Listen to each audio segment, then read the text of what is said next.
Chapter 864. For an expert like Xiao Zhang to be described as wretched meant that he truly was wretched. Tang 36 asked, because he saved Wang Pa that year. Hu 32 replied, correct. Back in the capital, he ruined the venerable Taoist plans, enraging all levels of society. The imperial court can't easily touch Wang Pa, but how could it let him go? In order to establish its might or to redeem the face it lost, the imperial court has been pursuing him for the last few years. He's been chased around like a stray dog, truly wretched. For an expert of the proclamation of liberation like painted armor Xiao Zhang to be pursued by a single wanted order from the imperial court sounded rather inconceivable. But it could not be forgotten that the imperial court had countless experts. They could switch shifts and rest. But Xiao Zhang was alone, with no family or friends. No matter where he went, he had to be wary of ambushes. Perhaps when he went out to eat a bowl of noodles, he would run into the most sinister assassins of the department for purging officials or the most experienced bailiffs of the Ministry of Justice. Moreover, these days were not just for a day, but all the time. Tang 36 glanced at Chen Chongqing. Chen Chongqing knew what he meant and shook his head. I had the Li Palace send someone to deliver a message, but he wasn't even willing to see me. Tang 36 asked, what about Wang Pa? He should be doing something. Chen Chongqing replied, 2 years ago, the last news I received was that Xiao Zhang had sent word ahead of time that if Wang Pa tried to help him, he would commit suicide on the spot. Tang 36 thought to himself that this was truly in line with Xiao Zhang's personality. Shaking his head, he said, he truly can't afford to lose this face. Hu 36 explained, Fengyang City's winter wild tea became famous because of Xiao Zhang, so every year, Fengyang City would leave a portion of its best tea leaves for him. If the imperial court hadn't been pursuing him so closely, we might have been able to see Xiao Zhang appear in the next 2 days. The banks of the river were lined with tea trees that had been plucked and dried, forming many mountains of tea in the city. The best of these were the winter wild tea leaves, and they were arranged according to their grade along the stone steps of 7 Treasures stronghold. The higher one went, the fewer the tea leaves, but they were naturally the most valuable. According to convention, the 2 baskets of the best tea leaves were placed at the very top. Hu 36 pointed and continued to explain, those 2 baskets of tea leaves are even more expensive than gold, and there's simply no market for them. Chen Chongqing asked, where did the 2 baskets of tea go? Hu 32 replied, they're all tributes. 1 basket will enter the palace. Chen Chongqing asked, what about the other basket? Tang 36 glanced at him like he was an idiot. Hu 32 also had a rather strange expression as he said, it's naturally for Sir. Chen Chongqing finally understood. Since it was a precious tribute of tea leaves, 1 basket would be sent to the imperial palace. The other basket would naturally be sent to the Li Palace. No matter what the relationship between the imperial court and the orthodoxy was, in a small place like Fengyang City, both sides had to treat each other with the utmost respect. The tea leaves you used to leave for Xiao Zhang were also like this? Tang 36 asked. Hu 32 shook his head and pointed at the treasure pavilion at the highest point of 7 Treasures stronghold. The wild tea for Xiao Zhang was specially made and placed in there. Tang 36 said, given Xiao Zhang's personality, even if he knew that the imperial court might choose this place to surround and kill him, he might still come. Hu 32 said he hasn't come for 2 years. Tang 36 asked, who did that box of tea go to? Hu 32 replied, on the surface, it would naturally be said that it wasn't sent out, but many people know that it was sent to the Prince of Xiang's estate in the capital. Tang 36 asked in surprise, why is that? What right does the Prince of Xiang have to bypass the imperial court and the orthodoxy? Hu 32 smiled. The magistrate of Feng City is His Highness's disciple. As they were chatting over tea, a shadow suddenly tore a wisp out of the thin clouds in the sky. A red goose flew through the clouds and landed in the distant government office. Soon after, gongs and drums began to beat and notice was posted, and the government office was even filled with praises. In these 3 years, Chen Changsheng had been in the snowy mountains of the northern border, while Tang 36 had been imprisoned in the old estate and the ancestral hall. He had no idea what was going on. The Pavilion of Heavenly Secrets has changed the rankings. Hu 32 had a rather complicated expression. Chen Changsheng and Tang 36 finally understood what had happened. In the past, the Pavilion of Heavenly Secrets would change the rankings around the grand examination or around the time of viewing the monoliths in the Mausoleum of Books. Now that the grand examination had been halted for 3 years and the Pavilion of Heavenly Secrets only existed in name, the rankings were still being updated. However, it no longer had much to do with the orthodoxy and was essentially the work of the imperial court. This did not affect the credibility of the rankings. After all, to the common people, the prestige of the Pavilion of Heavenly Secrets still existed, and the addition of the Emperor's imperial seal would only make the common people even more convinced. The conversation in the tea house came to a halt. The crowd quietly drank their tea, listening to the occasional noise on the street. The first to be announced was the proclamation of Azure Sky. As the names of Go Hanshi and Chen Changsheng left, more and more young geniuses of cultivation reached ethereal opening appeared. Less and less people paid attention to this proclamation that once represented the potential of these youths. However, Chen Changsheng noticed that there were a few names on the proclamation of Azure Sky that he knew. Fu Xinji, Chen Fugui, Chu Wenbin. These were the first batch of students the Orthodox Academy had accepted. It seemed that Su Mou's management of the Orthodox Academy wasn't bad. It was different from when the Pavilion of Heavenly Secrets had been in charge. Now, when the imperial court changed the proclamations, the proclamation of golden distinction and the proclamation of liberation would also be made public. The next to be announced was the proclamation of golden distinction. This time he heard even more familiar names. Go Han Shi, Guan Fei Bai Liang Ban Hu Zhonghui. Because of his and Su Yu Rong's identities, they naturally would not be listed in any of the proclamations. However, this year's proclamation of golden distinction was still the youngest in the past several hundred years. Apart from the era of Zhou, Du Fu, and Qin Xianba, there was no other era in which so many youths had entered star condensation. It truly was an era of blooming wildflowers. Next was the proclamation of liberation. After Wang Pa had broken through 3 years ago, he had finally left the first rank that he had guarded for several decades. Xiao Zhang, who had once had the greatest hope of catching up to him, was not qualified to enter the rankings because he was wanted by the imperial court. As a result, the current first rank was naturally Liang Wang's son. Below him were Xiaoda and other true experts whose names had long since spread far and wide. When Chen Changsheng heard the 4 words famous name Guan Bai from the 9th rank, he couldn't help but be pleasantly surprised. When the proclamation of liberation finished reading, and he still did not hear Qiu Shanjun's name, he turned to the upper reaches of the valley and shook his head, his thoughts a mystery. Suddenly, fireworks began to rise from the distant government office. Diluted by the gradually flourishing light of the morning sun, they were not particularly gorgeous. Presumably, they had been decided on the spot for some unknown reason. Why did the government office have praises and fireworks? And most importantly, why did the imperial court suddenly change the proclamations? Very quickly, Chen Changsheng's party in the tea house and the people by the river understood the reason. The Prince of Xiang had actually entered the divine domain. Chapter 865. The magistrate of Feng City had already come to Fengyang City for the tea party tomorrow, and the county office was probably buzzing with congratulatory voices.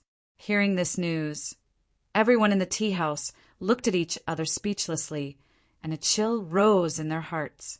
No one had expected that the Prince of Xiang's seclusion would actually succeed in entering the divine domain. This meant that from the moment he crossed that threshold, as long as he did not rebel or go against the Tao master, then his position in the great Zhou dynasty would never be shaken. In both the imperial court and the military, the Prince of Xiang was extremely powerful. Now that he had entered the divine domain, he had unquestionably become a truly powerful minister. Qin Changxing thought back to how Su Yurong had previously not given the Prince of Xiang a high evaluation, saying that although this prince had outstanding talent, he was licentious and tyrannical, and had no hope of becoming divine. Now it seemed that all of this was naturally false. For the Prince of Xiang to be able to maintain this false appearance for so many years, he was assuredly scheming something grand, which also meant that he was very ambitious. As the most powerful prince of the great Zhou dynasty, if he had any ambitions, then it was very clear what he wanted. Qin Changsheng was a little worried about his senior, who was far away in the palace. At this moment, the sound of the imperial edict being read rang out on the street again. The Prince of Xiang's entry into the divine domain was not even the entirety of the changes to the proclamation. 3 months ago, the Mountly Sword Sect Master used his heart to cleanse his sword and successfully entered the divine domain. Hearing this news, the somewhat oppressive and silent atmosphere in the tea house was immediately dispelled. Like a gentle breeze on a river, Tang 36 said to Qin Changsheng, "Congratulations. In the past, the Orthodox Academy and the Mountly Sword Sect had many grudges and entanglements, even enmity that was very difficult to resolve, but that was all in the past. Now, the entire continent knew that between the imperial court and the orthodoxy, the Mountly Sword Sect would naturally support the latter. They were allies with Qin Changsheng. The Mountly Sword Sect Master entering the divine domain was naturally a good thing for Qin Changsheng and the orthodoxy. Although an expert of the divine domain could not alter the disparity in strength between the two sides, it could at least lessen the shock brought about by the Prince of Xiang." Qin Changxing thought to himself, "So it turns out that such a major event has occurred in Mountly. No wonder Luo Bu and Guan Feibai were in such a hurry to return." Everyone was very happy, except for Zhixiu, who had no expression on his face. Tang 36 understood why and comforted. "Don't think too much. In any case, even if the Mountly Sword Sect Master hadn't entered the divine domain, you still wouldn't have been able to defeat him. The Red Goose had finished its task of sending messages. It must have replenished its food and water in the government office. After resting for a while, it took off again and flew along the mountain path of the county toward the riverside. Presumably, when it reached an open area, it would flap its wings and fly away, breaking through the clouds and bringing the will of the imperial court to the people further away or in more remote areas. The people of the county looked at the red shadow that was as fast as lightning and excitedly applauded and cheered. Countless gazes followed it, and Qin Changxing and the others in the tea house were no exception.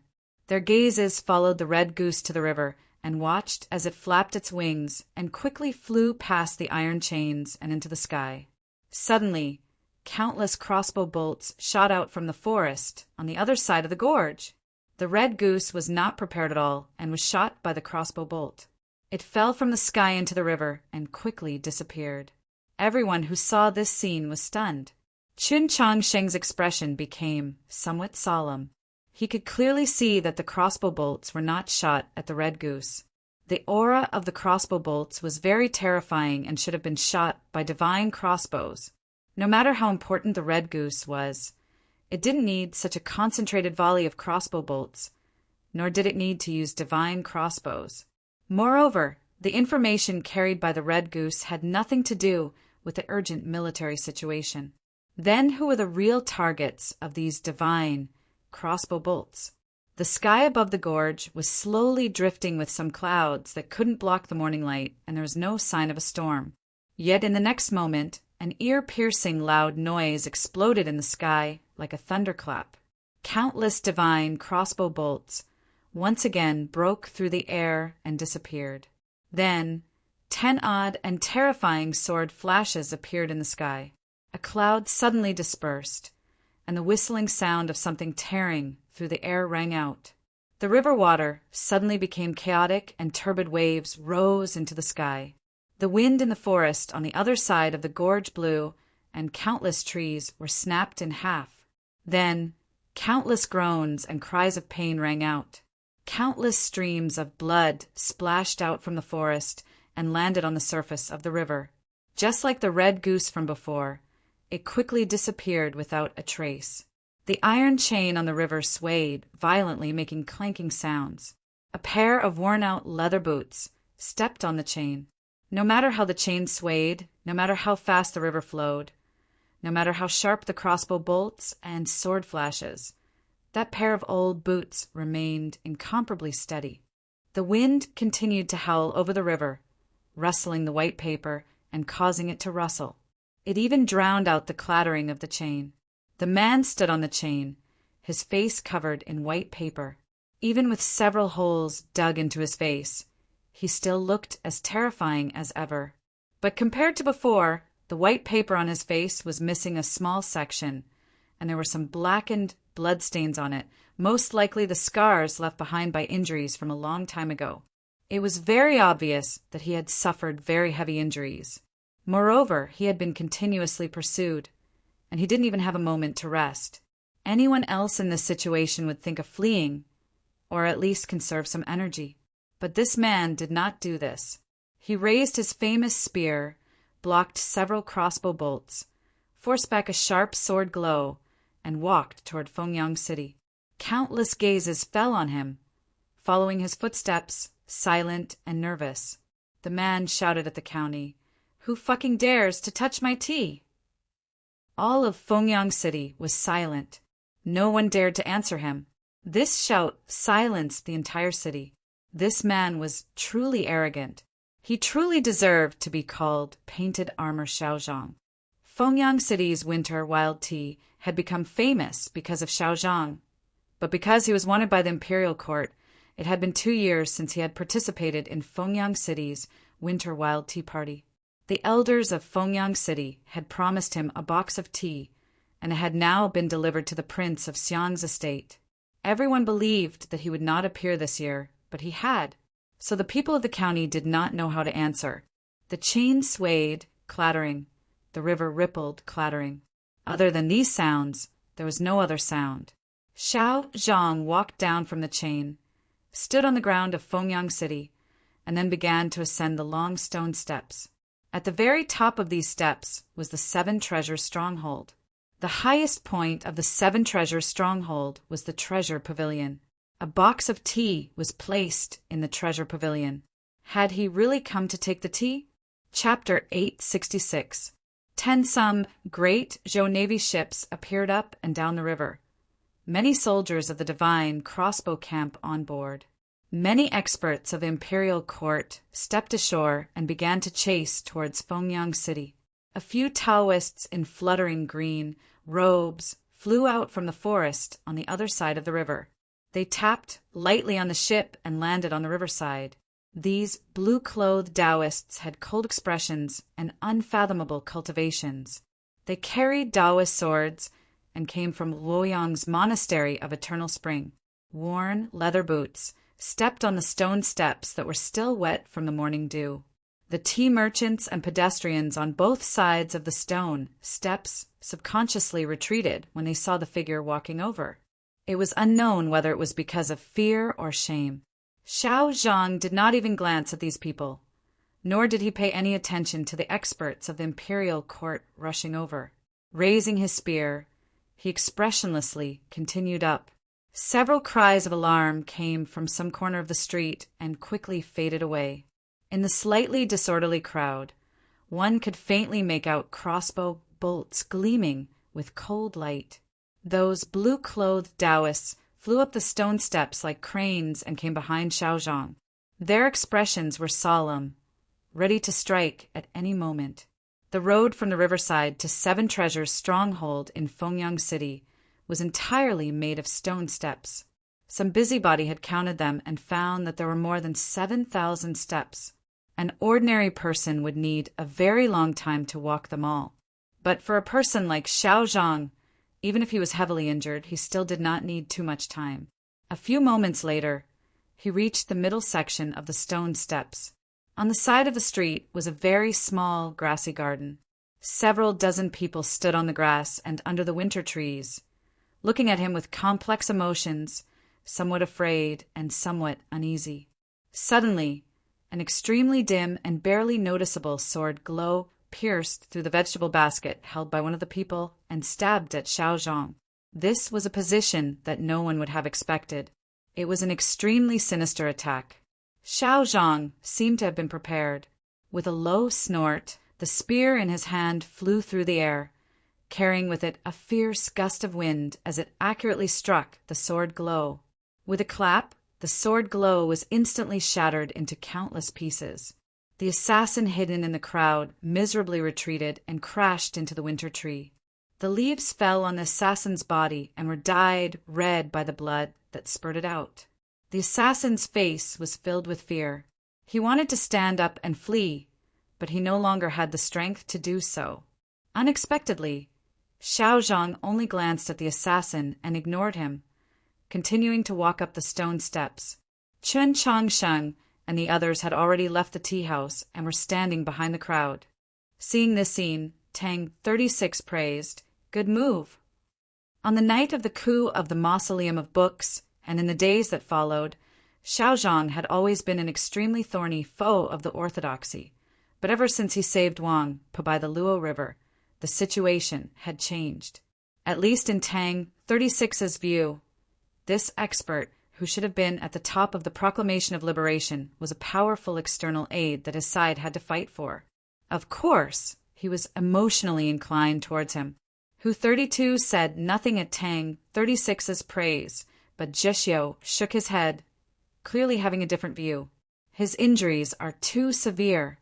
Chen Changsheng said worriedly, "More severe than we thought." Tang 36 finally understood. Based on Xiao Zhang's violent combat style, if he still had 60% or 70% of his combat power, even if the assassin was from the Pavilion of Heavenly Secrets, he would still die from a single blow. Even if the other party was lucky enough to survive, with Xiao Zhang's style of doing things, he would definitely add another shot to kill the other party. Right now, the assassin was not dead. This could only mean that Xiao Zhang's injuries were far more severe than they had imagined.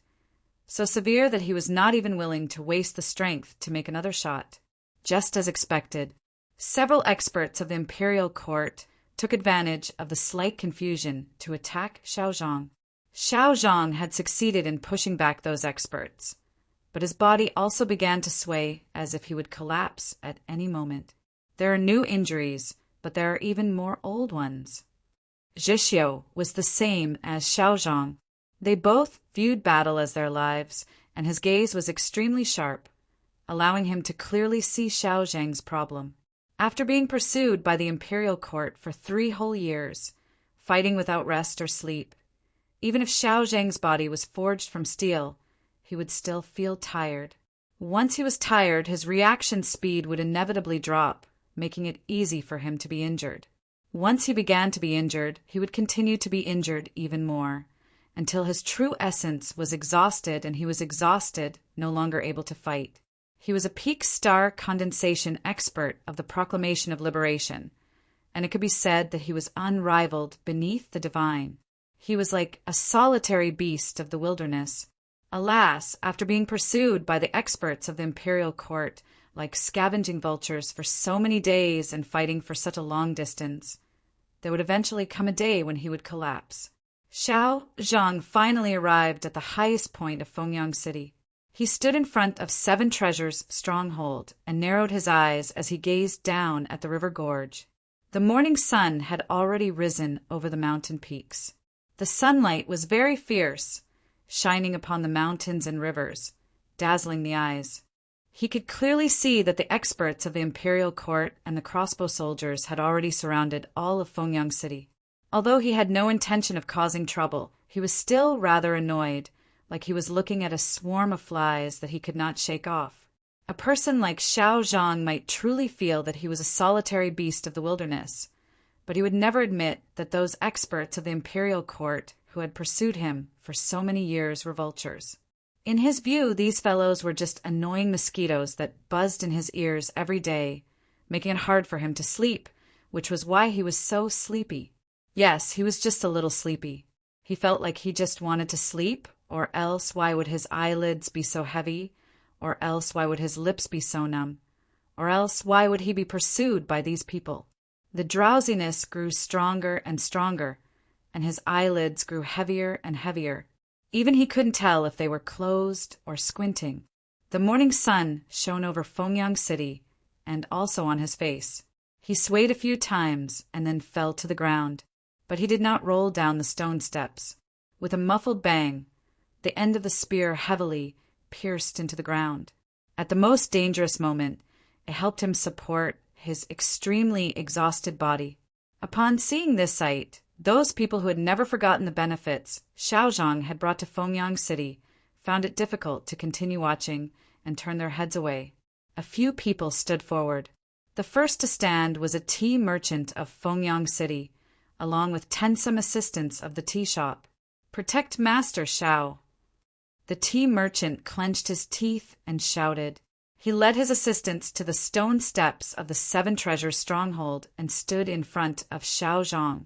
They took out the swords and sabers that they usually used to protect themselves when selling tea, and even more took up the carrying poles that they usually used to carry goods and aimed them at the approaching experts of the imperial court.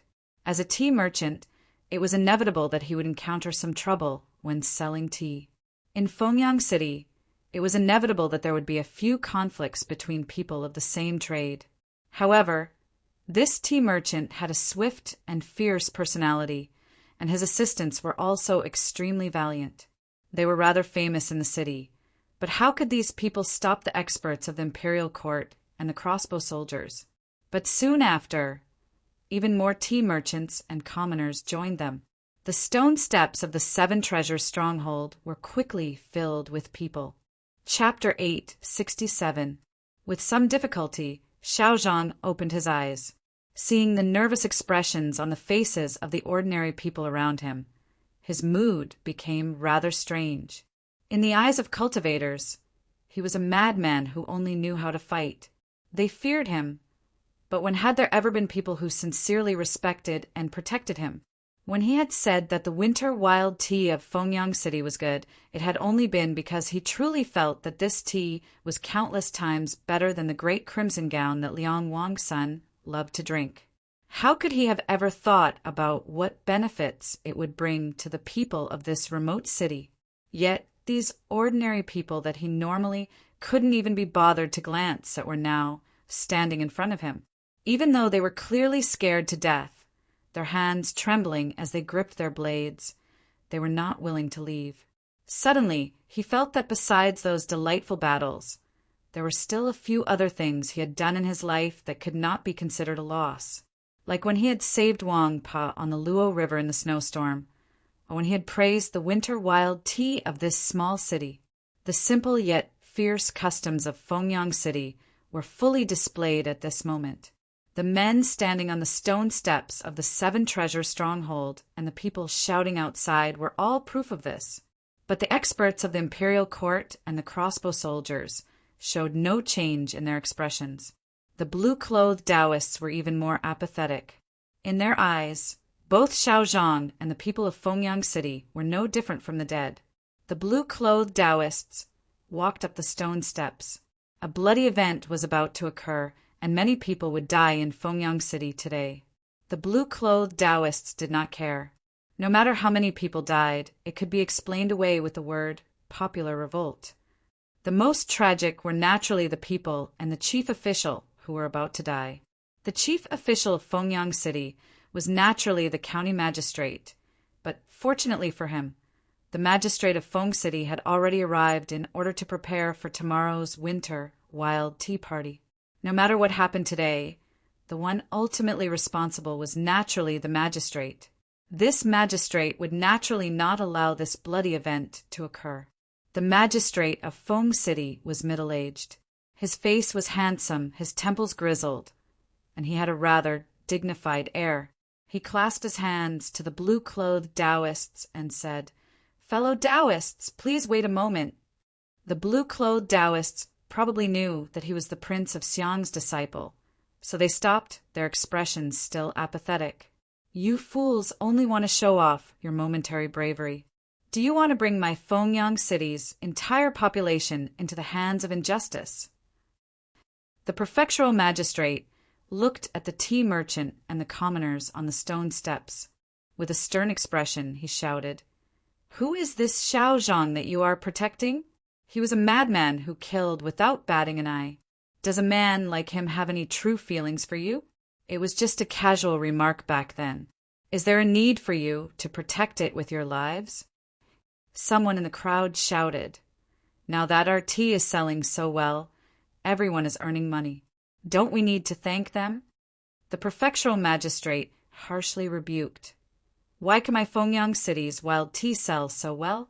That's because the imperial court helped you build the docks, open the merchant ships, and even offered this tea as a tribute. If you want to thank anyone, you should be thanking the imperial court, not this criminal who is wanted by the imperial court." There was a slight commotion among the surrounding people, and then they began to discuss. Although they had not dispersed, at least they were not as nervous as before. Xiao Zhang narrowed his eyes and said to the prefectural magistrate, "You've got quite a glib tongue." The prefectural magistrate had a firm expression. "There's no need to threaten this official. I'm not afraid of you. If you don't want to listen to me, just kill me." Xiao Zhang said, "In the past, you would already be dead."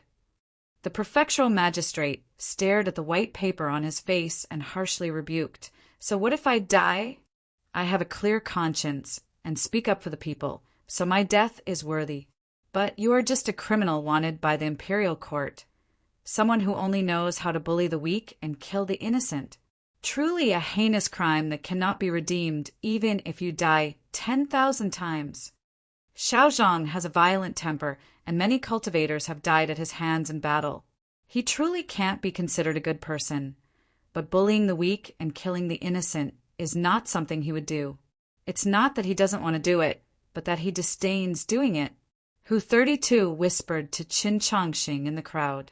Many experts of the imperial court had come to Fengyang City today, as well as the divine crossbow camp.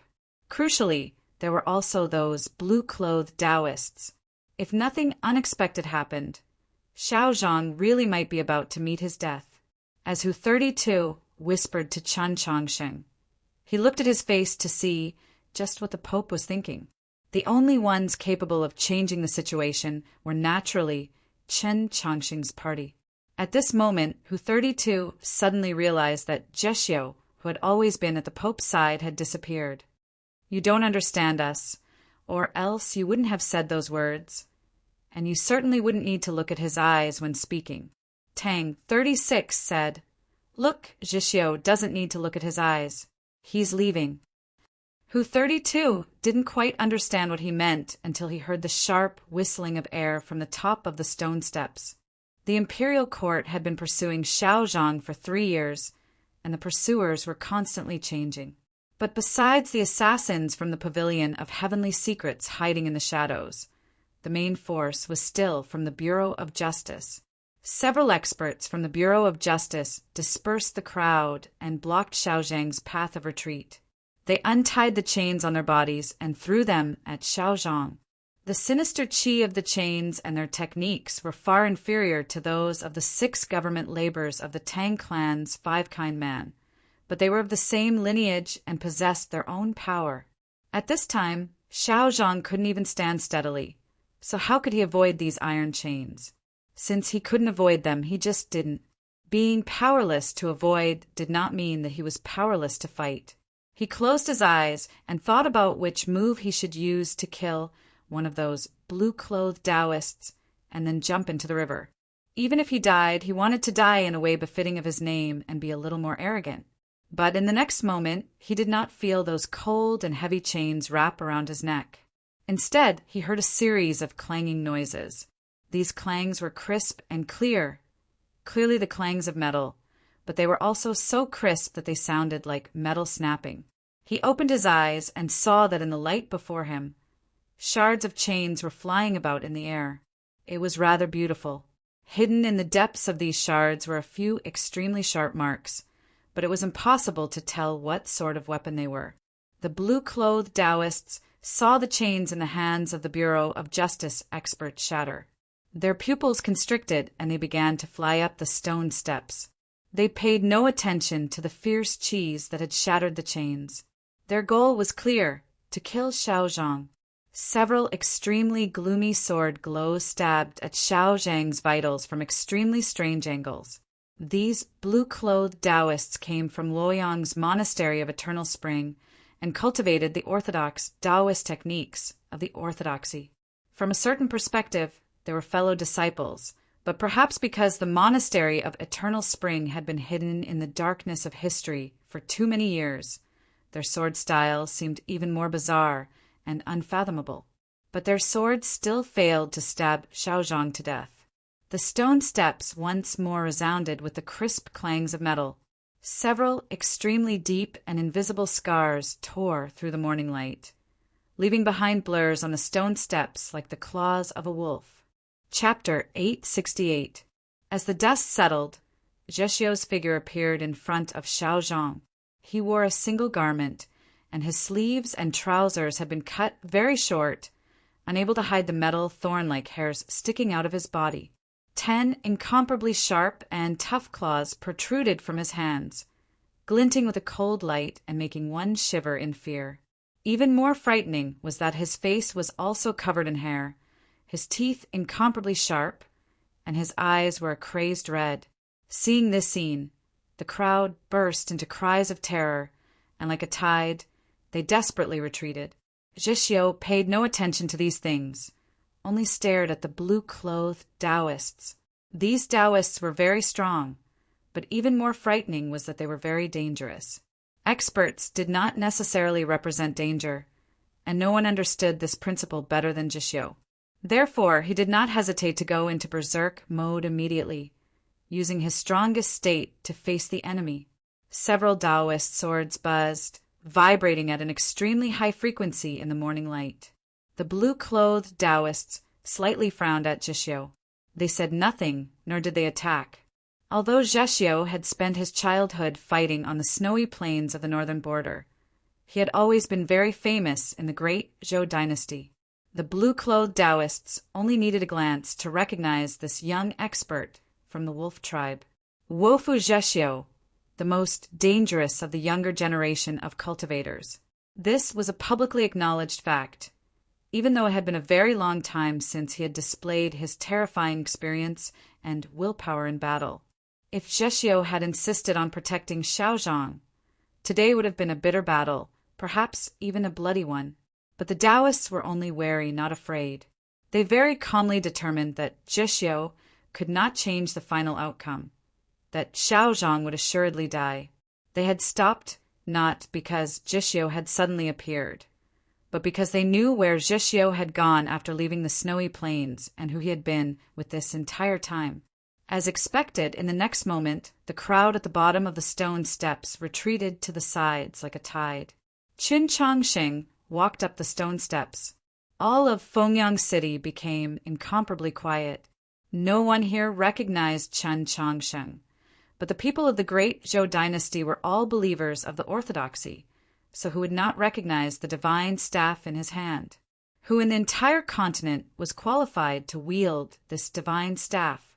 Finally, someone awoke from their daze and let out a cry of alarm, causing all of Fengyang City to wake up. Still like a tide, countless people knelt on the ground and kowtowed to Qin Changsheng. Countless pious and respectful voices combined together, like thunder. I pay my respects to your holiness, the Pope.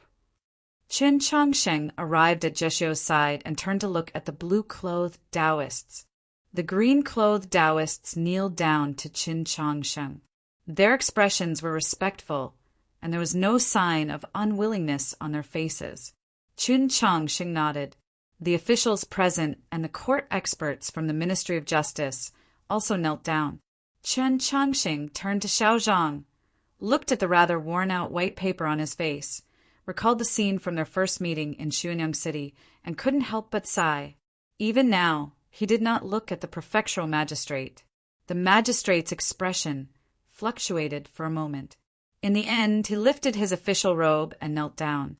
Xiao Zhang didn't kneel because he didn't have the strength.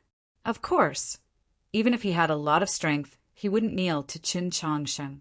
Qin Changsheng had been pope for 3 years now, especially in the recent period. With his reappearance and the matter of the cinnabar pill, his reputation on the continent had been rising. In Xiao Zhang's eyes, he was still that talented youth from Xuanyang City with a tough personality, but just as boring as Wang Pa. In short, in his view, Chen Chongqing was a junior, so why should he kneel? Xiao Zhang asked, "Why are you here?" Qin Chongqing replied, "I just happened to be passing by." This was naturally an excuse, and no one would believe it. Xiao Zhang asked, "What do you want to do?" Qin Chongqing replied, "I want to absolve you of your crimes." After saying this, he raised the divine staff in his hand. Next, he only needed Xiao Zhang to kneel, and then he would lightly tap the tip of the divine staff 3 times on Xiao Zhang's head to complete the absolution ceremony. Wait!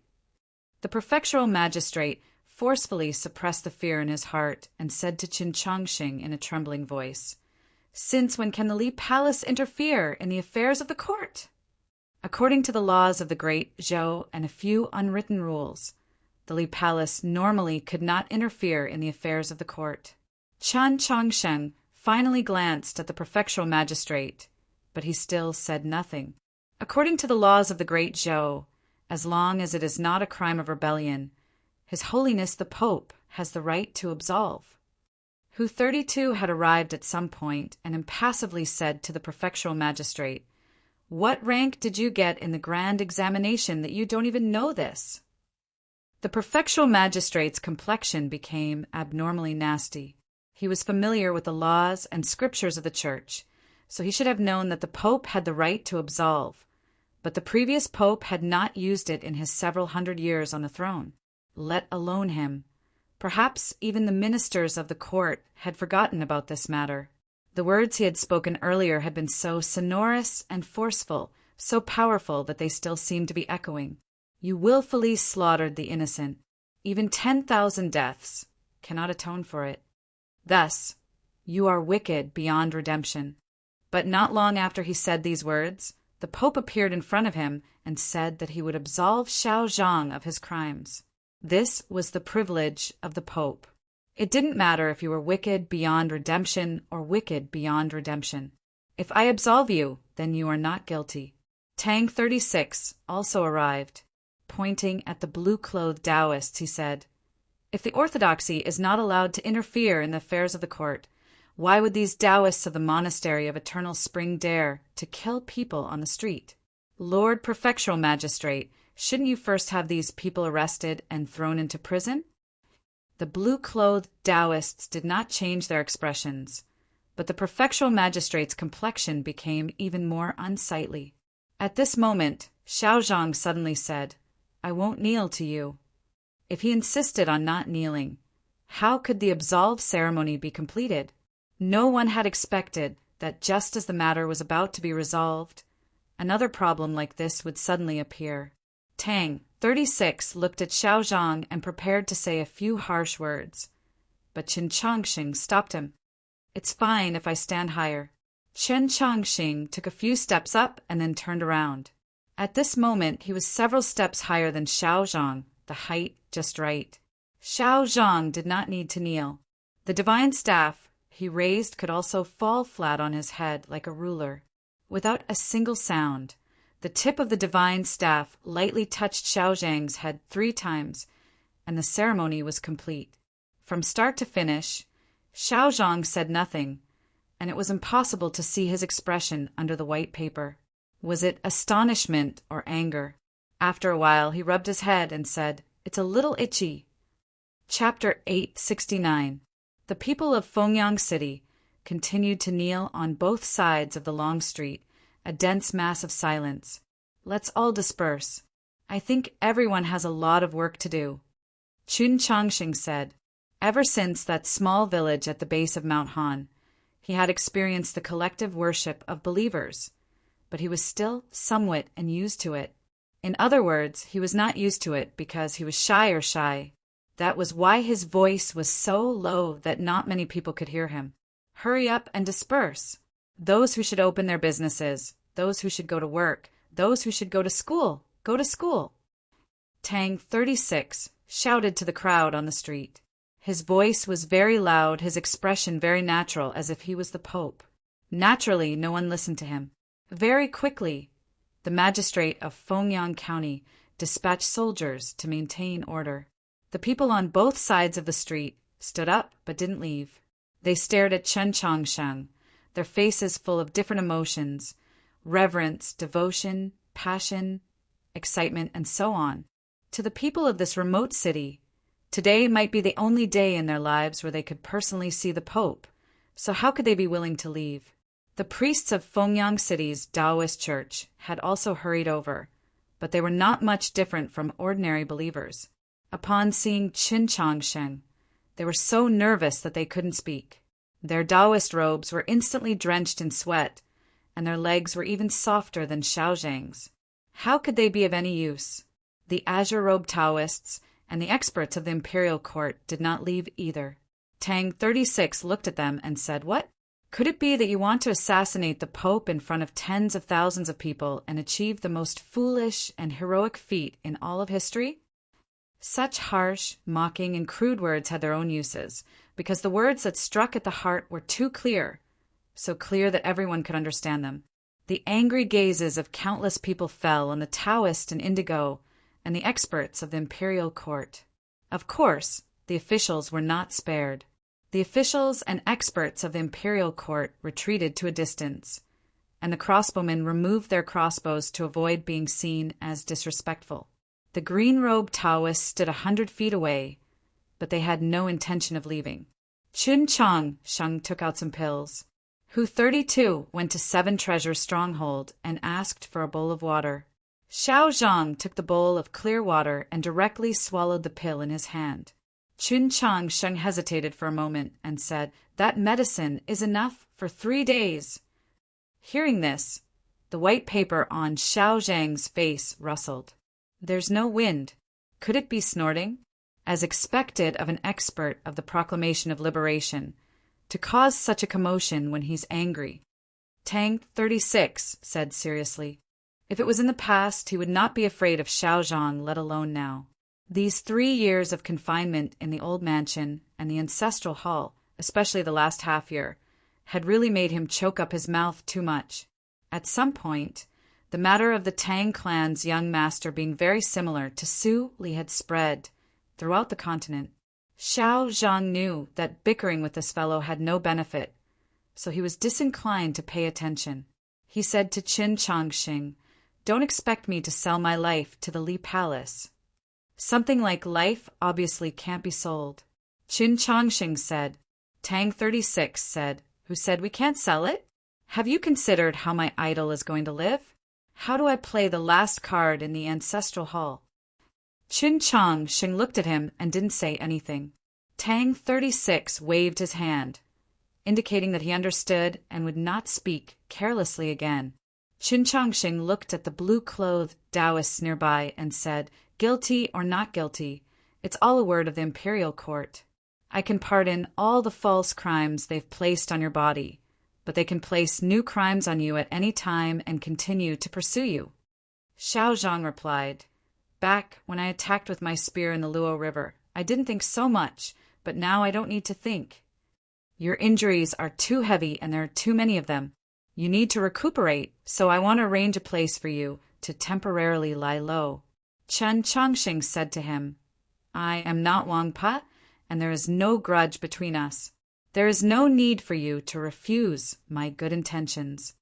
Xiao Zhang was quiet for a few moments, then said, "In truth, I've thought about finding a place to hide. After being pursued by the imperial court for 3 whole years, how could he not feel tired? No matter how arrogant he was, he knew that this couldn't continue. Not too long ago, he had been heavily injured and truly wanted to find a place to quietly recuperate. The problem was that this sort of place was not easy to find. There were very few sects that dared to oppose the dignity of the venerable Taoist Shang Xingzhou and had the ability to protect him. Places like Scalatry Manor and the Mountley Sword sect had old grudges with him, and he was not willing to lower his head to them, not even in death. The place he ultimately chose was the same place that Qin Changsheng had planned to take him to, Holy Maiden Peak. Qin Changsheng and the others were rather shocked by Xiao Zhang's words.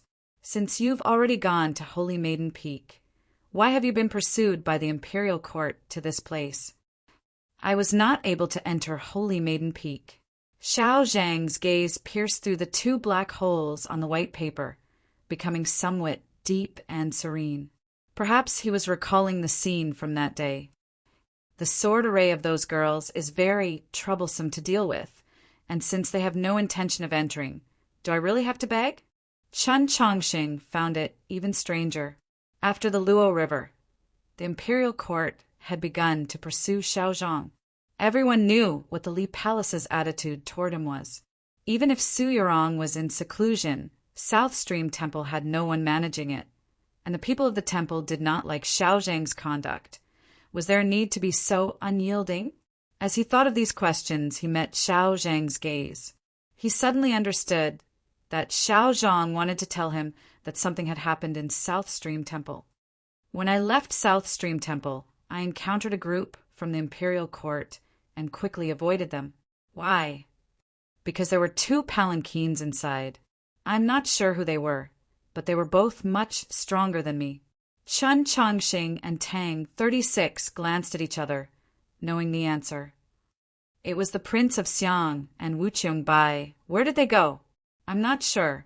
I was ambushed by a monster, and in order to expel the poison, my old affliction flared up, and then I was chased by these flies. I was very vexed, so I came here to drink a cup of tea."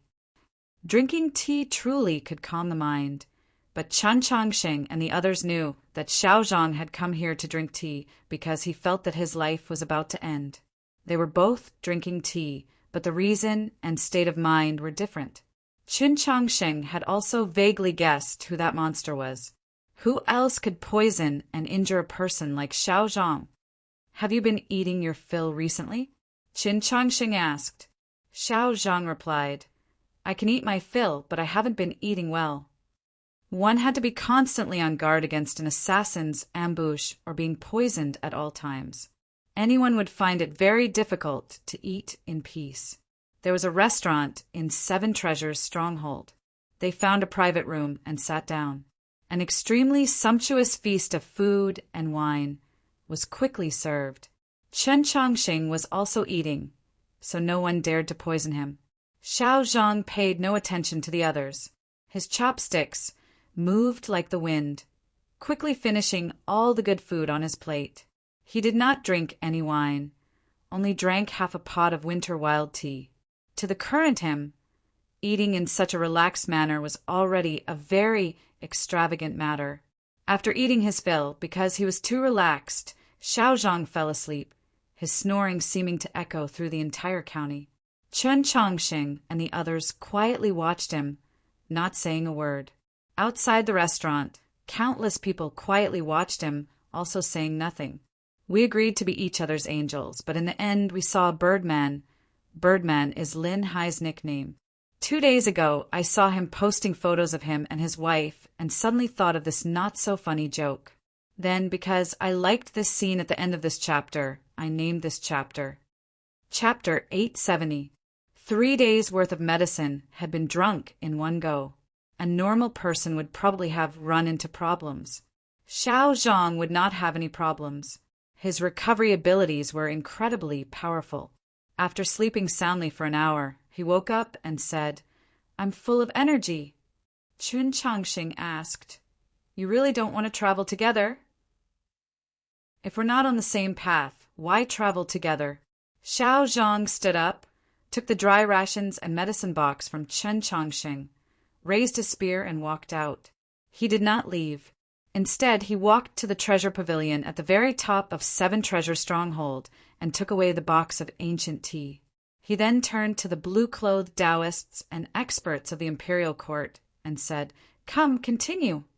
Xiaozhang left, as did the blue-clothed Taoists, experts of the imperial court and the divine crossbow camp. Qun Changsheng and the others naturally had to leave as well. The people of Fengyang City on the two sides of the street did not leave. They prostrated to Qin Changsheng and piously paid their respects. Even many elders who found it difficult to move were carried to the side of the street by their sons and nephews, hoping to receive the Pope's blessing.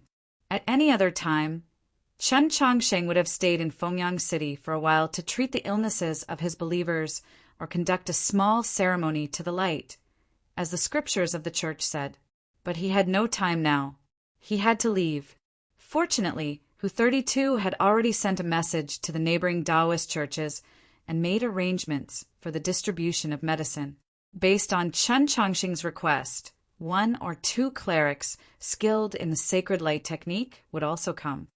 May the sacred light be with all of you, Qin Changsheng said to the people of Fengyang City. The people prostrated once more like a tide. Leaving Fengyang City, crossing the chains, they arrived in the sparsely populated gorge. Thinking of those scenes from before, Tang 36 said, "Only just now did I feel that you really are the Pope." The Pope was divine and assuredly received the reverence of countless believers, but it was not so easy to receive love and respect from the heart. Normally, this required the accumulation of time, resulting in the accumulation of reputation. Qin Changsheng had only been Pope for 3 years. In a remote place like Fengyang City, if the Taoist churches had not properly announced the hymns, many believers might not even have known of this matter. He was able to receive the heartfelt love and respect of so many believers, largely due to Hua's promotion of the cinnabar pill. The orthodoxies hymns had played an extremely important role. Qin Changsheng did not want to talk about these things, so he changed the subject. The little monster that Xiaozhang encountered was probably Chusu. Tang 36 said, "It's possible. If Xiaozhang hadn't been seriously injured beforehand, how could he have succeeded in his sneak attack?" Zhixio replied, "Not necessarily. Chusu was also injured in Wenshui City, so don't be left alone." Tang 36 understood what he meant and said in surprise, "Is that monster so troublesome?" Qin Changsheng said, "It is indeed troublesome." When he said this, there was a hint of worry between his brows. It was not because of Chusu, but because of the matter that Xiaozhang had warned him about. There might be some problems with Holy Maiden Peak. Tang 36 and Zhixio also knew what he was worried about. After leaving Fengyang City, they traveled much faster than before, but Qin Changsheng still felt it wasn't fast enough. If something really did happen to South Stream Temple, would she who was in seclusion at Holy Maiden Peak encounter some sort of danger? After traveling several dozen li along the right bank of the river gorge, they could no longer see Fengyang City, and the number of boats on the river had greatly lessened. Qin Changsheng brought Nank out of the garden of Zhou and then turned to Zhixio and the others. Tang 36 was somewhat conflicted. "Why do I feel like I've become a cat?" Zhixio asked. "Have you ever seen a cat cage as large as the garden of Zhou?" Hu 32 humbly replied, "To be able to stop for a moment in His Majesty's miniature world is an enormous blessing." Zhixio creased his brow. Tang 36 sighed and said, "It's too much." Qin Changsheng said, "Hurry." Nank watched as they were sent into the garden of Zhou and asked, "Qin Changsheng, where are we going?" She already knew and remembered Qin Changsheng's name, but she still didn't know who she was. She was as ignorant as a child. "We're going to Holy Maiden Peak." Qin Changsheng unfurled the map and pointed out the direction for her. Nank's eyes were still dazed. It was hard to tell if she understood the map or not. She asked, "How fast?" Qin Changsheng replied, "As fast as we can. Of course, you can't be injured." Nank replied, "I understand." She then grabbed Qin Changsheng by the neck and jumped off the cliff into the river. The chilly wind of the river howled against his face, but Qin Changsheng felt much calmer. Then he looked at the river rushing against his face and found it impossible to calm down. Only now did he remember that after that bloody battle in the snowy mountains, Nank's wings had disappeared, so how could she fly? A hint of confusion also appeared in Nank's dazed eyes. She only knew that she could fly, so she instinctively jumped into the air. There was no fear, no hesitation. But just how had she flown in the past? Nank relied on her lightning-fast movement technique to make several astonishing flashes in the air outside the cliff that were comparable to teleportation, but she still continued to descend. The two fell faster and faster, the river getting closer and closer. She nervously closed her eyes. Chun Chongsheng sighed, thinking, without Gigi by my side, how will I quickly dry my drenched clothes? Just as they were about to fall into the river, two voices came from behind Nank. These voices were somewhat like the white paper on Xiao Zhang's face being blown by the wind of Xunyang City. It was Xunyang City, not Fengyang City, because in Xunyang City, the white paper on his face had been intact. It was also somewhat like a sail being raised in the shortest amount of time possible. Of course, it was most similar to spreading her wings. Dark green wings, 10 samjang long, unfurled from Nank's back, carrying her across the turbulent river and then into the air. Chun Chongsheng was even closer to the river, the soles of his shoes even touching the water, leaving a few ripples. From a distance, it was like a dragonfly skimming the surface of the water. Pope Chun Chongsheng left Fengyang City, but the people of this small city were still unwilling to leave. In a restaurant by the river, a young master gazed at those people who were still gazing at the river gorge, a look of disgust on his face. Truly a bunch of fools. A young girl with a clear and beautiful appearance walked out. It was Mu Jiushi. This young master was Bi Tianxin. Seeing Mu Jiushi come out, Bi Tianxin instantly changed his expression and harmoniously said, "The wind on the neighboring river is strong, so be careful." When Mu Jiushi was expelled from the Li Palace, her legacy of the orthodoxy had been crippled, but her cultivation and strength from the great western continent still existed. So why would she care about the wind on the river? Bi Tianxin only wanted to express his concern. Mu Jiushi faintly smiled and very naturally accepted his concern, standing a little closer to him. Fengyang City is Fengjie and Yunyang, and the stone steps were written according to Yunyang's 10,000-step staircase. Yunyang is my hometown, and the clear wind on the river is the large character written in front of Yunyang's Zhang Fei Temple. I have a particularly deep impression of it since I was a child. 10 some years ago, when I first started using QQ, my good friend Qinyong had a headache over what name he should use to deceive girls. I offered these 4 characters, and then he continued to use them until today. But besides his wife, it seems like he didn't deceive anyone. In the end, Xiao Zhang left rather handsomely. Chapter 871. From Hanzhou City to Fengyang City, this young man and woman had traveled the entire journey. Although they were not as intimate as ordinary lovers, their expressions and movements were already much more natural. Mu Jiushi stood at Bi Tianxin's side, very naturally leaning against his chest. Even though this had happened several times already, Bi Tianxin still felt very excited, his heartbeat quickening. Mu Jiushi gave a rather mischievous smile, as if she found this very amusing. She extended a small hand as white as jade and pressed it against his chest. Beneath her palm was his heart. Bi Tianxin naturally did not care about her actions, but in the next moment his expression suddenly turned abnormally solemn. A freak dressed in blue and wearing a copper mask had appeared in their room at some point. Bi Tianxin's pupils constricted at the sight of this blue-clothed stranger. Just who was this person that had been able to noiselessly enter their room? Neither he nor Mu Jiushi had sensed anything.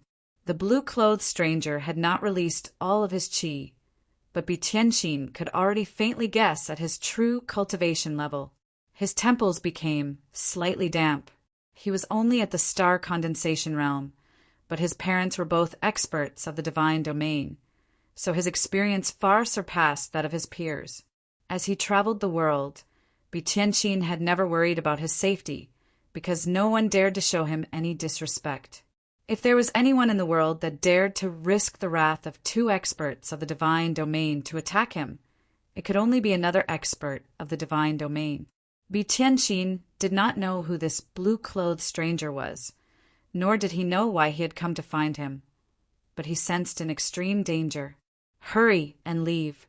Don't worry about me." Tianqin stared at the blue-clothed stranger and said to Mu Jiushi in his arms.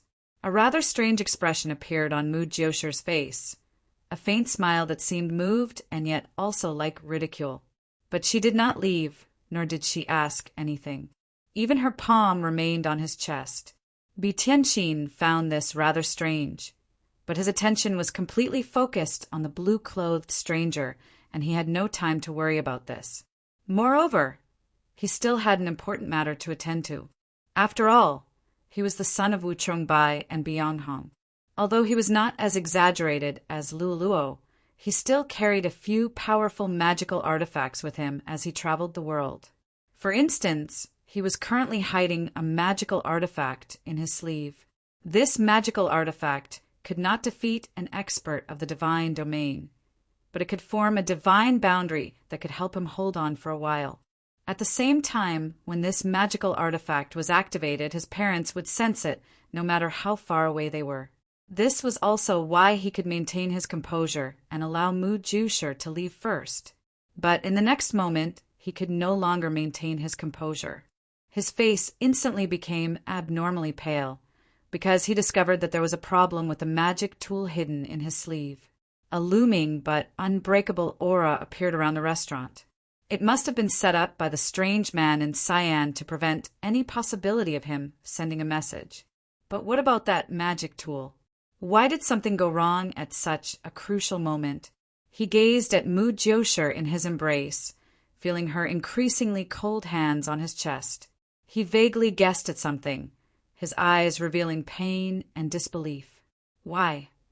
This was the question that Tianqin wanted to know the answer to the most. Mu Jiushi raised her small face to him and mischievously stuck out the tip of her tongue. Smiling, she said, "Because I've never liked you." Tianqin heard the answer, but he still found it hard to believe. His body began to tremble from anger and sorrow, his voice trembling as he asked, "Is that so?" "I never let you tell anyone, including your parents, precisely because I never wanted to be together with you." Mu Jiushi straightened her body, her petite hands still tightly pressed against his chest as if she was somewhat greedy for his warmth. "I'll let a pitiful person like you die a little more understanding. Back then, I went with you to Hanqiu City precisely so that you and Qin Changxing would meet and then kill you. But because of a few things at the time, it was inconvenient for us to act, so we delayed until now. In truth, if you carefully thought about it, you could tell that this was a trap, but you were too stupid." She jeered. "What right do you have to marry me? I'm someone who's going to be Pope." Seeing the expression on her face, Tianqin awoke from his previous fear and unease, leaving only pain and anger. He muttered, "So you wanted to frame Qin Changxing and have the continent fall into endless civil strife. Presumably, all of this was your Mu clan's trap. This means that there was also a problem with Madame Mu going to White Emperor City back then."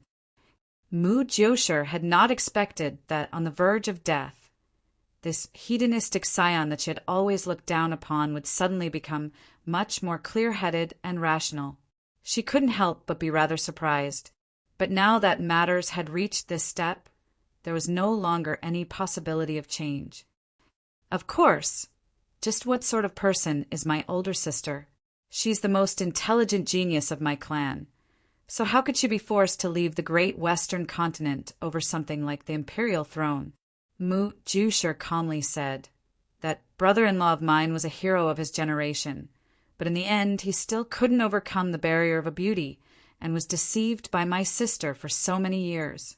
Although you can't compare to my brother-in-law, it seems that you're not too bad. Please die in peace. I promise you that I will remember the good you've done for me in these past few days." Bi Tianxin stared into her eyes and said, "If you want to frame Qin Changxing, no one will believe you." Mu Jiushi softly said, "Everyone knows that you were killed by the black dragon." After saying this, her small hand suddenly exuded an extremely pure and frigid qi. Bi Tianxin's body was instantly frozen, unable to move. He noticed that her eyes had become abnormally deep and serene, like a cold lake. He understood what Mu Jiushi was planning to do and how she was planning to frame Qin Changxing.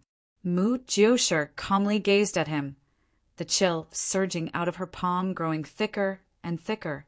Bi Tianxin's body and mind went cold, perhaps because of this deep cold qi, or because of her heartlessness and callousness. Frost covered his eyelashes, making them look like icicles hanging from the trees of the north. It was somewhat beautiful, but also somewhat sorrowful. He stared at Mu Jiushi's face like he wanted to forever engrave this beautiful, pure, and incomparably malicious face into his memory. "I will not go to the sea of stars. I will go to the abyss. I will never forget you. I will always wait there for you to come." These were Bi Tianxin's final words. After saying this, he closed his eyes and stopped breathing. His ethereal palace, star openings, meridians, and even his flesh and blood had all been frozen into crystals by the frigid cold, devoid of life. After some time, Mu Jiushi's palm finally left his chest. She gazed at Bi Tianxin, now a true ice sculpture, in silence for a very long time, her face somewhat pale. Perhaps it was because this deep cold qi had consumed too much of her true essence, or perhaps it was because of Bi Tianxin's final words before his death. The first 2 chapters had ended with the matter of my friend's wife. Today's chapter is a bit more miserable, so I won't talk about it. When it comes to love, one has to be calmer. Chapter 872. A little faster. The silent, blue-clothed stranger suddenly spoke. Wu Qiongbai will assuredly sense the end of his life. Experts of the divine domain like Bi Yanghang and Wu Qiongbai had assuredly left a brand in their son's sea of consciousness as a final guarantee of safety.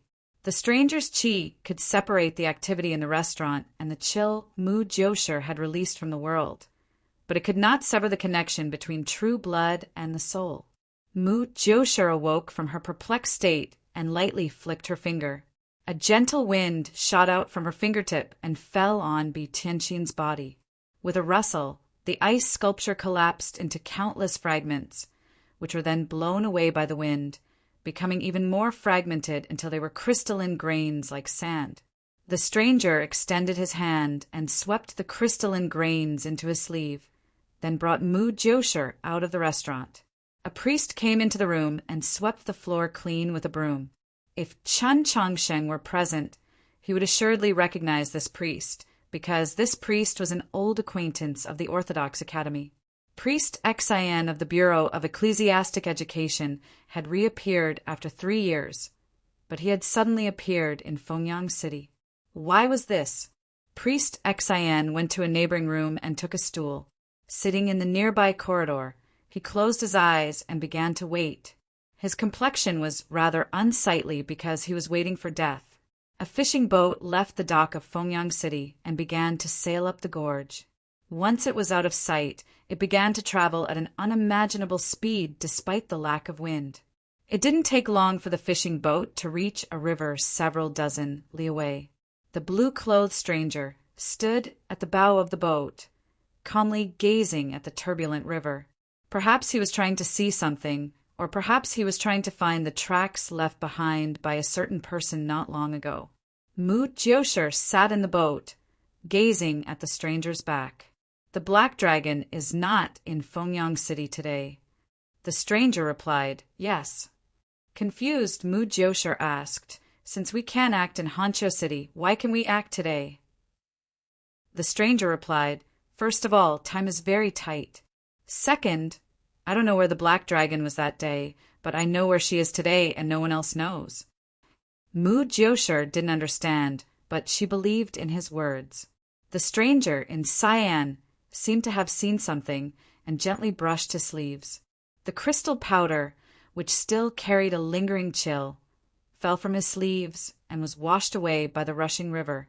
There was no trace of it, not even a ripple. The upper reaches of the river of hatred had many tributaries.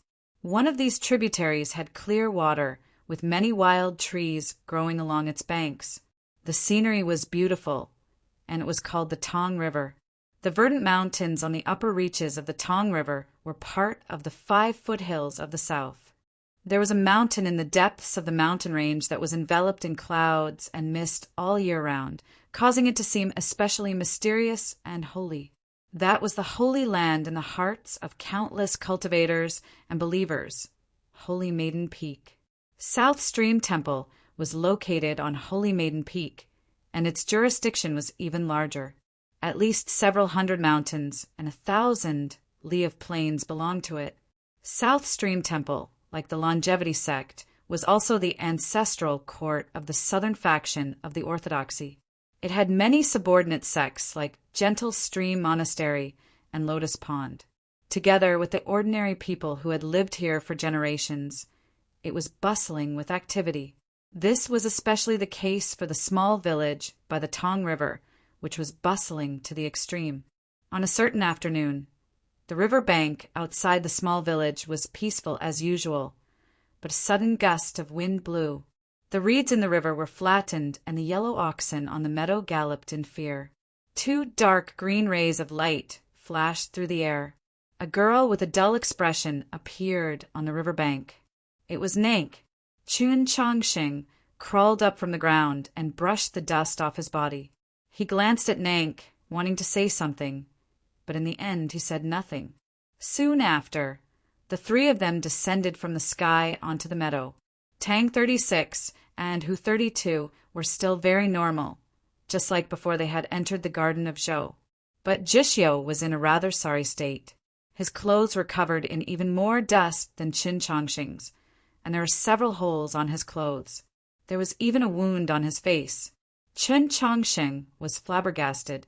He thought to himself, there shouldn't be any enemies in the garden of Zhou. So just who did he fight with so fiercely? Seeing his gaze, Jishio said, I fought with those monsters.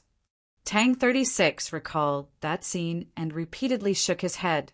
Hu 32 also had a complex expression. At the time, they had sat at the highest point of the mausoleum of Zhou. Thick smoke had roiled from outside the mausoleum of Zhou, and the monsters had surged in like a tide, their furious roars seeming like they wanted to tear apart the sky. Jishio was like a stone.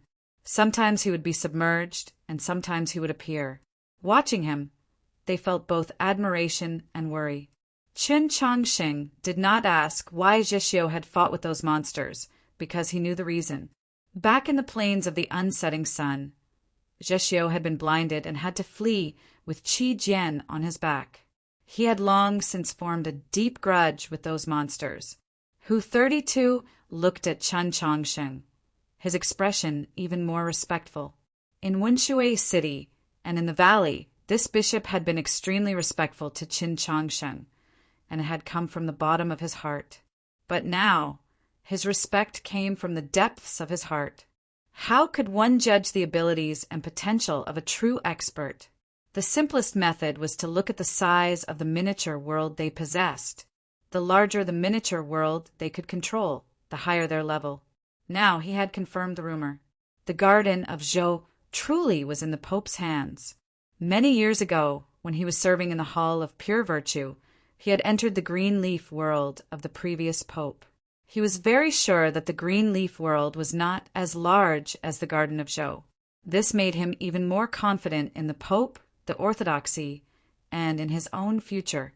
Qin Chongsheng naturally did not know that having Hu 32 enter the garden of Zhou would bring him the same benefits as having Hua and Qin Chou enter the garden of Zhou. At this moment, his gaze rested on a very distant mountain range. The mountain range was beautiful and covered in a dense green.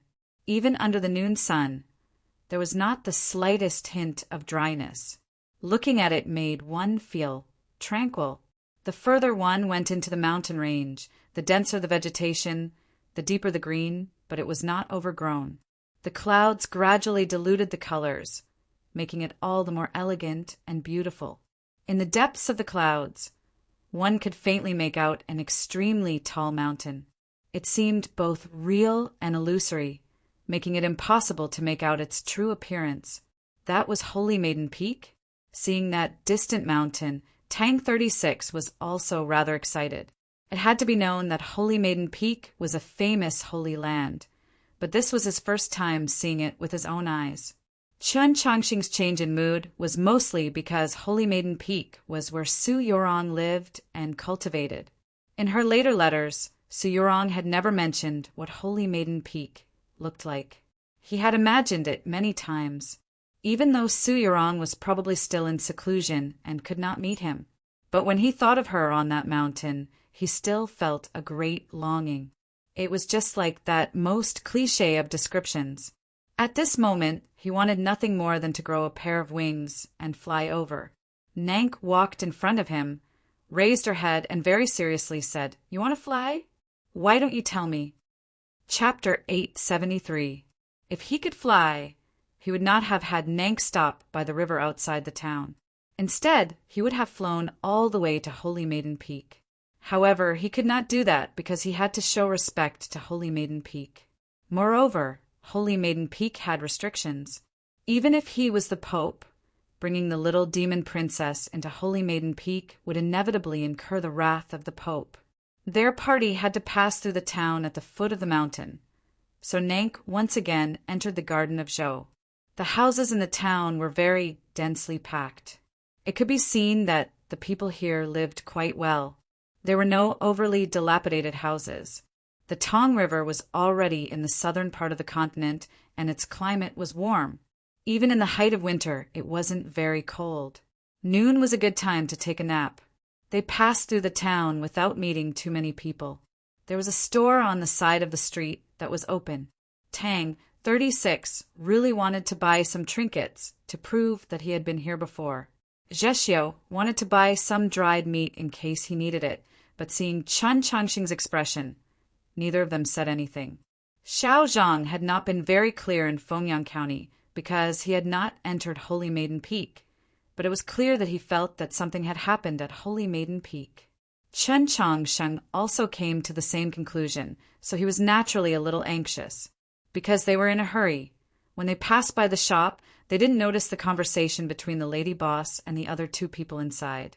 It's not a problem that we're missing one, and I'm not in a good position to play cards. It's just that the fairy hasn't been here for so long, and I'm worried that something might have happened to her. Bah! Even if your beard is burnt, nothing will happen to the fairy. Hey, didn't I just pay for 3 brick houses for your family? Is there a need to curse me to protect her? Speaking of which, where did the fairy go? After passing the town, they entered the forest. It was very quiet, and there were not many people on the road. Chen Changsheng and the others quickened their pace, their speed becoming faster and faster. If a normal person were to look at them, they might not even be able to see their figures clearly. The road gradually ascended. Under the cover of the forest, it rose higher and higher without a trace. Soon they arrived at the mountain. More than 10 miles later, a stone door appeared on the mountain path. Chen Changxing didn't pay attention to what was written on the stone door and directly walked forward. Then he was stopped. Since this was the mountain gate of South Stream Temple, there were naturally disciples guarding the gate, 2 girls of 14 or 15. These 2 female disciples didn't have a high position in the temple and didn't have the chance to travel far. They didn't go to the capital like their senior sisters, so they didn't recognize Chen Changsheng and Tang 36. Stop right there. Who are you? The 2 girls gripped the hilts of their swords and shouted at Chen Changsheng's group. The expressions on their faces were a little nervous. It seemed like they had no experience at all. Chen Changsheng and Tang 36 looked at each other. They both saw the problem. Even if the mountain gate was far away from the temple and was guarded by ordinary disciples, there would inevitably be many disciples from subordinate sects or fellow cultivators who came out of admiration to pay a visit. South Stream Temple should have arranged for some mature and steady disciples. So why did it send 2 girls? Tang 36 shook his head slightly, indicating that Qin Changxing should not reveal his identity yet. He stepped forward and said, "We are disciples of the emotion-severing sect of Han Chiu City. We have come to Holy Maiden Peak to sightsee." A young girl nervously said, "What kind of place is Holy Maiden Peak? Is it a place you can enter just because you want to?" These words made Qin Changsheng's group feel even more strange. Whether it was the question of who had come before them or these words, they all sounded like they had come from a book. How was this the tone a disciple of South Stream Temple should have? Tang, 36, stared at the girl and arched his brows. When did South Stream Temple have this sort of rule? Whether it was the Li Palace or Holy Maiden Peak, they both emphasized the transmission of the Tao to all living beings. They would never refuse entry to believers or fellow cultivators, but they would cut off a few truly important places.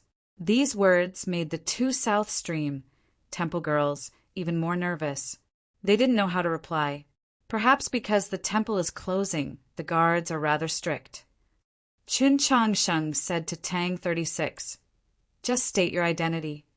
Hearing this, the two South Stream Temple girls suddenly came to their senses. As it turned out, the disciples of the emotion-severing sect that they had spoken of were all fake. They became even more nervous. Unsheathing their swords, they asked in trembling voices, "Just who are you?" Tang 36 originally wanted to directly state his identity, but seeing their nervous expressions, he couldn't help but find it rather amusing. He wanted to tease them, so he walked forward. The two South Stream Temple girls became even more nervous. The swords in their hands began to tremble, but they had no intention of backing down.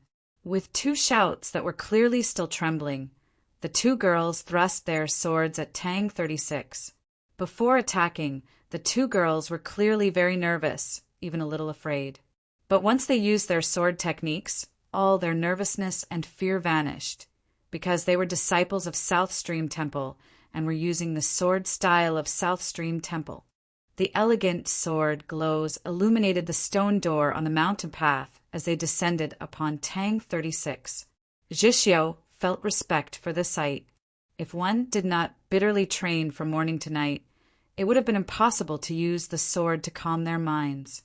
Hu 32 felt a shiver run down his spine at this sight. He thought, if these two most ordinary disciples of South Stream Temple have such exquisite sword techniques, it seems that I can't underestimate my fellow disciples of the South. Qin Changsheng felt suspicious at this sight.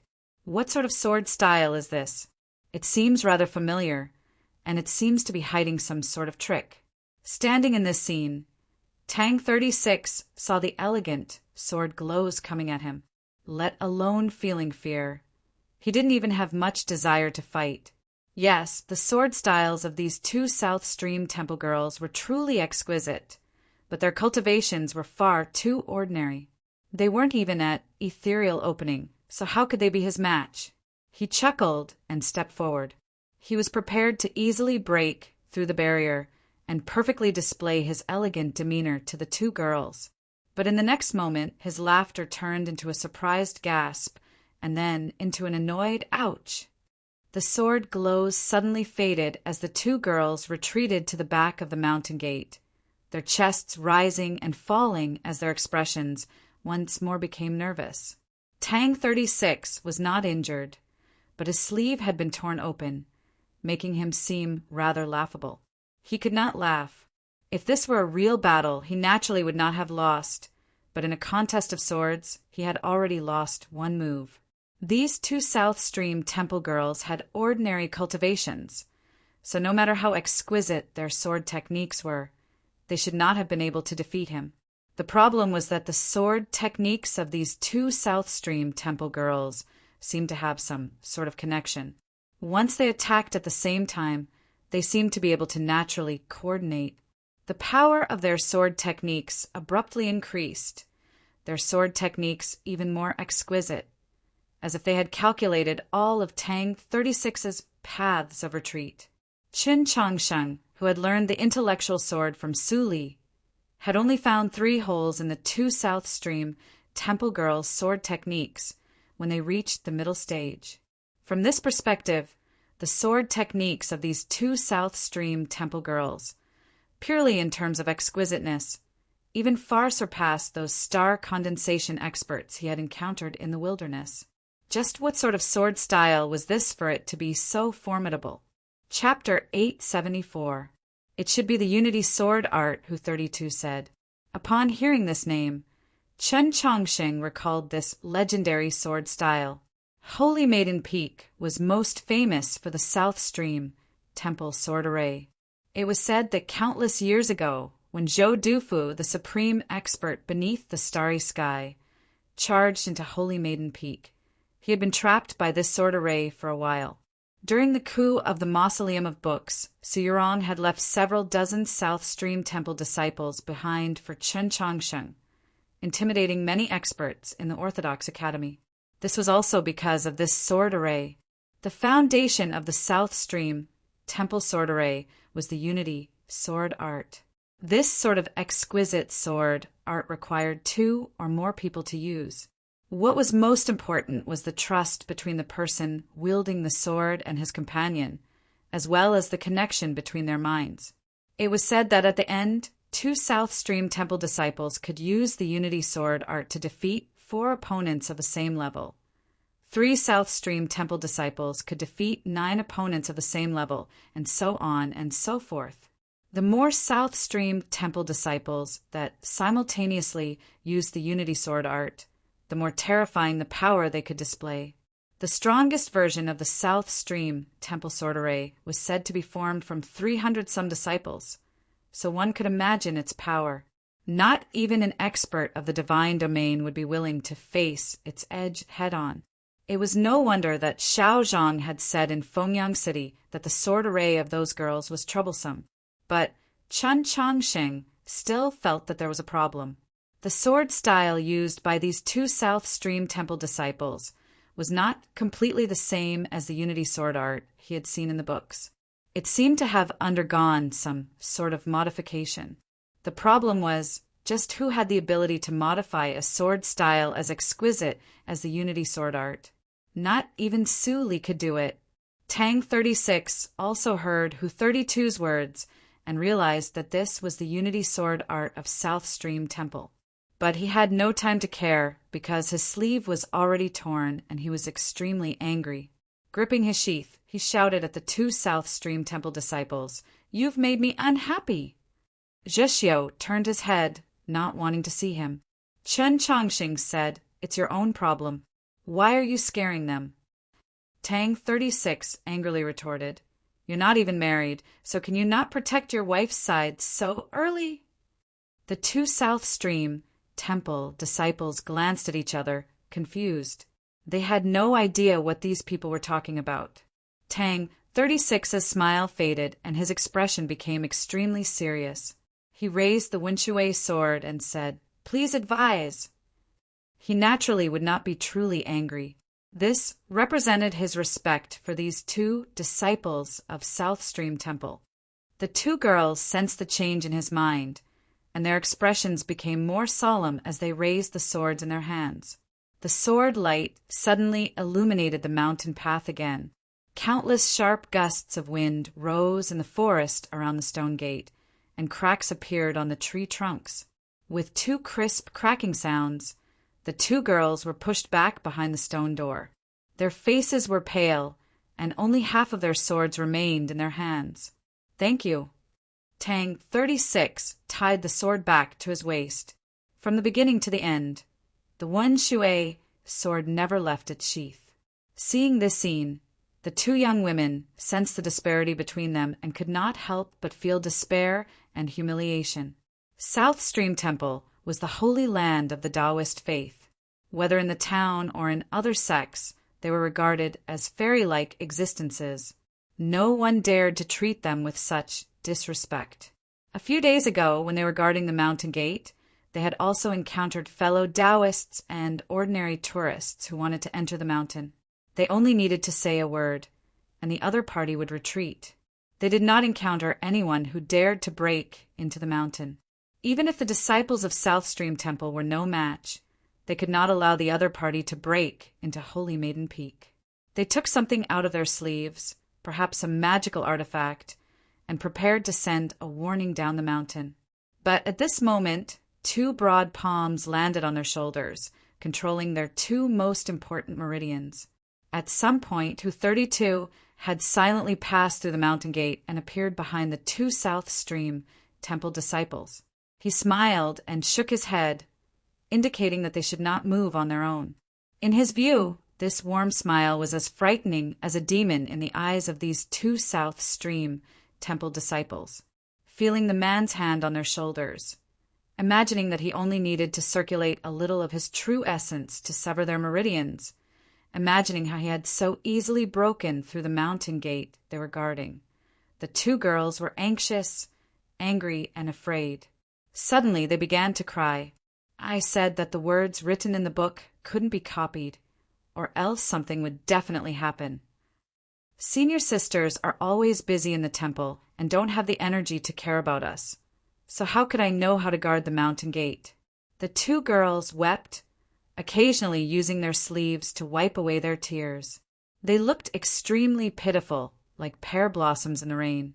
Tang, 36, repeatedly shook his head, thinking, just what's wrong with South Stream Temple, that it would send two girls who clearly don't understand the ways of the world to guard the mountain gate. No matter how sorrowfully the two girls wept, 232's expression did not change. He still faintly smiled, and then he glanced at Chun Chongsheng. Chun Chongsheng understood his meaning and said, I'll go take a look first. Zhishio said, I'll be in the shadows. After saying this, he vanished into the forest on the side of the path. The fierce sun cast countless shadows on the leaves, making it impossible to tell which one was him. After passing through the front gate of South Stream Temple, one was still faced with that seemingly endless mountain path. At a time like this, it was not suitable for Nank to appear. Chun Chongsheng pushed his speed to the limit, occasionally using the Yeshur step. Sometimes he would move east, sometimes he would move west, sweeping through the mountain path like a gust of wind. Only when he made a turn would he leave behind an afterimage on the glossy surface of the green bamboo. The mountains were beautiful, and the scenery was pleasing to the eye, but he was in no mood to look at them. He allowed the howling winds to batter him, his eyes wide open as he stared at the slightest change on the mountain path. His spiritual sense would also go with the wind, allowing him to sense what was going on up ahead. His primary goal was to understand those arrays. In their letters, Su Yurong had not discussed too many specific matters of South Stream Temple, but she had mentioned those arrays or seals on the mountain path. Just as expected on the 10 or so miles of mountain path behind the bamboo forest, Chun Chongsheng encountered several very exquisite arrays. Even with his strength, even if he used 10,000 swords at the same time, it would still take him a long time to break through those arrays. Fortunately, in the Garden of Zhou, in the Snowy Temple, and in the Mausoleum of Books, he had discussed this subject with Su Yurong, so he had a certain understanding of these arrays. Coupled with the fact that he was now the Pope, and although there were some differences between the north and south of the Orthodoxy, they still came from the same source, so he very quickly found the life gate of these arrays and easily passed through them. The life gate of these arrays would often leave the mountain path and end up under a stream or next to a boulder, but the general direction would not be wrong. He continued to rush toward that cliff. Behind the cliff was a cloud that seemed to not disperse for 10,000 years. Holy Maiden Peak was faintly discernible in this cloud. Even though he was already very close, it was still difficult to make out its true appearance. Chapter 875. As he ran up the cliff, Chun Chongsheng saw many disciples of South Stream Temple hurrying down the mountain path. He knew that they had probably been alarmed by the disturbance at the mountain gate. He saw a few familiar faces among the South Stream Temple disciples and relaxed a little. He thought to himself that there would probably be no more misunderstandings between the two sides. Very quickly, he arrived in front of that cliff. Pine trees grew between the white stone cliffs, and there were also many extremely thin waterfalls that cascaded down. In front of the cliff was a large, flat plateau, and between the green trees he could see countless elegant and beautiful buildings. Presumably, this was the legendary South Stream Temple. If he had come to visit normally, perhaps he would have taken a good look, but now he was not in the mood. After a quick glance, he continued to swiftly climb the cliff. There were no more mountain paths between the cliffs. There were dense forests or steep rock walls everywhere. Even apes who were good at climbing would find it difficult to climb up, but for Chen Changsheng it wasn't too difficult. As he climbed up the cliff, he gradually climbed higher and higher, the mountain steeper and steeper. The clouds around him grew thicker and thicker, until he could no longer see South Stream Temple below, nor could he see the light of the sky above. He could only rely on his previous impressions to determine his direction. He did not find it difficult, and on the contrary, he felt a sense of intimacy. Back in Xining village, he would occasionally follow his senior brother to that solitary peak deep in the clouds outside the village to gather herbs, so he was very familiar with this sort of environment. After some time, the clouds suddenly grew much fainter, and the light of the sky above his head grew clearer. Chun Changsheng's mind was roused. The cold wind passed through the green trees and strange rocks between the peaks and landed on his face, bringing with it some moisture. The clouds suddenly dispersed, and his field of vision broadened. To the north, he could see the Tong River, which curved like a line. This was the summit of Holy Maiden Peak. Chen Changsheng was very sure that Su Yurong was in seclusion here, but after circling the summit twice, he saw several hundred ancient trees that he had never seen before, saw that rock by the cliff that she had mentioned in her letter, and even saw those cute little jade-green birds she had mentioned in her letter, but he did not see the cave. He also didn't know where the white crane had gone. However, he had already calmed down a lot. After hearing Xiao Zhang's words in Fengyang City, he had been very nervous, even a little anxious. Now that he was here, all his nervousness and anxiety vanished without a trace, because the summit was just as she had said in her letter. There were no changes, no signs of battle. What still puzzled him, or perhaps even put him on guard, was that, logically speaking, Su Yurong was in seclusion at Holy Maiden Peak. Even if she could only emerge after several years, South Stream Temple should have left a few disciples to accompany her. Otherwise, what if she encountered a problem in her cultivation and needed help? He returned to the north side of the peak. There were several ancient trees and a very shallow pool. It was the place where he thought the abode should be. He came to this conclusion not only because of the location, the scenery, and the traces by the pool, but also because there were the most inscriptions on the tablets here, and they looked the oldest. On the cliffs of Holy Maiden Peak, inscriptions could be seen everywhere. Those inscriptions were directly engraved, and some of them were very familiar to him. The inscriptions of the Heavenly Tome monoliths. He had heard Su Yurong say that these were the Heavenly Tome monolith inscriptions that the first Holy Maiden had personally copied from the capital's mausoleum of books. Different from the rubbings that the plum garden had taken out, these monolith inscriptions contain the supreme wisdom and supreme soul of the Holy Maiden, containing the true meaning of the Heavenly Tome monoliths. South Stream Temple's comprehension of the Heavenly Tome monoliths had never been weaker than the Li Palace's, and in certain aspects was even superior. This was all because they possessed these monolith inscriptions. Chun Changsheng found the reflecting monolith inscriptions on the cliff and touched them. A cool feeling came from his fingers. These lines were no different from the monolith inscriptions of the mausoleum of books, but there were some extremely minute differences. These differences were not errors, but represented the first Holy Maiden's understanding of the monolith inscriptions. Chun Changsheng's understanding of the Heavenly Tome monoliths far surpassed that of other cultivators, even those true geniuses. This was because he had comprehended the monoliths in the mausoleum of books differently, and he had always carried 5 Heavenly Tome monoliths on his wrist. Just by lightly touching them, he could sense them. He knew that if he could carefully study these monolith inscriptions on Holy Maiden Peak, it would inevitably be of enormous benefit to his cultivation. These were all matters for the future. Right now, he first had to find the dwelling. At this moment, he felt the cliff beneath his fingers faintly tremble. A faintly discernible and faint aura spread out from the dense green vines. He followed the aura and pushed aside the dense green vines. Behind the ivy was still the cliff. Whether he looked at it or touched it with his own hands, he could not see anything strange about it. Even if he used a hammer to smash it, he would only smash out countless rocks. But Chen Chongqing knew that this cliff was not filled with rocks. It was empty. In other words, the dwelling of Holy Maiden Peak was inside. It was not because he could see through the extremely profound array on the cliff, but because of those ivy. These ivy were also an array. It was not as powerful as the array on the cliff, but it could still obstruct the vision of an expert of the divine domain. Chen Chongqing could see through these vines because he had seen these vines before. These ivy were the Tong Palace. The Tong Palace was an array. He had seen it in the capital's imperial palace. These ivy had transformed into the Tong Palace, and he had seen it in the garden of Zhou.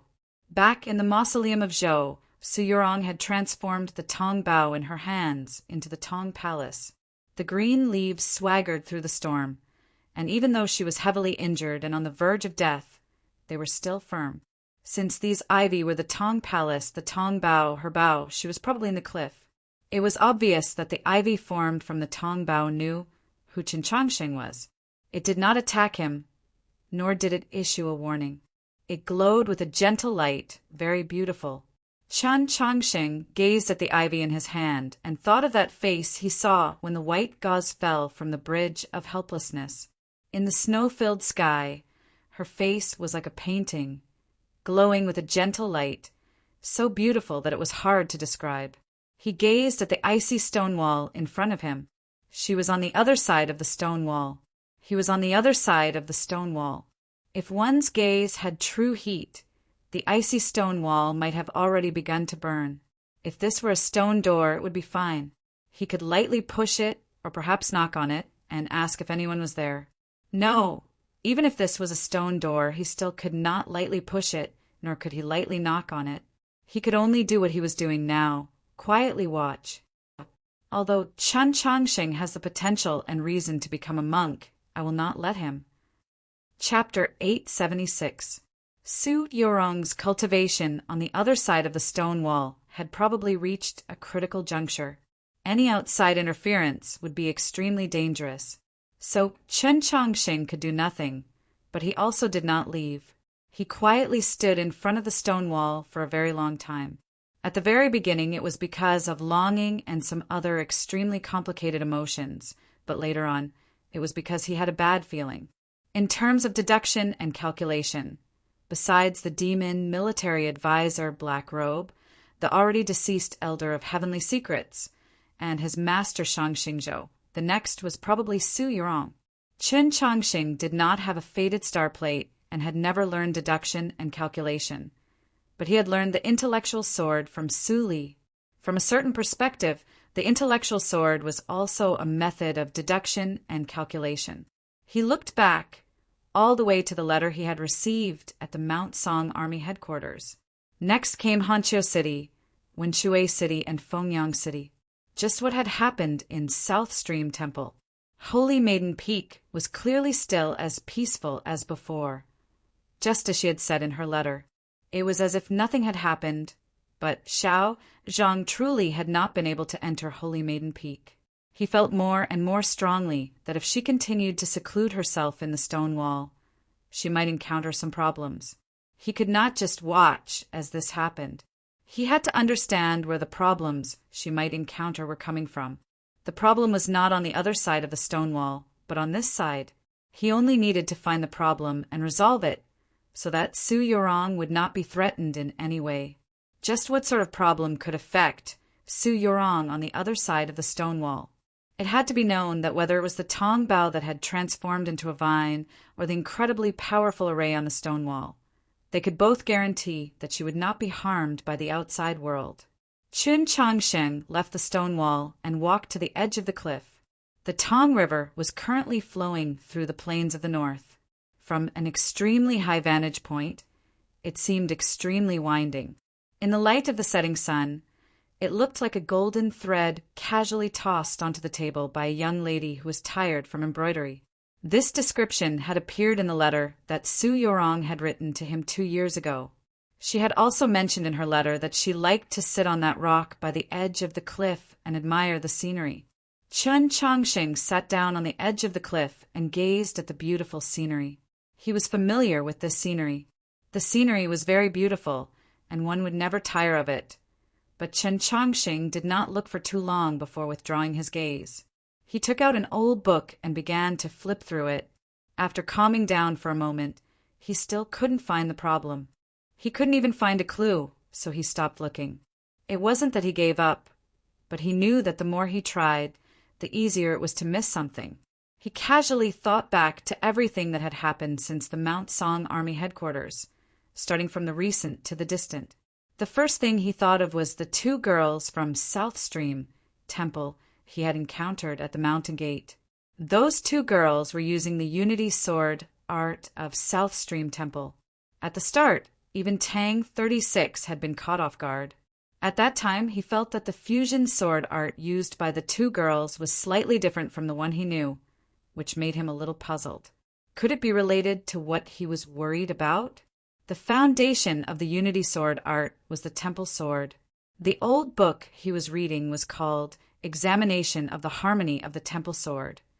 It was written by a female teacher of the 13 divisions of Radiant Green who had studied at South Stream Temple for 30 years. From a certain perspective, this senior of the 13 divisions of Radiant Green was very similar to Su Yorong. This was the first time Chen Chongqing had formally studied the Unity Sword art. The more he read, the more he admired it. It was clearly a very simple sword style, but it demanded so much of the user. It was no wonder that in the entire continent, only the disciples of South Stream Temple, who were relatively cut off from the world and had calmed down hearts, could use this sword style to its peak, resulting in the South Stream Temple sword array that shook the world. The current Chen Chongqing was publicly acknowledged as a genius of the sword. If one ignored his age, he could even be called a grandmaster of the sword. His knowledge and grasp of the sword grew more and more refined, and correspondingly he grew more and more infatuated with the sword. Although he still couldn't compare to Su Li or those people from the Mount Li sword sect. When he came into contact with a new sword style like the Unity Sword art, he naturally became intoxicated, gradually forgetting the passage of time. The setting sun shone on the Tong River and also on the summit of Holy Maiden Peak, growing redder and warmer. Chen Chongqing had already reached the 3rd book related to the Temple Sword and the Unity Sword art. His left hand gripped the book while the index and middle fingers of his right hand came together in the shape of a sword, constantly gesticulating. Not even he noticed that as he moved, an invisible sword intent emerged from his fingertips, slicing the red and warm rays of light and the chilly mountain winds into countless pieces. The edge of the cliff was filled with the sound of something piercing through the air. The clouds scattered, and the spirit beasts of the forest fearfully fled into the distance. Only a few kingfishers stood nearby, tilting their heads and curiously looking at him. They were probably thinking, just who is this person? Why are his movements exactly the same as that little fairy's? At this moment, the clear cry of a crane came from somewhere. The kingfishers hopped away, searching for the smallest and most adorable dinner mushrooms under the trees. The spirit beasts of the forest retreated even further. The clouds between the cliffs suddenly scattered.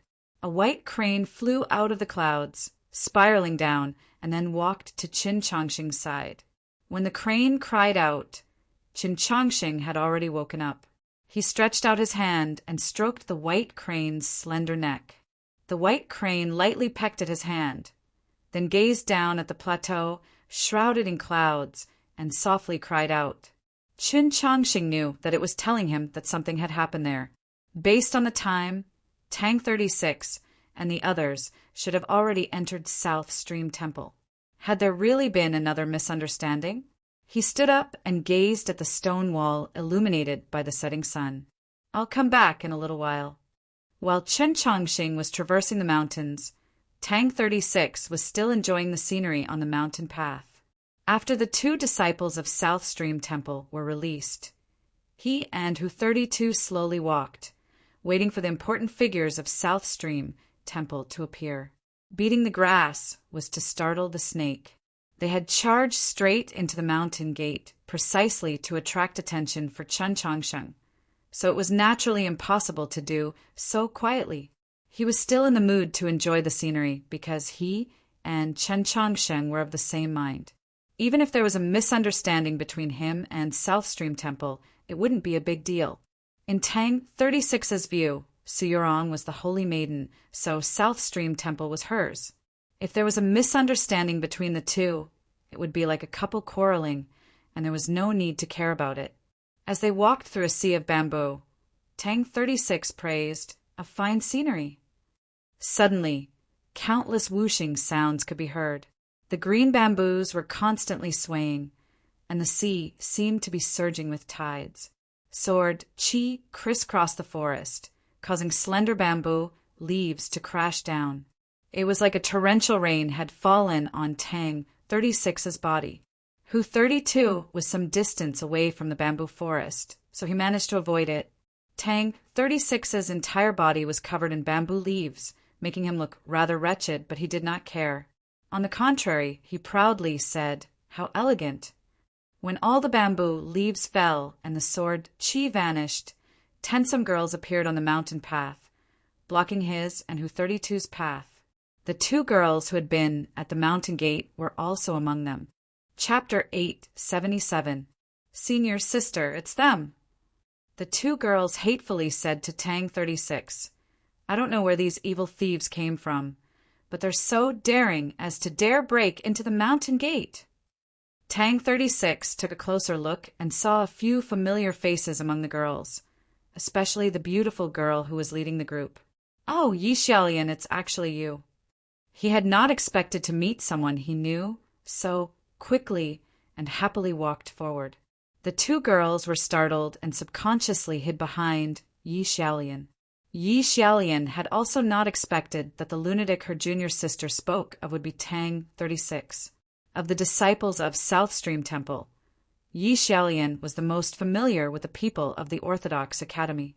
Putting aside the earliest story, just the fact that they had spent a very long time together from Mount Han to the Orthodox Academy. With a slightly surprised expression, she asked, "How could it be you?" Tang 36 did not notice the strangeness in her expression. Smiling, he recounted what had happened earlier. As he spoke, the 2 girls became more and more confused. Why isn't senior sister angry at all? And why is senior sister Shang also smiling? Could it be that senior sister actually knew this lunatic and was even friends with him?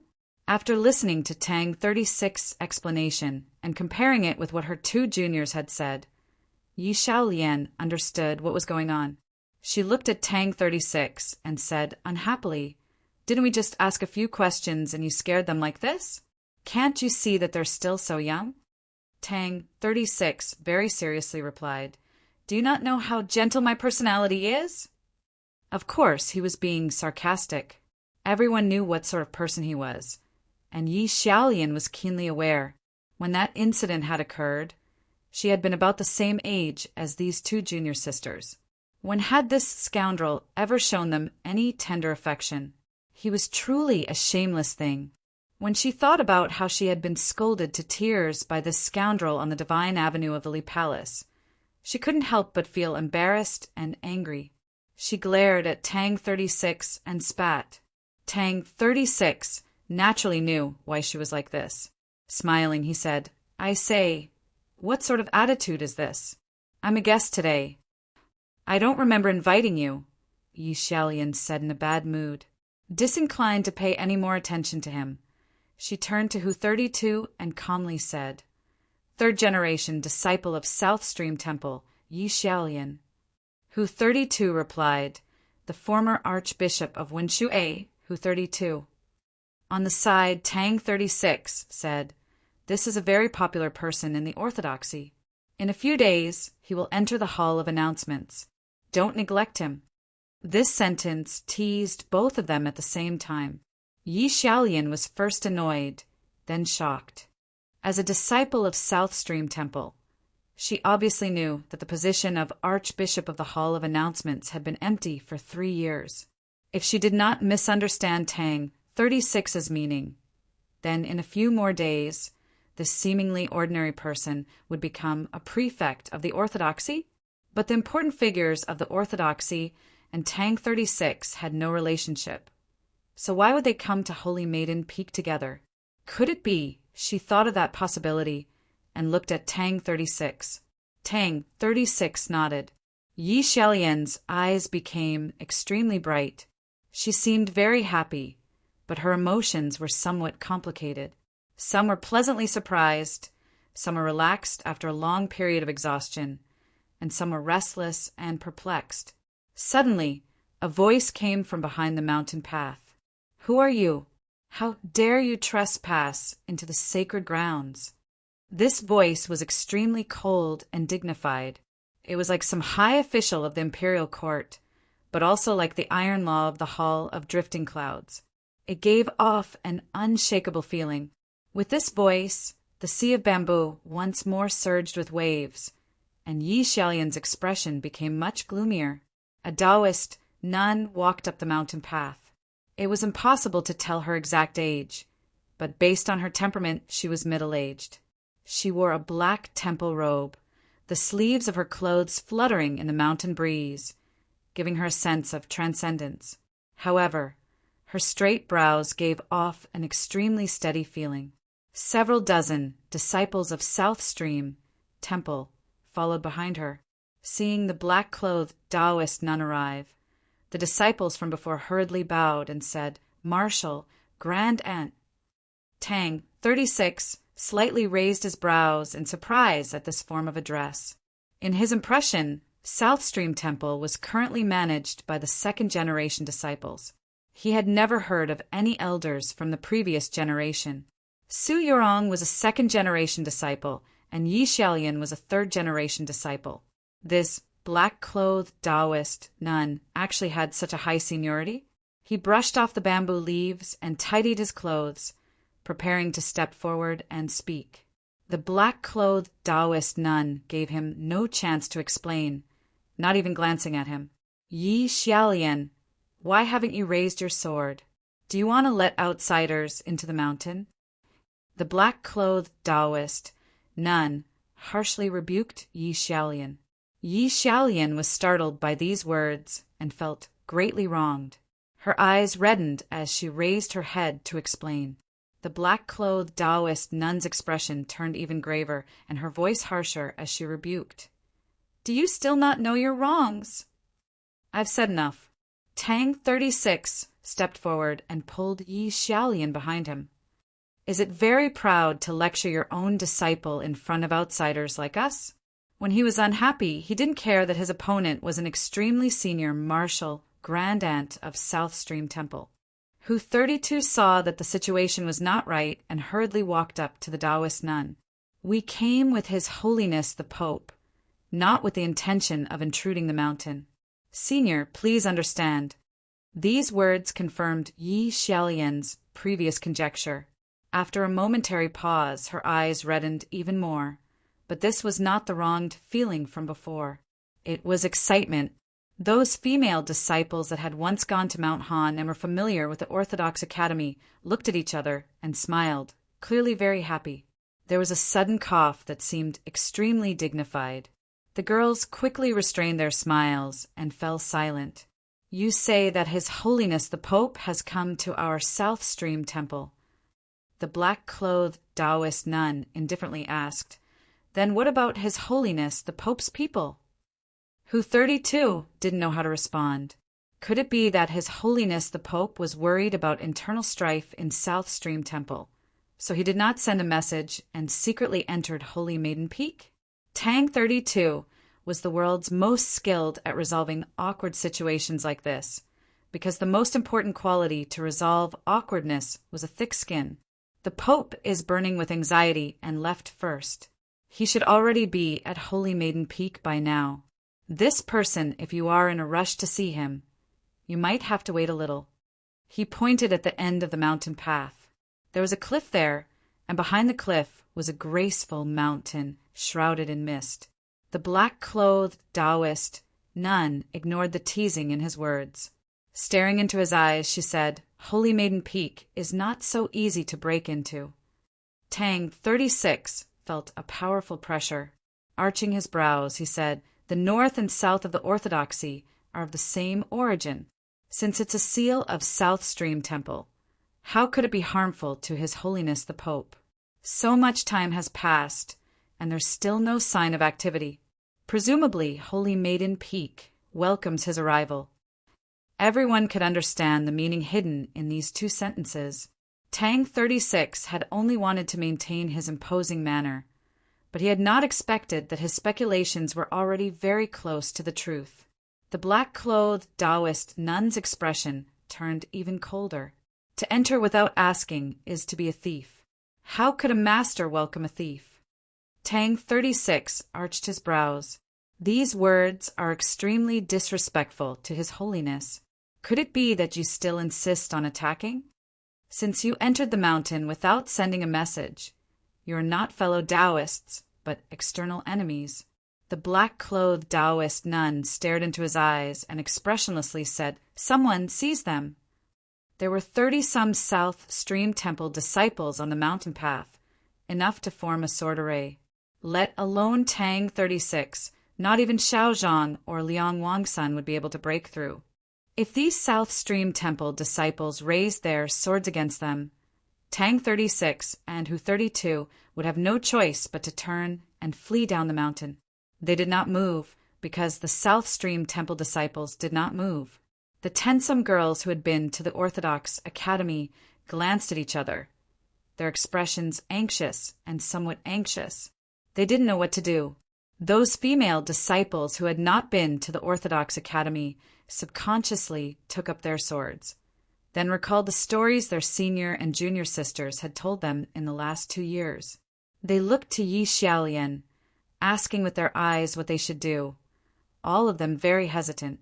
It was quiet on the mountain path. Not a sound could be heard. Chapter 878. Silence, silence. If one did not explode in silence, then one would be embarrassed in silence. As a senior martial grandaunt, no one responded to the black-clothed Taoist nun's order. Nothing could be more embarrassing than this. Tang, 36, was able to resolve this awkward situation because he had a thick skin. She clearly did not have such a thick skin, so she felt very embarrassed and then became very angry. Her face reddened and her brows shot up. Yi Xiaolian knew that this was a sign that her martial grandaunt was angry. Worried, she stepped forward to say a few words, but it was too late. The black-clothed Taoist nun coldly snorted. Her body suddenly transformed into a gray blur as she rushed down the mountain path, her right hand slapping at Tang 36's chest. A howl came from the mountain path. Tang 36 felt like a mountain was rushing at him, its pressure terrifying to the extreme. Without thinking, he pulled out his sword and slashed down. With a clang, the Wunshui sword left its sheath, glowing with a bright light like countless rays of golden light falling on the Wunshui. The black-clothed Taoist nun's cultivation was far above his. A simple slap was like a falling mountain. Even if he used the 3 swords of Wunshui, could he block it? Tang 36 knew that he could not block it, so his sword was not aimed at the black-clothed Taoist nun, but behind him. The sword technique he used was not the defensive gathering night clouds, nor was it the fiery, murderous one stream of maple, but the fastest movement technique, hanging sunset. Countless golden rays of light lit up the mountain path, all of them the luster of swords. The sea of bamboo seemed to give birth to a layer of water that seemed both real and real. Like the setting sun, the light abruptly disappeared. The setting sun on the surface of the water moved at an unimaginable speed, to the far east. It was hard to find a movement faster than this. The figure in the setting sun was Tang 36. Using his movement technique, he retreated 10 samjang. With a loud bang, a huge wave suddenly rose in the sea of bamboos. 2 rows of bamboos by the side of the mountain path snapped one after another. A several feet deep pit appeared on the mountain path. Gravel and stones flew everywhere. Tang 36 gripped the Wenshui sword and stood several zhang away. As he saw this sight, his expression subtly changed. The black-clothed Taoist nun's cultivation was truly terrifying. Even more terrifying was that her first attack was so heavy. If he was not mistaken, this was the supreme technique of South Stream Temple, the flowing cloud palm. If he hadn't reacted quickly enough and used Hanging Sunset without hesitation, he would have faced this palm head-on. Then would his sword break like a bamboo? At this moment, he might already be lying at the bottom of the pit, heavily injured or even dead. The power of the black-clothed Taoist nun's palm still hadn't dissipated. Separated by more than 100 feet, she attacked Tang 36. A rarely seen ruthlessness appeared in Tang 36's eyes. He held the Wen Shui sword and prepared to move forward. Hu 32 wielded a very ordinary-looking dagger, which he used in a very strange posture to continuously block in front of him. With every strike, a white turbulence would appear on the surface of the sword. The remnants of the palm force turned into a dozen gusts of wind and gradually disappeared without a trace. The black-robed nun stood on the mountain path, frowning slightly as she watched the scene, but she didn't take any further action. She hadn't expected that her opponent would be able to block one of her thunderous strikes, and was rather astonished at his level. In her view, this young master's swordsmanship and movement techniques were quite good, but the truly formidable one was that priest. "You actually know the flowing cloud sans ho?" she asked Hu 32. Without waiting for Hu 32's reply, she turned back to the bamboo forest. Tang 36 had avoided her palm energy, while Hu 32 had used the flowing cloud sans ho, which shared the same origin as the flowing cloud palm, to neutralize the last of the palm energy. But just a moment ago, if she had used her full strength, she would still have had a chance to injure these two. But just when she was prepared to activate Surging Cloud and unleash its greatest power, she suddenly sensed a warning, like a wild beast was staring at her from the bamboo forest.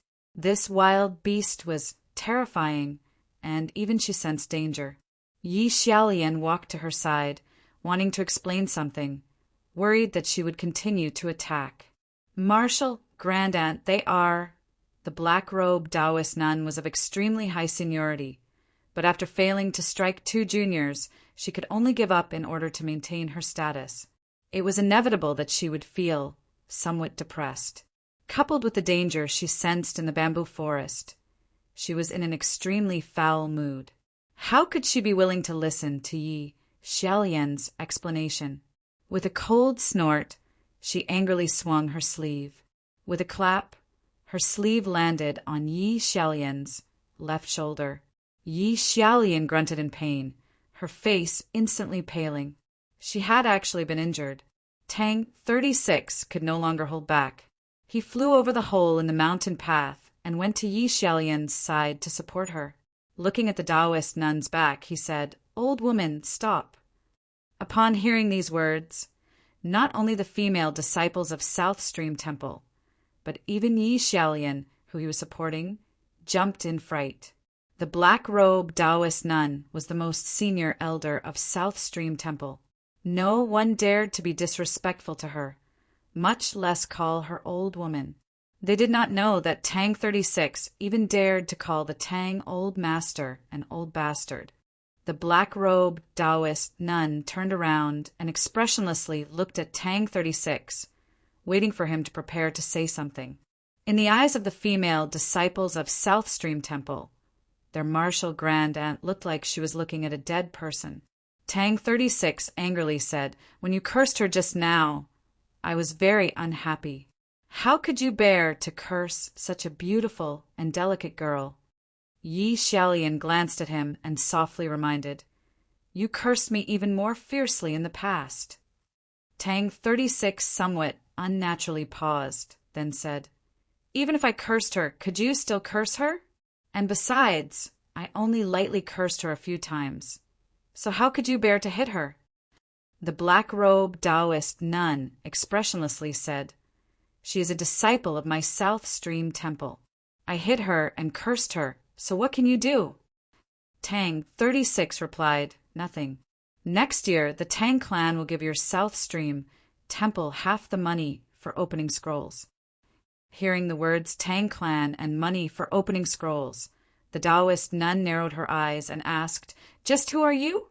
Yi Xiaolian indicated that there was no need to support her and hurriedly said, "Marshal, Grandaunt, he is Tang Tang." The black-robed Taoist nun froze for a moment, then harshly said, "So it's the Tang clan's young master.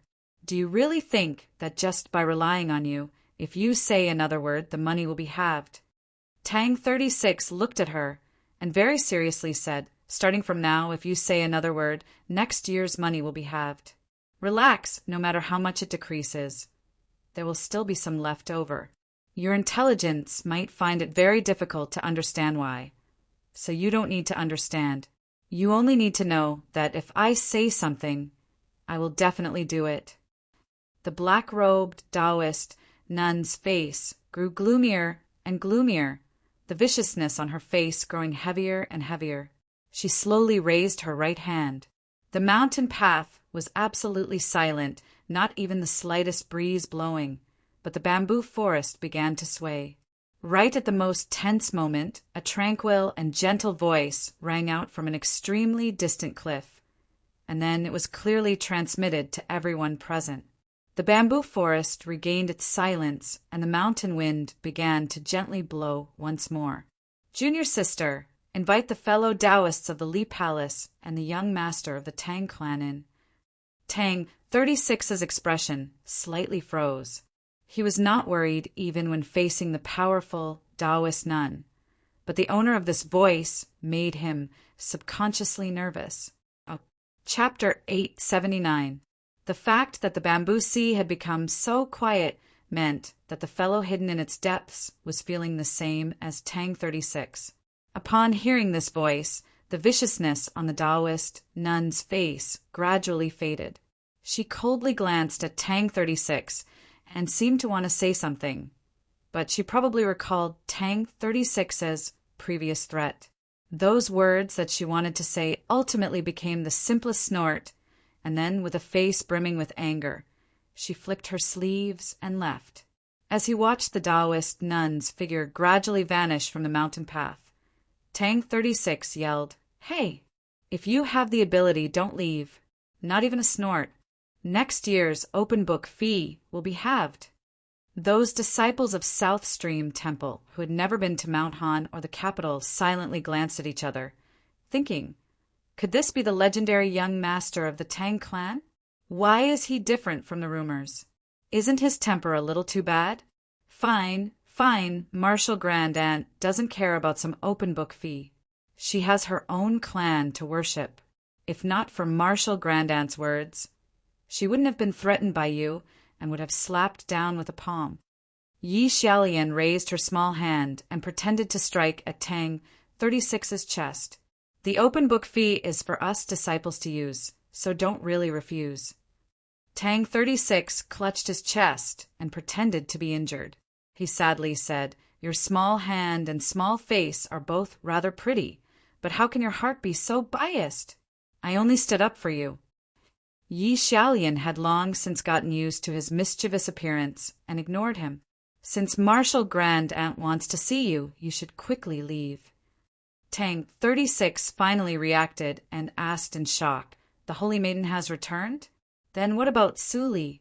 Could she have been dumped again?" He was naturally not speaking of Su Yorong, but of Su Yorong's teacher, the previous Holy Maiden, who 32 was also very shocked, but when he heard those last words, his steps became disorderly and he almost fell off the mountain path. Yi Xiaolian and the other girls were even angrier, glaring at him. wanting nothing more than to take out their swords and chop him into pieces. I just saw that the atmosphere was a little heavy, so I was just joking. Tang 36 smiled apologetically. Why so serious? Yi Xiaolian restrained her temper and explained, I was talking about the martial grand-aunt of my branch, the senior sister of that martial grand-aunt from before.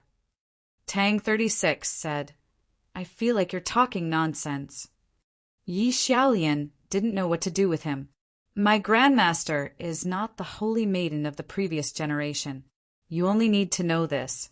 She is an elder of very high seniority in the temple. Just what happened to South Stream Temple.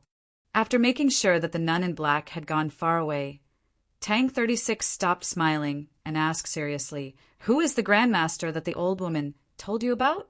Why have I never heard of him? Yi Xiaolian said, Please be a little more respectful. Besides, Martial Granduncle's cultivation is extremely high, his cultivation is successful, and he has a technique to maintain his appearance. How is he old? People like them, no matter how young they look, are already old here. Tang 36 pointed at his chest and said to the girls of South Stream Temple, and we're all still very young, so sometimes we don't need to listen to them. These words seemed to imply something, and the disciples of South Stream Temple fell into deep thought. Hu 32 sighed, perhaps because he was thinking of his own age. Because of Tang 36's words, Yi Xiaolian's heart was moved and her eyes became moist. A girl of South Stream Temple gathered up her courage and said, Let me say it! Before she could speak, a fellow disciple who was familiar with her said, Marshal, Granduncle won't be happy. There's no need to be afraid. If there's anything, just tell me. Tang 36 said to Yi Xiaolian, If that old woman dares to beat and scold you, I won't give her any money for the books next year. Yi Xiaolian broke into a smile. Can you make the decision? Tang 36's expression did not change as he said, If deceiving people in order to stand up for you is a crime, then let me be imprisoned in Zhou prison. Yi Xiaolian blushed. Can't you speak properly? Tang 36 very innocently replied, It's not like I'm a proper person. Since ancient times, the cultivators of the south had the habit of descending the mountains to travel after they had succeeded in their cultivation. Scholartree Manor was like this, the Mountly Sword sect was like this, and Holy Maiden Peak was even more so. Su Yurong had once gone to the southern sea, and her teacher, the Holy Maiden, had followed Su Li to that distant continent. Besides them, Holy Maiden Peak also had a few elders of the previous generation who had been traveling the world and had not returned for a very long time. Because so much time had passed, many people had forgotten about their existence. Even those who remembered believed that they were still traveling, or that they had even returned to the Sea of Stars. No one had expected that half a year ago, 3 elders of the previous generation who had been traveling the world for several decades would suddenly return to Holy Maiden Peak. These 3 elders had extremely high seniority. In the current South Stream Temple, it was impossible to find anyone with a higher seniority than them. To put it another way, they were the ancestors of Holy Maiden Peak. The return of the ancestors was naturally a joyous occasion that the entire world should celebrate. But soon after, everyone realized that there was a very troublesome problem. When the previous Holy Maiden left, she had not imagined that these senior and junior sisters who had been traveling the world for so many years would return. She had directly left South Stream Temple to Su Yurong. When Su Yurong was in seclusion, she had also not thought about this matter. She had directly handed over the affairs of the temple to these 2 virtuous and steady senior sisters. Now that they had returned, just who should manage South Stream Temple? Logically speaking, it should have been done according to Su Yurong's orders, but these 3 elders were far too senior. If they expressed their opinions on the affairs of the temple, would anyone dare to disobey? If these 3 martial grandaunts had only devoted themselves to cultivating the Tao and had no interest in the affairs of the temple, it would naturally have been best, but this was not the case. They did not care about ordinary temple affairs, but on a certain important matter, They very clearly and unyieldingly expressed their stance. This matter involved the relationship between Holy Maiden Peak and the Lee Palace. It was the important matter of merging the North and South factions of the Orthodoxy. The three martial grandaunts sternly expressed that this matter could not be carried out, and then they made a decision that was certain to shake the continent. This decision was the source of Yi Xiaolian and the other disciples of South Stream Temple's gloomy and complex moods. After listening to Yi Xiaolian's account, Tang 36 fell silent, then asked, "There was no news before they returned?" He could understand, even accept, the fierce opposition of the three elders to the matter of merging the North and South factions of the Orthodoxy. The ideals of the older generation were often even more unyielding and unchangeable, just like the old master of his clan. What made him wary was the decision that Yi Xiaolian had not clearly stated, as well as the information hidden behind it. After leaving South Stream Temple, the world's most noble holy land, and wandering the world for several decades, these three martial grandaunts should not have been people who cared about glory, splendor, and wealth. Even if they still could not let go of anything, who would find them on the continent and tell them that they had returned to South Stream Temple to do these things? No one expected them to suddenly return, just like Yi Xiaolian continued, like they were carrying out a surprise attack. Tang 36 asked, "What are their names?" Yi Xiaolian replied, "My martial ancestor is called Huai Rin, and the martial grandaunt you saw before has the Taoist name of Huai Bai." Tang 36 felt strange, thinking to himself, "I seem to have heard these two names somewhere before." Yi Xiaolian had no idea what he was thinking and continued, "There is also a martial grandaunt called Huai Shu." Tang 36 thought it over, then said, "If they are all the same as that old woman from before, their true personalities and names being completely opposite, then this will be troublesome." Chapter 880. As they spoke, the group arrived in front of the cliff. Pine trees would occasionally stretch out from the cliff, and tiny waterfalls would fall, splashing water into the air. In front of the cliff was a large plateau. The terrain was rather flat, stretching out into the distance with no end in sight. It was like a plain. The plateau was covered in green trees, and as one went deeper, one could see many flowering trees. Behind the flowering trees were countless buildings, their black eaves and white walls hidden in the forest. It was a rather beautiful sight. Hu 32 felt that the legendary South Stream Temple was very different from the Lee Palace and sighed in praise. Tang 36, on the other hand, thought of the ancestral hall in Winshui City and Chicken Crowing Mountain outside the city. He was silent, passing through the green trees and flowering trees, stepping on the slightly damp stones, and after a few twists and turns, they arrived in front of South Stream Temple. The group passed through the bright hall, passed through several small gardens, and passed through many pavilions of scriptures. When they reached the deepest part, they saw a thatched cottage. Many stone monoliths were erected around the thatched cottage. Moss occasionally grew on these monoliths, but they could not conceal the clear and deep lines on their surfaces. Tang 36 and Hu 32 had both entered the mausoleum of books to view the monoliths and comprehend the Tao, so they recognized at a glance that these monoliths were probably replicas of the heavenly tome monoliths. They were not simple and crude replicas. The monoliths exuded an ancient aura that fused with the thatched cottage, forming a world of its own that inspired reverence. No matter how frivolous Tang 36 was, he had become much quieter in this sort of place. He was somewhat worried that something might have happened to Zhishio, who was hiding in the shadows. 3 prayer mats were placed in the thatched cottage. Sunlight spilled down through the glass on the roof, so it was not dim and could be seen very clearly. The black-clothed Taoist nun they had met at the mountain gate sat on the left-hand prayer mat, her expression as cold as ever. As she watched Tang 36 walk into the thatched cottage, a hint of viciousness appeared in her eyes. A violet-clothed Taoist nun sat on the right-hand prayer mat.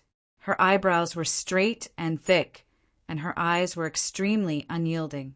One could tell at a glance that she had a fiery temper. The Taoist nun sitting on the prayer mat in the center wore a white temple robe. Her expression was calm and gentle, and her eyes were like limpid autumn waters. Just looking at her made one feel close to her. But when Tang 36 saw this white-clothed Taoist nun, he became wary and guessed that she was the owner of the voice from before. It was not because her robe was the most noble white of Holy Maiden Peak, but because of her.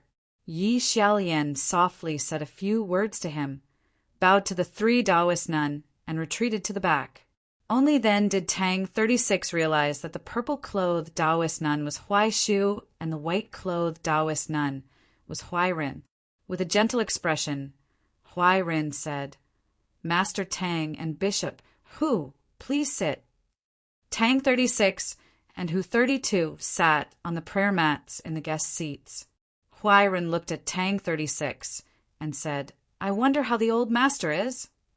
Tang 36 said, "Not bad, I'm not dead. But since I'm still alive, he naturally won't be happy." He said Who? Who? Of who? Of Tang, and his... Tang 36 understood the South Stream Temple Elder's meaning. As long as the Tang Old Master was alive, the Tang clan was the Old Master's Tang clan. His threat to South Stream Temple at the Mountain Gate naturally would not be realized. Correct. Living is truly the best. My second uncle would definitely not feel good because he's dead. Tang 36 sincerely said, "This is truly something to be happy about."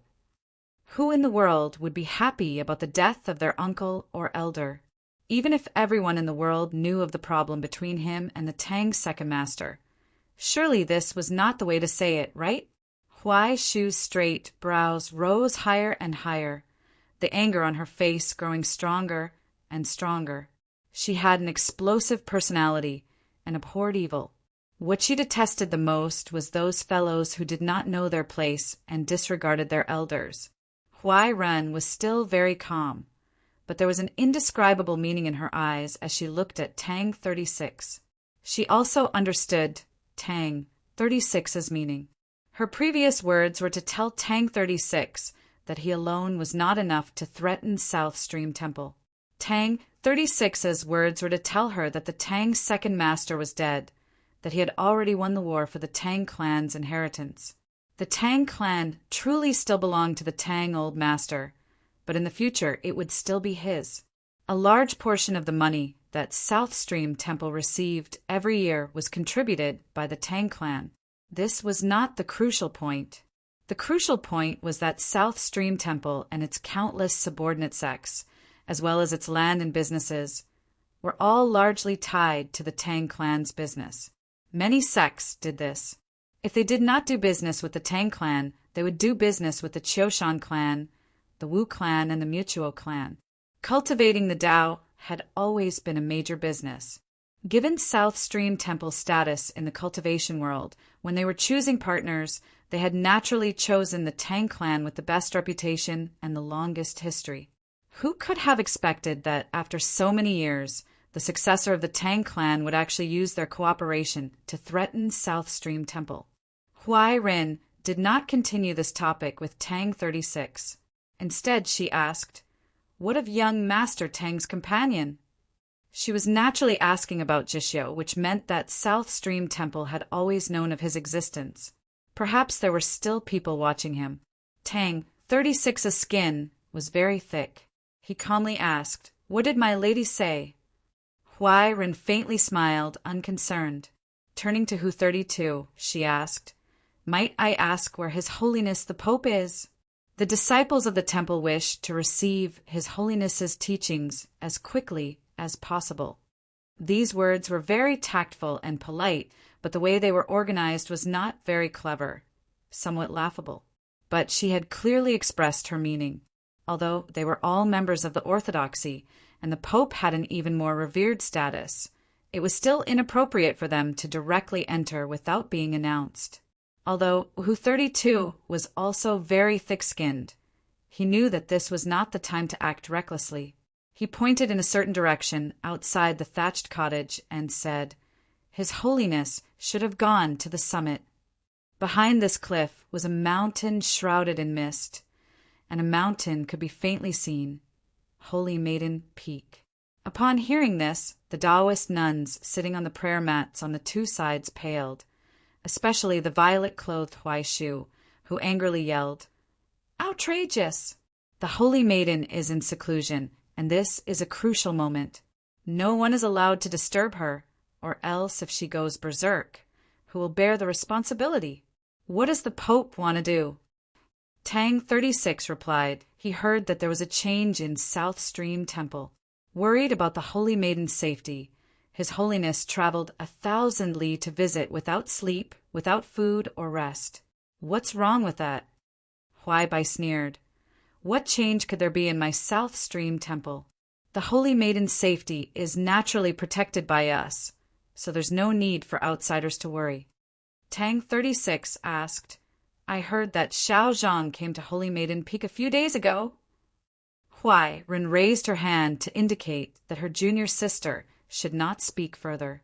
She calmly replied correct.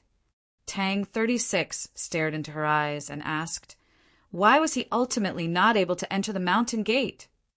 3 years ago, by the snowy Luo River in the capital, Xiao Zhang had thrust his spear into the river and saved the heavily injured Wang Pa.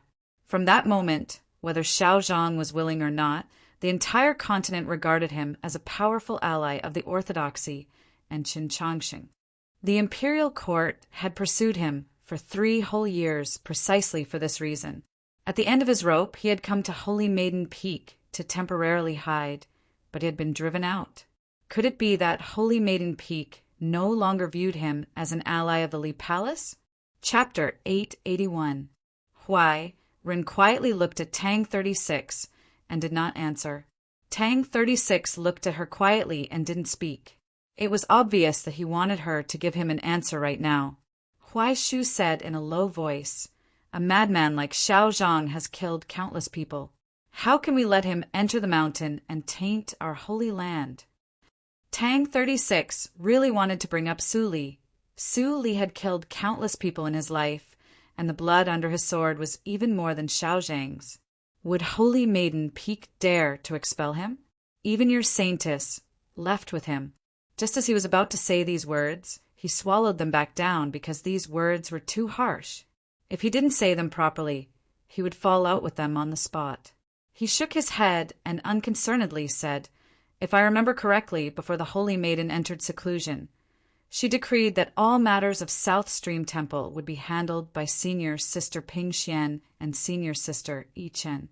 I presume that gradually expelling Xiao Zhang from Holy Maiden Peak was not their intention, but the intention of the 3 of you?" At these words, the South Stream Temple disciples around the thatched cottage all revealed uneasy expressions, especially the 2 disciples standing behind the 3 Taoist nuns, who lowered their heads. Tang 36 could clearly sense that these 2 had deep cultivations, so they were presumably Ping Xian and Yi Chen. Huai Ren knew that she had to respond, so she calmly said, "Yes, it was my idea not to let Xiao Zhang Jinfeng." Tang 36 stared into her eyes and asked, "Why?" Huai Shu said angrily, "I already told you why." Tang 36 ignored her and continued to stare into Huai Ren's eyes. "Then why?" "Even if you give 10,000 reasons not to take Xiao Zhang in, why? This is a matter of South Stream Temple, so what right do you have to issue orders?" Huai Bai sneered and said, "The saintess is in seclusion. Do you think we, the elders, can't interfere?" Tang 36 said, "The Holy Maiden is in seclusion. How can you disobey her orders? So who's older, you or the Holy Maiden?" This sentence was no longer just an accusation. It was a direct interrogation. Huai Bai was furious and was about to say something. Huai Ren said, "Shimi, the young master of the Tang family, is famous for his eloquence. You are not his match. Wrong. Tang 36 said, I have nothing to do with the phrase unhindered eloquence. I just have a loud voice and speak fast. Huai-Ren looked at him and said with a smile, It's not the loudest voice that's in the right. If that's the case, why has no one ever criticized you? Wrong again. Tang 36 said, If I'm right, of course I'll speak louder. Because I'm right, I'm strong. No one can out-argue me, because they aren't as reasonable as me. These words were naturally referring to the affairs of South Stream Temple. He felt that he was reasonable, so the 3 elders of South Stream Temple were naturally unreasonable. The inside and outside of the thatched cottage became abnormally quiet. The South Stream Temple disciples had their heads lowered, their thoughts inscrutable. Young Master Tang feels that us 3 elders returned to South Stream Temple to seize power while the Holy Maiden is in seclusion. Huai-Ren looked at the disciples and asked, Or do you think so too? Upon hearing these words, the 100-some South Stream Temple inner sect disciples around the thatched cottage could no longer remain silent. One by one, they said that they did not dare. The 2 South Stream Temple disciples, standing in the back, immediately kneeled, their voices trembling as they said, How could this student dare? Tang 36 thought that the 2 people Su Yurong asked to take care of the house were the disciples of this old Taoist nun. How could a student control a teacher? Would a disciple dare to disobey a teacher's words? Just the crime of deceiving one's teacher and destroying one's ancestors was enough to throw one into the abyss, never to rise again. I believe that Your Holiness the Pope and everyone else need not worry too much. The affairs of my South Stream Temple have always been managed by the disciples. Huai-Ren warmly said, It's just that, as elders of South Stream Temple, there are some important matters that we must express our stance on. Tang 36 asked, Like the matter of Xiaozhang? Huai-Ren replied, I believe that young Master Tang and Your Eminence are well aware of what this matter signifies. This was precisely the answer that Tang 36 had wanted to know. These 3 elders of South Stream Temple had refused to protect Xiaozhang. This meant that they were not willing to ally Holy Maiden Peak with the Li Palace, let alone to unite the northern and southern sections. Huai-Ren looked at Tang 36 and said, Even if the Holy Maiden was not in seclusion, I believe that she would still have to consider our stance. Tang 36 asked, Your stance is? Huai-Ren indifferently replied, Our stance is against it. Tang 36 fell silent. He had not expected that this elder of South Stream Temple would have such a calm and resolute attitude, completely disregarding his threat and the pressure from the orthodoxy. The situation had already reached an impasse. If this situation was allowed to continue, then the major matter that Yi Xiaolian had not explicitly mentioned might really become a reality. How could this situation be resolved? Tang 36 also could not think of a solution, so he could only use the skill that he was best at to pester endlessly. Since you do not deal with the specific affairs of the temple, why did you hit her before? Tang 36 pointed at Yi Xiaolian standing behind him and looked at Huai-Ren. Could it be that bullying the young with one seniority is what you consider a major matter? The black-clothed Taoist nun, Huai Bai, was enraged at these words. She yelled, I do not care about the temple's affairs, but the seniority is right here. Is it not enough to teach this girl to respect her teacher? Yi Xiaolian saw that her martial grandaunt was angry and could no longer stand. She hurriedly kneeled. Even though she felt wronged, she did not dare to show it. Seeing the 3 female disciples of South Stream Temple kneeling on the floor, Tang 36 mentally sighed. He knew that they were still girls, and they had also received the orthodox education of Holy Maiden Peak since childhood. They could not be like him and Chen Chongxing, who dared to deceive their masters and destroy their ancestors. It seemed impossible to resolve the problem from within, so he could only hope that Chen Chongxing could think of a good method. Based on his calculations of the time, Chen Chongqing should have already reached the summit of Holy Maiden Peak.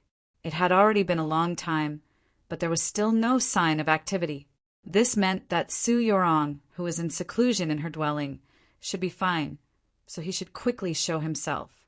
The problem was that the 3 elders of South Stream Temple were watching. It was difficult for him to even speak to Yi Xiaolian in private, so how could he notify Chen Chongqing at the summit? Just as he was thinking about this matter, his eyes suddenly brightened. He saw a white crane perched on the flowering tree in the courtyard. Who did not recognize this white crane? The white crane was the sacred pet of Holy Maiden Peak, and only Su Yorong could control it. It had a very esteemed status in South Stream Temple. Whether it was the flowering trees or the waterfalls between the trees, it could perch as it pleased. No one had ever dared to be rude to it, but today it had almost been struck by a stinky shoe. An angry crane cry resounded through the courtyard. Its tensome zhang long wings unfurled. Just as it was preparing to attack, it suddenly realized that it knew the person who had thrown the shoe. You heartless thing! Back then, we were also friends who kept watch for that adulterous couple. Seeing me come, you didn't even greet me. Tang 36 stood by the side of the thatched cottage, his hand holding the other straw shoe as he loudly yelled. Yi Xiaolian and a few other disciples of South Stream Temple, who knew the inside story, were all shocked. It was hard to say if it was because he had taken off his shoe to hit the white crane, or if he had mentioned something from the past. The white crane innocently glanced at him, probably thinking that this fellow had gone mad. Tang 36 was even more furious. He threw the other shoe in his hand, and at the same time he shot a glance at the summit. Chapter 882. The white crane understood his meaning. It unfurled its wings and soared into the sky, flying toward the summit. The wind rustled the courtyard, and the flowers and trees rustled. Tang 36 grabbed a few petals from the air and walked back into the thatched cottage. Looking at Huai Ren, he said, "We are not Xiaozhang. We are guests, right?" Huai Ren knew what he had done, but she did not point it out. Smiling, she said, "Those who have come from afar are naturally guests." Tang 36 replied, "Since we are guests, how can we not have tea?" Huai Ren remained calm. Ping Xian served tea. The South Stream Temple disciple that had been kneeling behind her this entire time softly assented and rose to walk out of the thatched cottage. As she passed by Tang 36, Tang 36 called out to her and stuffed the petals in his hand into her hand. He softly said, "Sister Ping Xian, I like to drink flower tea." At this sight, both the 3 elders and the disciples couldn't help but shake their heads, thinking, "This is truly the style of a young master, truly vexing." Even with ready boiling water, brewing tea still required some time, and drinking tea with chatting required even more time. Just when Tang 36 was holding the cup of flower tea and chatting with senior sister Ping Xian about the sesame cakes of Fujian province, there was enough time. The clear cry of a crane resounded through the sky. Accompanied by the howling wind, the white crane slowly descended in the courtyard.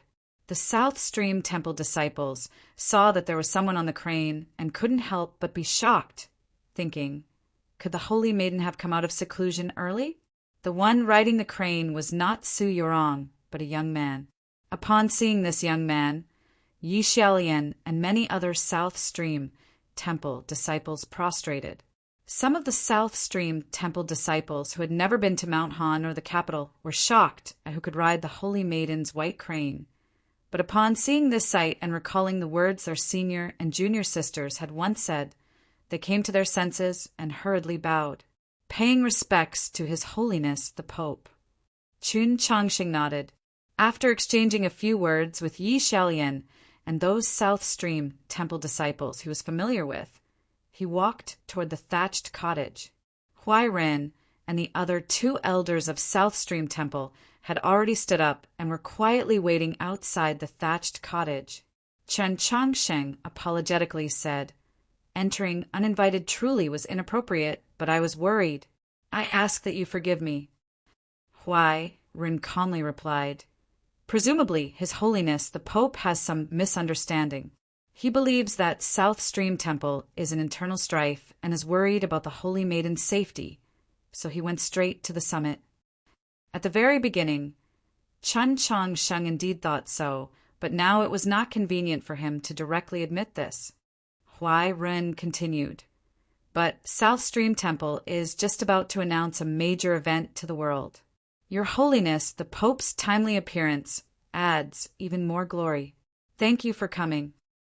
Hearing this, Tang 36's heart skipped a beat. He knew that this was the important matter that Yi Xiaolian was worried about.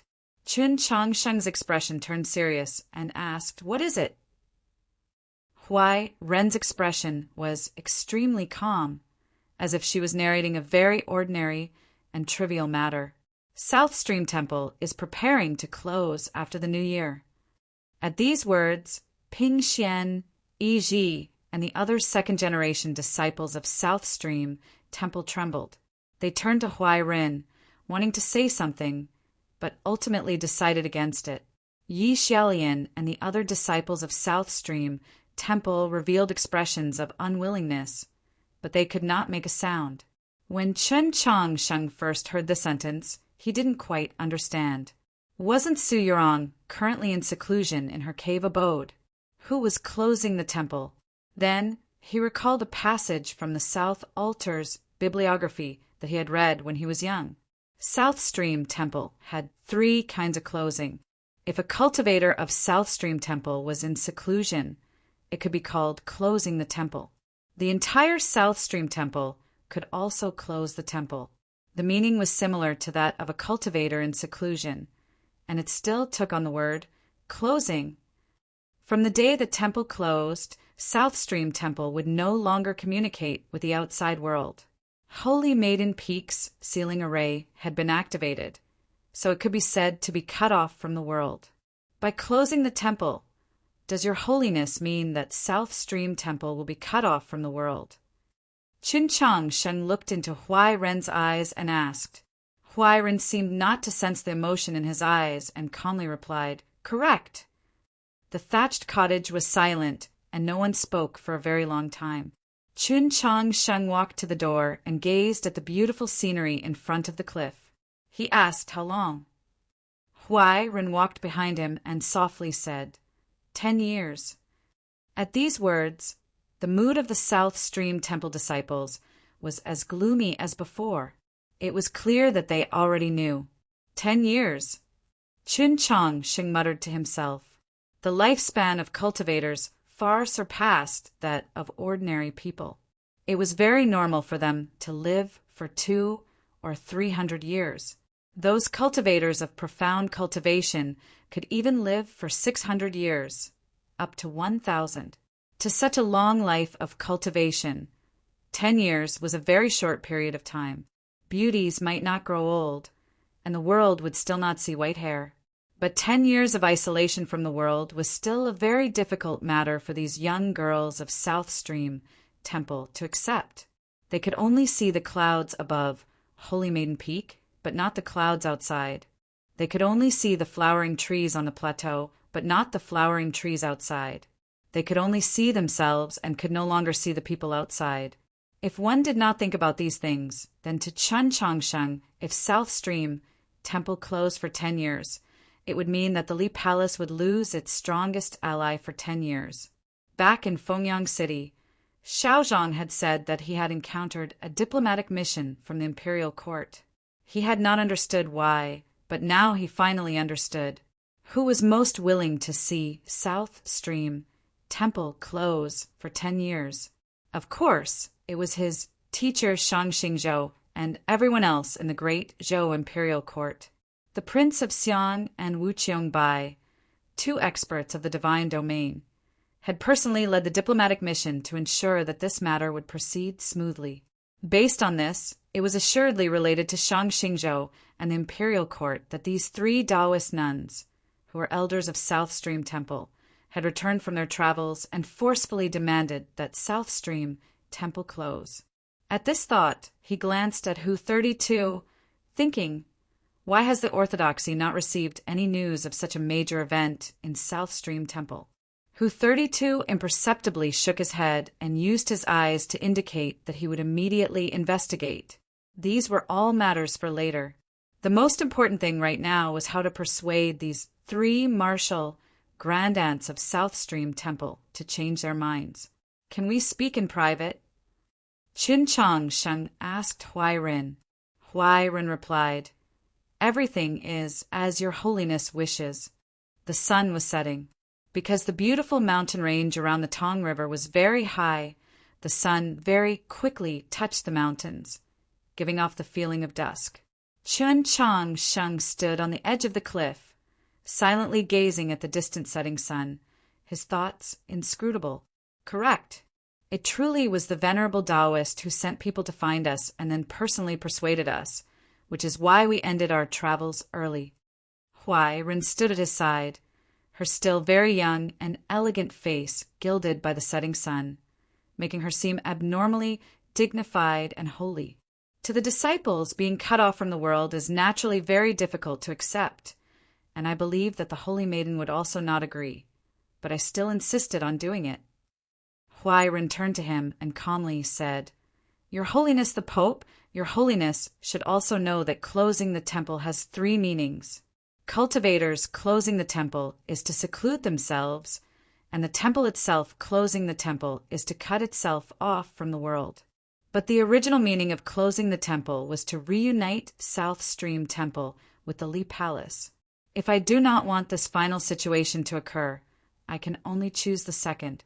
Qin Changxing replied, The Idle Window of South Stream, personally written by the first Holy Maiden, spoke of this final closing of the temple. It can be clearly read between the lines.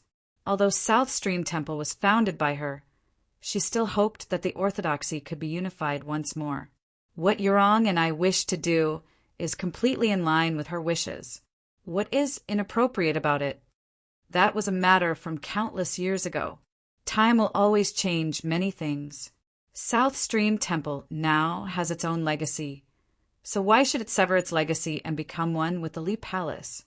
Crucially, if Your Holiness and the Holy Maiden continue as Your Holiness and the Holy Maiden intend, South Stream Temple is highly likely to step into the abyss of destruction. Huai Rin looked into his eyes and calmly and firmly said, I cannot just watch as Your Holiness and the Holy Maiden bring South Stream Temple into this war. Chapter 883. Qin Changxing replied, I have never thought of placing South Stream Temple in danger. Your Holiness, I understand Your Holiness. 3 years ago, I am confident that Your Holiness would never have done this, but just as I said before, time can change many things.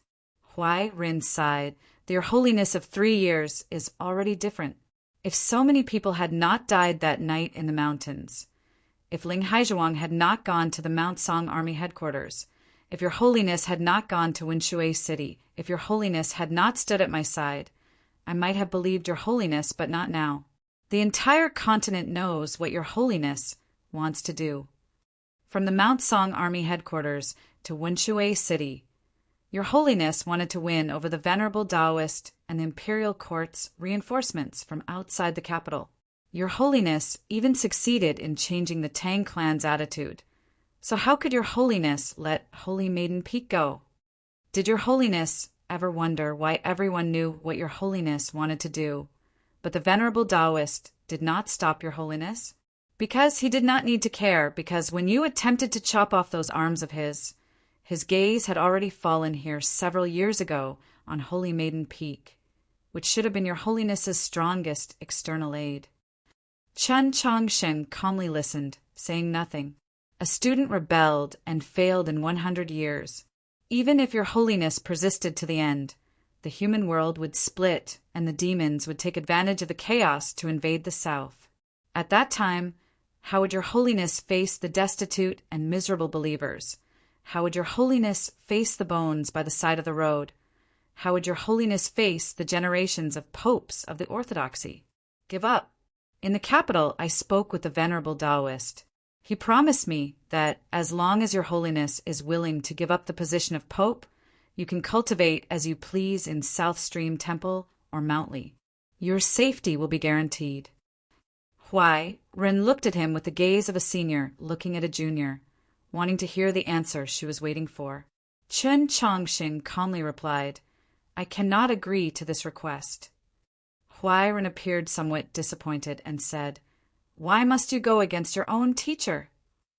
From the moment he carried the Tianhai Divine Empress down from the Mausoleum of Books 3 years ago, this was a question that many people wanted to know the answer to.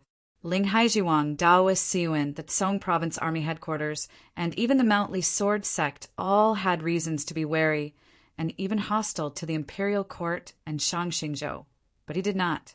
Whether it was from the perspective of history, or from the perspective of the common people or the officials, Shang Xingzhou did not have much to criticize.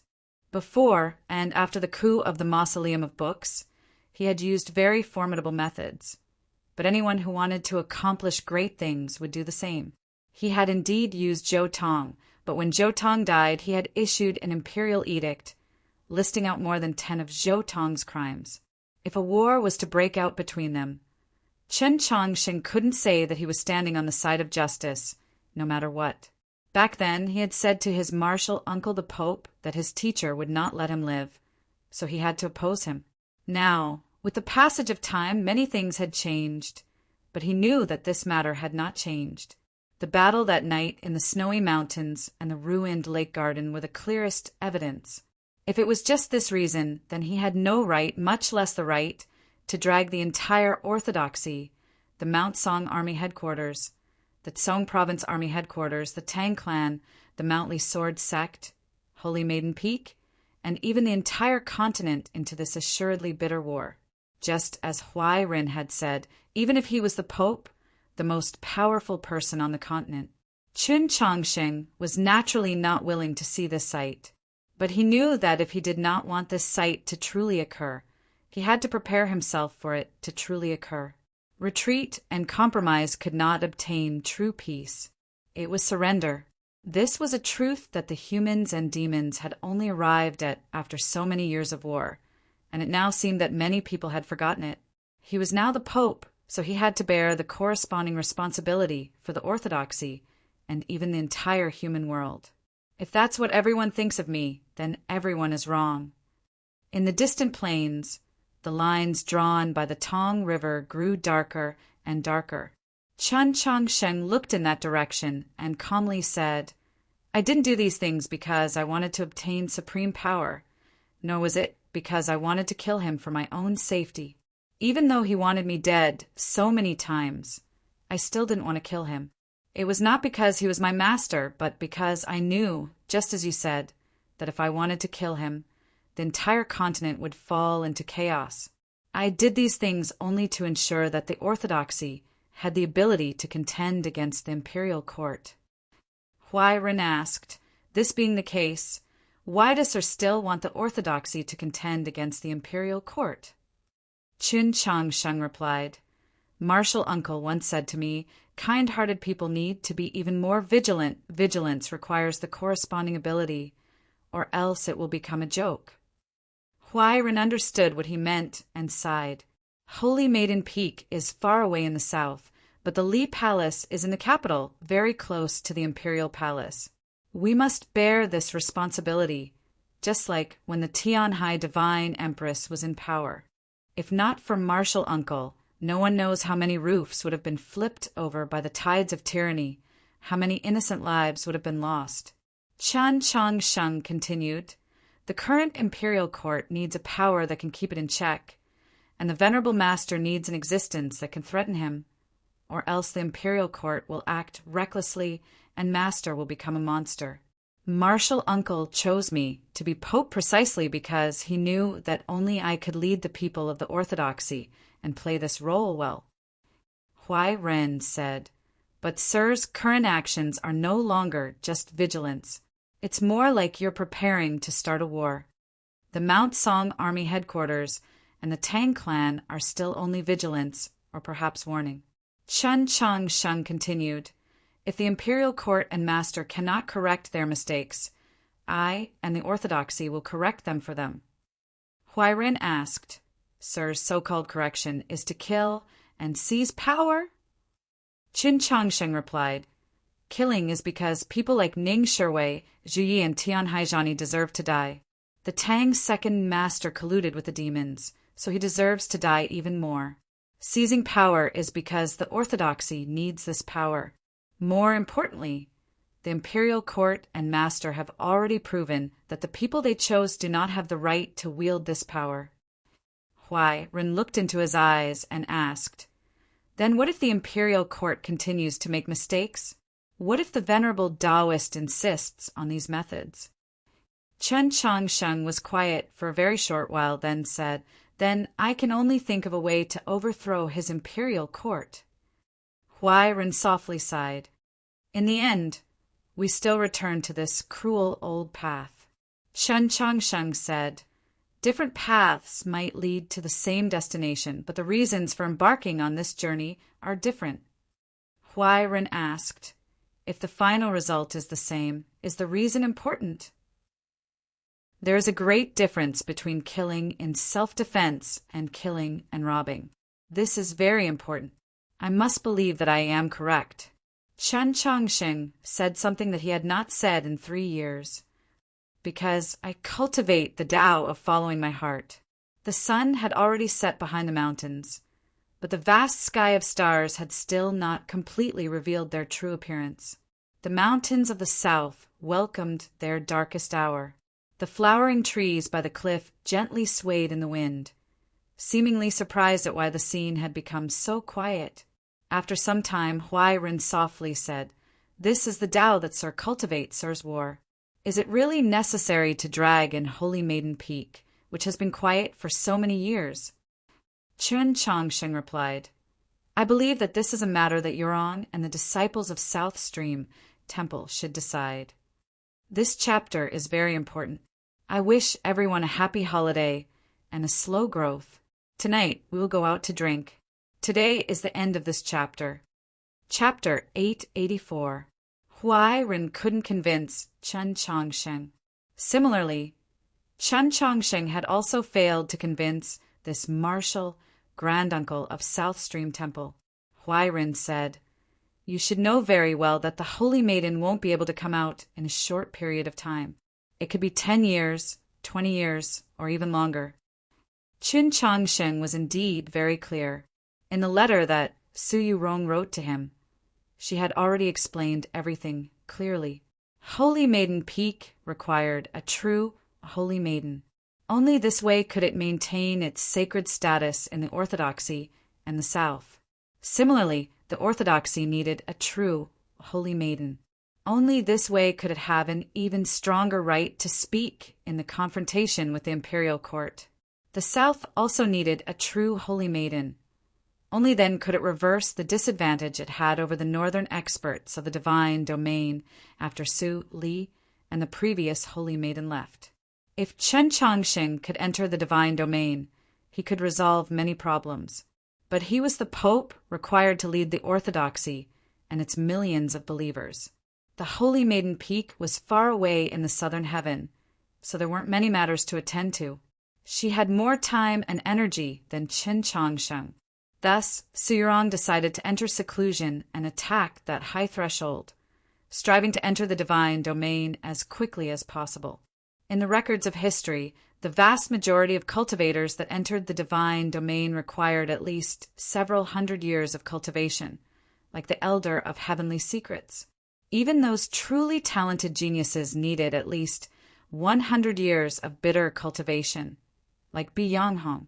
Putting aside those records from too long ago, the fastest people to enter the divine domain in the last 1,000 years were probably Zhou Dufu, Chen Xuanba, Emperor Taizong, Su Li, and Wang Pa. However, regardless of whether it was Su Li, Zhou Dufu, or Wang Pa, they were all only able to see that wisp of heavenly secrets after the age of 40.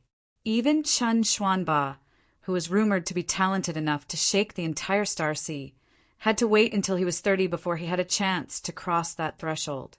Su Yurong possessed the bloodline of the heavenly phoenix and was undoubtedly one of the most talented cultivators in history. However, She was not stronger than these legends of the previous generations.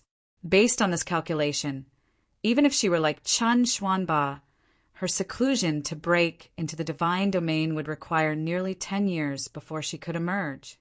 You said that this matter needs to be decided by the saintess. She can't come out of seclusion, so what should we do? In the end, South Stream Temple has to face this multiple-choice question. Huai Rin replied, I do not have the intelligence to make this choice, so I will have South Stream Temple close for 10 years and wait for the Holy Maiden to emerge from seclusion before making a decision. Chen Changxing said, You should know what you would choose if she wasn't in seclusion. Huai Rin replied, Even if the Holy Maiden agrees, I will still think of a way to prevent Holy Maiden Peak from becoming the vanguard of the Orthodoxy's war with the imperial court. Chen Changxing asked, Has Sir not realized that not a single one of the several hundred disciples of South Stream Temple supports your decision? After a moment of silence, Huai Rin said, That's because they're still young and don't know the horrors of war. Chen Changxing said, The difference between warlike and fearful of battle is clearly written in the scrolls of Wei. I don't want to repeat it. Huai Rin said, I have already expressed South Stream Temple's stance very clearly. I do not wish to repeat it. Night suddenly fell, and more than 10 mountain peaks turned the color of ink. As this negotiation entered its most crucial and tense moment, the flowering tree was suddenly illuminated by lanterns. Ping Xian hurried over with several female disciples. Ping Xian bowed to Qin Changsheng and said to Huai Rin, Master, a message came from the foot of the mountain, saying that the royal court's diplomatic mission has arrived. Qin Changsheng's expression slightly froze. He didn't expect the people of the imperial court to arrive so quickly. Huai Rin asked, Who is the leader of the diplomatic mission? Ping Xian replied, The Prince of Xiang. Upon hearing the Prince of Xiang's name, Huai Ren's expression did not change, but she actually felt much more relaxed. She had braved the danger of angering the Li Palace to forcefully push for the closing of the temple, enduring enormous pressure. This conversation with Chen Changxing had left her utterly exhausted. At this moment, the imperial court's diplomatic mission had arrived, and the one who had come was the Prince of Xiang, who had just entered the divine domain. Presumably, he would be able to share much of South Stream Temple's burden. Qin Changxing found it rather strange that he had not heard Wu Qiangbai's name. Huai Ren had asked who was the leader of the diplomatic mission, but if Wu Qiangbai was in the diplomatic mission, a female disciple like Ping Xian, who was well versed in worldly affairs, would assuredly mention her. No matter how loathsome Wu Qiangbai's personality was, she was still one of the few experts of the divine domain on the continent. If she was not mentioned, it could only mean that she was not in the diplomatic mission. Outside Wenshui City, and when Xiaozhang saw her, Wu Qiangbai had been with the Prince of Xiang. Where had she gone now? Soon after, even more news was sent from the mountain gate. The Longevity sect had sent representatives, as had the Mutuo clan and the Wu clan. The vice principal of Scholatry Manor had also come. All the major sects of the south had sent representatives. Your Holiness, please forgive me. I must go to the mountain to welcome them. Huai Ran apologetically said to Qin Changxing and left the cliff. South Stream Temple naturally had people arranged for Chen Changxing's party, led by the violet-clothed Taoist nun Huai Shu. From her appearance, one could guess that this Taoist nun had an extremely fiery personality, but she said nothing as she led Qin Changxing's party. With Chen Changxing's status, South Stream Temple naturally had to give up the best and most honorable kitchen, the main courtyard. Yi Xiaolian and the other disciples hurriedly tidied up the kitchen. Tang 36 explained on the side how to do this, but he was unwilling to lend a hand. This temple has not been opened for many years, so it is inevitable that there is some dust. Your Holiness, please wait patiently for a few moments. Huai Shu added, because it has been many years since the Pope has visited Holy Maiden Peak. Qin Changxing replied, Please instruct me. The orthodoxy is the Taoist faith, but the Taoist faith is not the orthodoxy. At the very least, Holy Maiden Peak has never enjoyed the treatment of the orthodoxy, so no matter how our fellow disciples in the capital view this matter, no matter how the scriptures of the Church describe the differences from back then, in the end, the Li Palace has never thought highly of us. Huai Shu looked at him and said, "The Li Palace is in danger and needs us, so your holiness has come and wants to use us. Does your holiness think this is appropriate?" Night gradually fell. After eating the evening meal, Chen Changxing stood in the temple courtyard and gazed in the direction of the Tong River at that barely visible silver belt. After a moment of silence, he said, "The investigation can be put aside. Right now, the most important thing is to stop the closing of the temple. If these three are still so determined, we can promise not to mention the matter of returning." It had been a very long time since they had left Winshui City and arrived at Holy Maiden Peak. The Li Palace had not received any news of the return of the three martial grandaunts and the closing of the temple. This was a matter worthy of extreme vigilance. It seemed that Taoist Baisher's sudden death could not completely resolve all problems. Hu 32 accepted the order and left. He naturally had a way to use the fastest method to send Qin Changxing's order back to the capital and the nearby Taoist churches. By the time he returned from the temple courtyard, he had already received the latest news. Just an hour ago, people from the Li Palace had finally arrived at the base of Holy Maiden Peak. It was said that Mao Chuyu had urgently dispatched people. This news somewhat relaxed Qin Changsheng, but there was still one problem that he did not understand. Where had Wu Qiongbai gone? Tang, 36, also found it very strange. That old Taoist none loves to participate in this sort of excitement. There's no reason for her to leave midway. Qin Changsheng recalled that unease he had felt at the stone wall on the summit, and his heart grew heavier and heavier. Unable to sit still, he left the temple courtyard and walked out. Chapter 885. Today, because of his arrival and the imperial court's diplomatic mission and the various representatives at the front gate, South Stream Temple was naturally on high alert. Disciples were everywhere on the plateau and under the flowering trees. Several dozen sword and tents could be faintly sensed near the mountain path. If an enemy came, the sword array would assuredly be set up in the shortest amount of time. Those South Stream Temple disciples saw him and bowed. A young girl asked, "Where is your Majesty going?" When the girl asked this question, the other South Stream Temple disciples smirked at him, presumably having guessed it long ago. Qin Changsheng thanked them and somewhat embarrassedly pointed at the summit. "I'm going there to take a look." The laughter of the South Stream Temple disciples resounded through the forest, beautiful to the extreme, like nightingales. It was truly difficult to imagine how regretful it would be if the temple truly closed for 10 years and these beautiful and moving laughter could no longer be heard. Qin Changxing was naturally unwilling to climb to the summit again.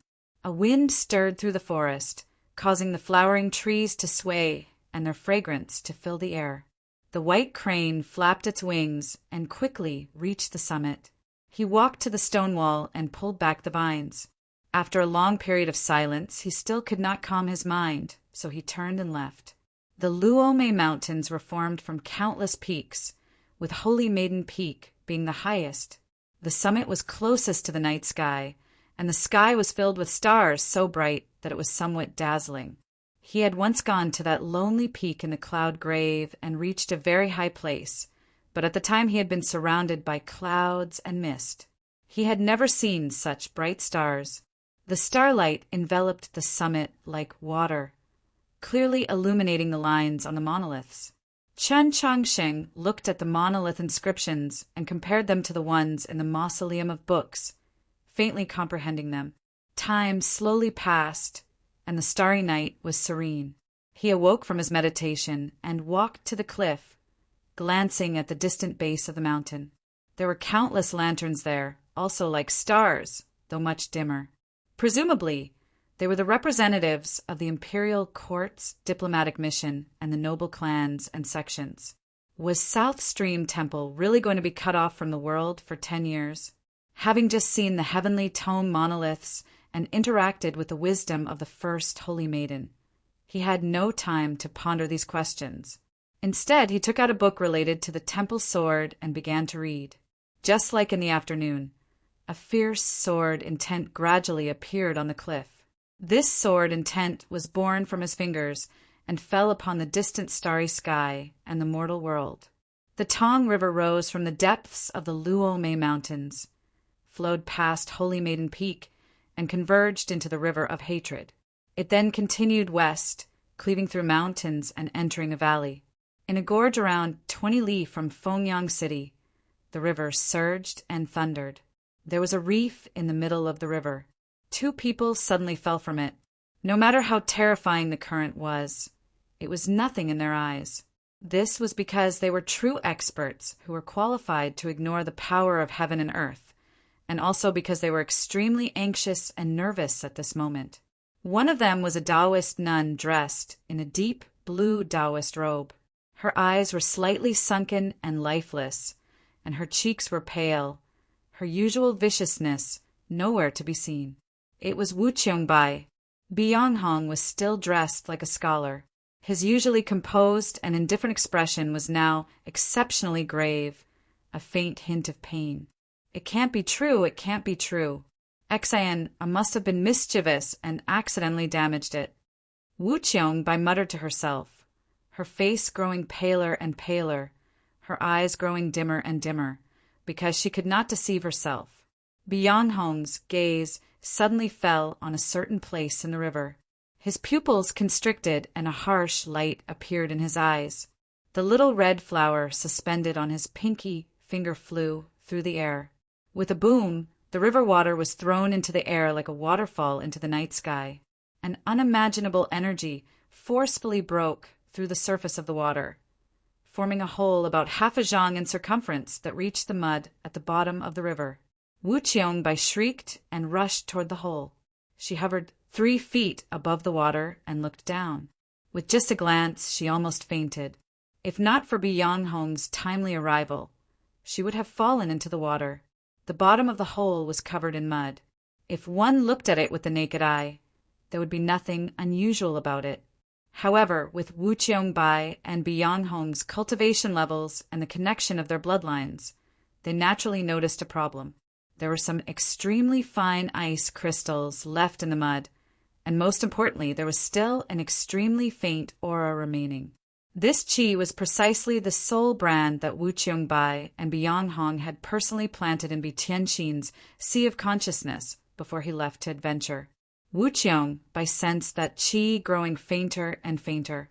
Her body fiercely trembled, her rage reaching its peak, and she began to weep bitterly. "Who is so vicious? I will kill you." "Who?" Wretched cries resounded over the 2 shores of the river gorge. A fierce gale blew, destroying the forest between the cliffs and causing the monkeys to flee in fright. Countless pillars of water erupted from the surface of the river, and countless fish died. Byonghong's face showed grief, but he was much calmer than his wife. With a wave of his sleeve, he swept up those crystals of ice in the mud. There were only 10-some ice crystals left, about the size of soybeans. If they had been a little later, in just a few hours, they would have been completely consumed by the river. Even that qi would have dissipated, completely swallowed up by the river. Not even they, experts of the divine domain, would have been able to discover it. The person who had done this was truly a clever person, a very scheming person. This thought made Wu Qiongbai even more furious. Byonghong's expression suddenly turned grave because he could sense an extremely cold qi from those ice crystals. Wu Qiongbai was filled with grief and indignation.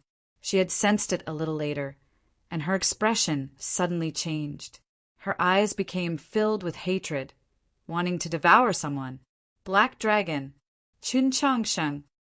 People like them could naturally determine that the thing that had killed Bi Tianqin and destroyed his corpse was the deep freeze dragon breath of the black frost dragon.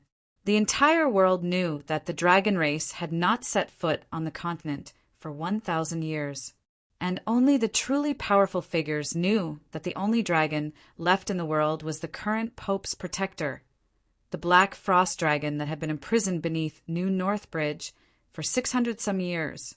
If it was that black frost dragon that had killed Bi Tianxin, then this matter might also be related to Qin Changsheng.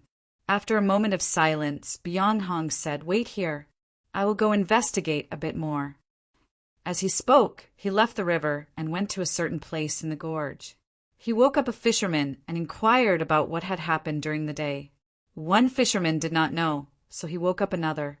An hour later, he finally found a fisherman who said that he had seen a strange incident on the river gorge.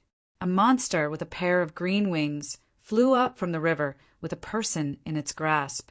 "Nank, that demon princess!" Wu Qiongbai yelled, her eyes red. "Who doesn't know that Qin Changsheng has always kept her by his side? He and my son used to have a grudge, and now that they met in the mountains and there was no one around, he secretly struck a vicious blow. I want him to pay with his life." Bi Yanghong's expression was exhausted to the extreme, but he remained silent. He felt that there was something wrong with this matter.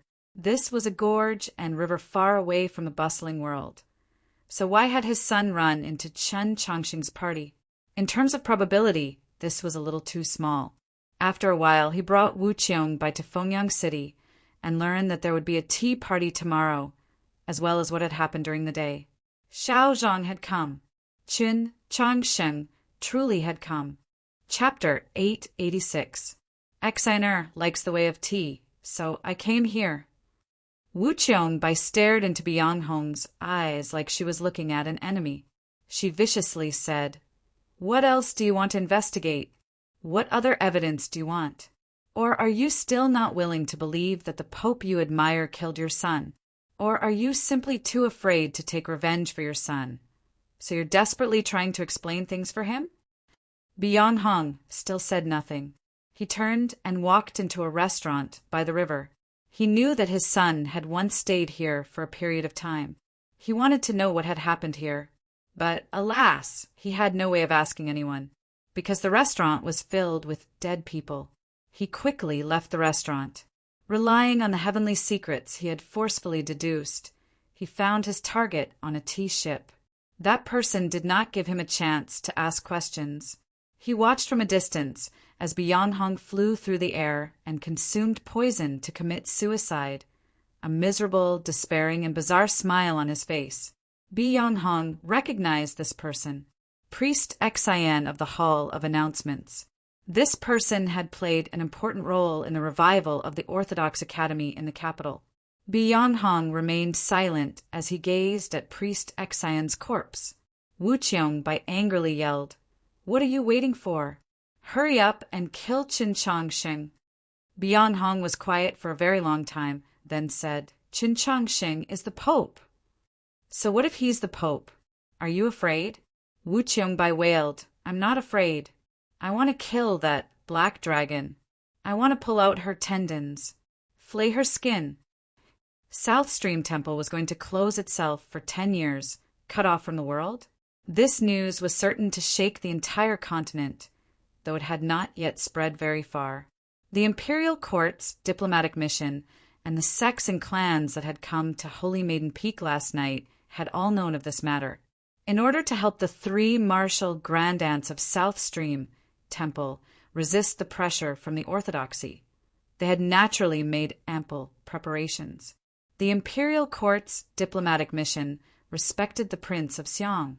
This prince had just broken into the divine domain and was at the height of his fame, but the old lady of the Mutuo clan and the head of the Wu clan had also personally come. The longevity sect also sent an elder and some disciples.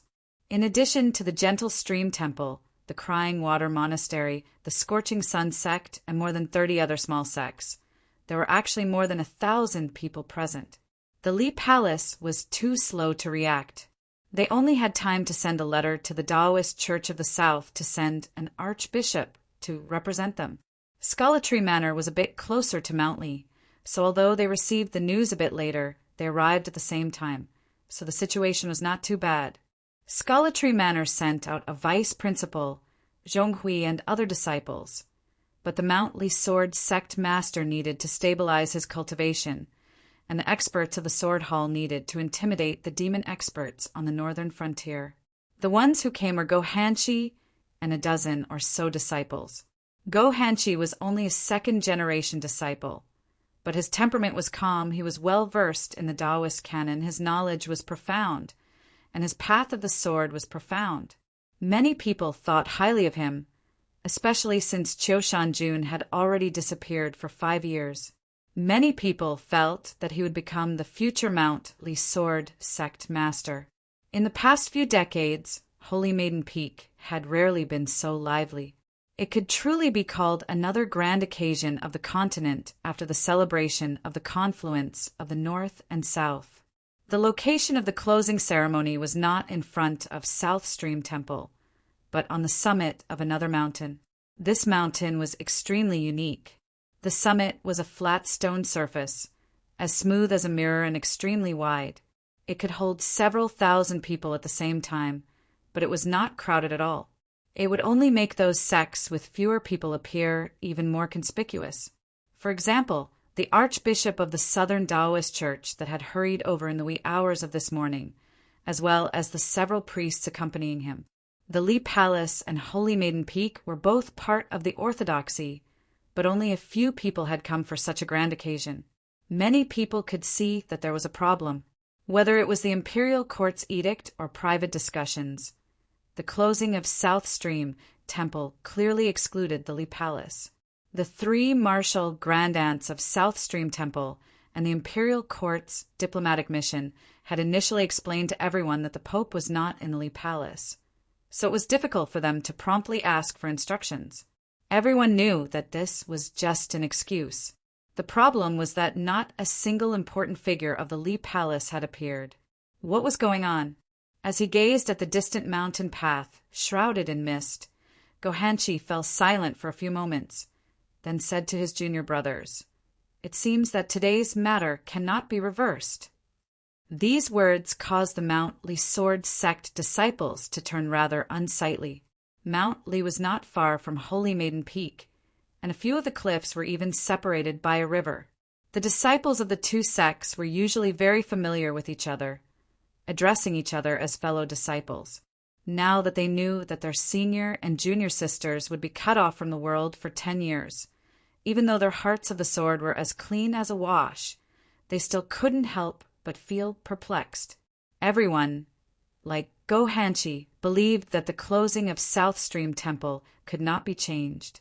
Because Holy Maiden Su Yurong was in seclusion, because the Lee Palace, the only faction capable of contending against the imperial court and so many other factions, had clearly been caught unprepared for some reason. Not a single important figure had appeared. Thus, when the thousand-some cultivators on the plateau suddenly saw Pope Qin Chongsheng walk out of the clouds, all of them were shocked to the extreme. The sea of people gradually became a tide, prostrating in greeting. The tide was as still as a sea of people, the thousand-some cultivators finishing their greetings and taking their seats under the warm words of Marshal Grand Uncle Huai Rin of South Stream Temple. The 10-some people from Scalatry Manor were seated not far from the Mount Lee sword sect. In the past, these two sects with unique and unyielding temperaments had found each other very displeasing to the eye, so it was only natural that they would not sit together. But after the incident in Xuanyang City and Wang Po's breakthrough in the capital's Luo River, Scalatry Manor's sense of inferiority had lessened, and the Mount Lee sword sect's arrogance had lessened. They began to see each other more pleasing to the eye, or at least less likely to fight. The imperial court is dreaming. Does it think that it can play without involving the Lee Palace in such a major event? The vice principal of Scalatry Manor jeered at the distant prince of Xiang. Why don't they think about the relationship between His Holiness and the Holy Maiden? How could the matter of South Stream Temple be concealed from him? After saying this, he casually glanced at the people from the Mount Lee sword sect. These simple words had simultaneously ridiculed both the imperial court and the Mount Lisord sect. For Scholatry Manor to rise so quickly in the south, they truly did have an extraordinary boldness. Zhong, Huey's personality, was rather gloomy, but he did not have the thoughts of the vice principal. He simply did not think that these words were also meant to humiliate Mountly. He asked, "Could it be that the rumor is true?" "You should have seen with your own eyes what happened on Mount Han, when His Holiness was injured by Guan Bai, who risked his life to save him. How many eyes were watching on the journey from Mount Han to the capital. His Holiness and the Holy Maiden ate and drank together, lived together, just like a pair of Taoist companions." The vice principal of Scholatry Manor sneered, "Everyone knows why the imperial court is pushing for South Stream Temple to close, but since His Holiness is here, this matter may not necessarily succeed." The Prince of Xiang sat on the main seat on the east side, very far away, so he naturally did not hear the vice principal's words. His expression was normal as he spoke with the old lady of the Mutuo clan and the head of the Wu clan. Go Hanshi and the other Mount Lisord sect disciples clearly heard the vice principal's words, and their expressions became rather unnatural. Chapter 887. Senior brother Qiushan, Jun of the Mount Lisord sect, had been missing for 5 years and had only recently returned. Everyone knew why. Go Hanshi bitterly smiled and shook his head, thinking Scholatry Manor is always unwilling to be at a disadvantage and wants to take advantage of these things.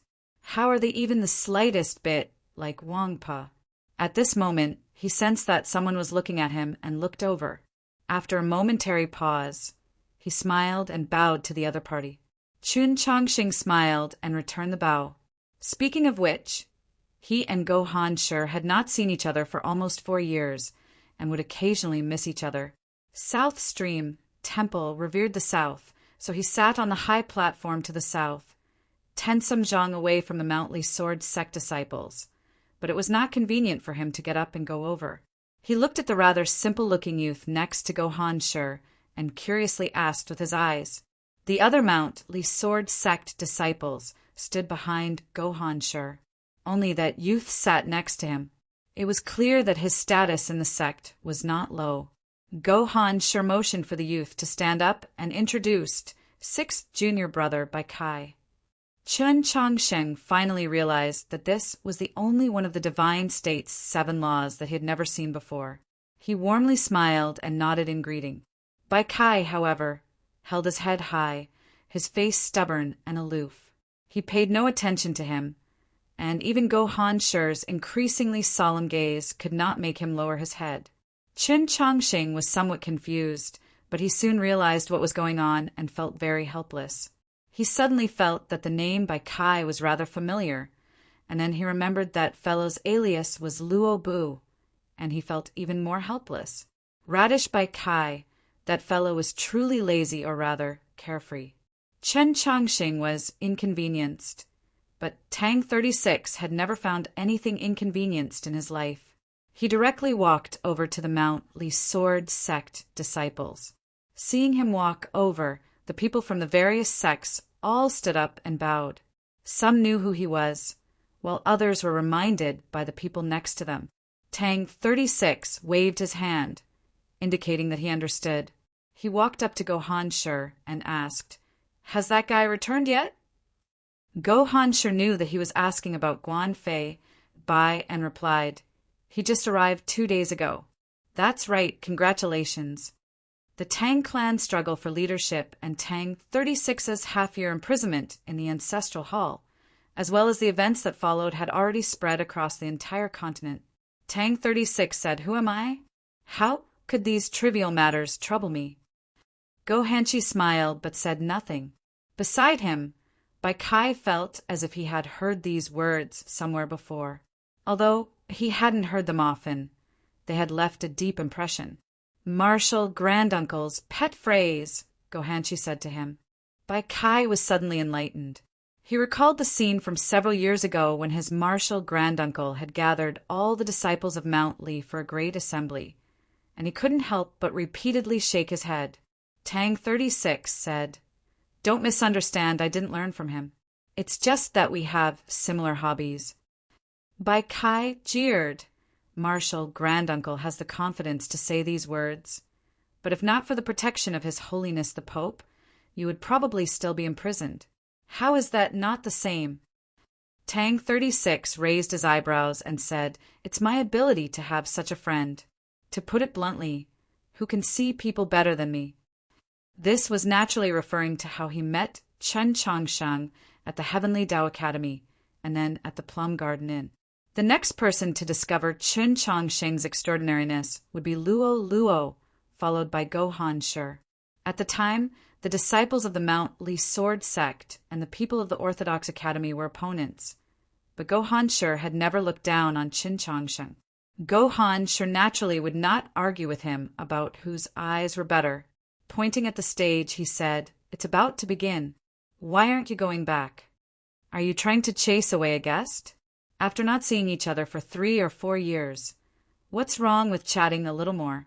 Tang 36 had no intention of going back.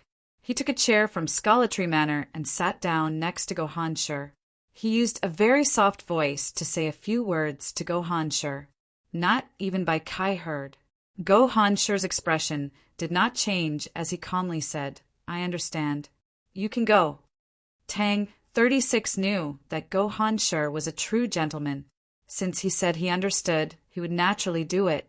He relaxed, but he was still not willing to leave. He sighed to Gohan Shi. "Look at how uncomfortable it is for Chen Chongsheng to sit there all by himself. I don't want to." Bai Kai interrupted. "Why do I feel like you're worried that you'll have to stand behind His Holiness and won't have a seat?" Tang 36 said without a change in expression, "Since you understand, why are you so insensible and insist on exposing it?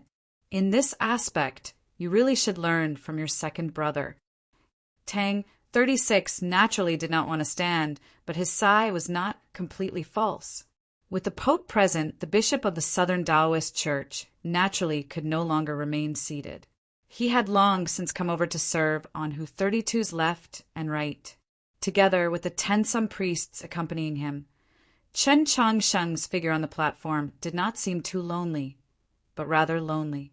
Clouds obscured the sun, and the plateau with a radius of 10-some li was caressed by the gentle breeze summoned by the array. It was extremely comfortable and delightful. The 3 Taoist nuns arrived, followed by the 100-some disciples of South Stream Temple. The breeze rustled their Taoist robes. Everyone rose and bowed. The Prince of Xiang and the 2 clan heads also stood. Only Chen Chongsheng did not move. He could not even bow to these 3 martial grandaunts of South Stream Temple, as this was not in accordance with the rules and etiquette of the church. Perhaps standing out from the masses was the reason for his loneliness? Huai Ren first thanked the Pope for his arrival, then mentioned the Prince of Xiang and the 2 clan heads.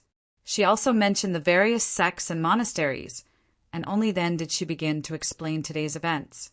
Her first words were extremely clear. South Stream Temple has decided to close the temple for 10 years. Fellow Taoists, please bear witness. Gohanshi had already guessed at South Stream Temple's intentions in closing the temple, but had thought that Chen Chongsheng's arrival would assuredly change the situation. He had not expected that this extremely senior martial grand aunt of South Stream Temple would still insist on closing the temple. And then he noticed that Chen Chongsheng was seated some distance away from South Stream Temple, which made him even more worried. "Since all of you arrived last night, did you not manage to convince them?" he asked Tang 36. Tang 36 sneered at Huai Ren. "On the surface, these old things bemoan the state of the universe and pity the fate of mankind, not wanting South Stream Temple to be dragged into these muddy waters. In reality, they've been lonely for too long and are not willing to accept this. So they want to stir up a storm and prove that they are the true masters of South Stream Temple. How could they possibly be convinced? In the several generations of the Mount Li Sword sect, there are more than 1,000 masters and disciples on the various peaks. Other than Su Li, who was the most senior and had the most carefree personality, the other disciples, whether they came from poor backgrounds or from scholarly clans, were all extremely upright and strict people. They paid great attention to seniority and seniority. Tang 36's words made Bai Kai feel very uncomfortable, and he creased his brow. Chapter 888. Go Hanshi faintly smiled. When your senior brothers first entered the capital, they also thought the same. Your fourth brother felt even more vexed when he saw him, wanting nothing more than to pull out his sword and hack him to death. Later on, he realized that his cheat mouth was just loathsome, not that he was a bad person. Otherwise, why would your fourth brother want to go to Winshui to save him? I don't owe him a favor. Next time, if he wants to hack me to death, he can continue, Tang 36 indifferently said. Go Hanshi suddenly thought of something and asked, What about that person? Tang 36 knew that he was asking about Jishio and replied. He went to Mount Li. Go Hanshi was startled, but after a moment he realized that Jishio was just scaring him. In the event of a major event like the closing of South Stream Temple, Jishio was assuredly at Qin Changxing's side. Presumably, he was hiding in the shadows to guard against any sudden changes. So why would he suddenly go to Mount Li? After so many years, when will you mature a little? He helplessly asked Tang 36. Tang 36 jeered. You think I'm very childish? Then why are you scared by me? It means that you also know that you are in the wrong in this matter. Go Hanshi thought about how his junior sister had become increasingly silent in the last few years and sighed. No one would dare to break the strict order that Marshal Granduncle had given before he left. So what should be done about this matter? Huairen spoke very calmly. She used an indifferent voice and gentle tone to explain the history of the closing of the temple and the practical needs of today's closing. Although she did not explicitly state it, everyone knew that it was to avoid the war between the orthodoxy and the imperial court. At the same time, she obscurely expressed that she and her two junior sisters had no intention of interfering with the affairs of South Stream Temple. Once the closing of the temple began, they would formally enter seclusion and would no longer express any opinions on the affairs of the temple. And if the Holy Maiden ended her seclusion early, she could announce the opening of the temple at any time. Her pale white robes complemented the light from the sky, and coupled with her gentle expression and benevolent she seemed extremely persuasive. Some of the cultivators who had been shocked and confused by the closing of South Stream Temple at the very beginning, especially those affiliated sects that were closely related to South Stream Temple and fiercely opposed it, gradually began to feel that this was the best choice for them and South Stream Temple.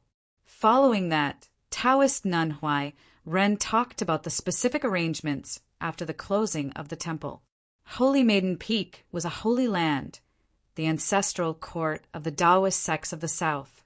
It was not as simple as one peak and one temple, and it was not as simple as having several hundred disciples not interacting with the secular world.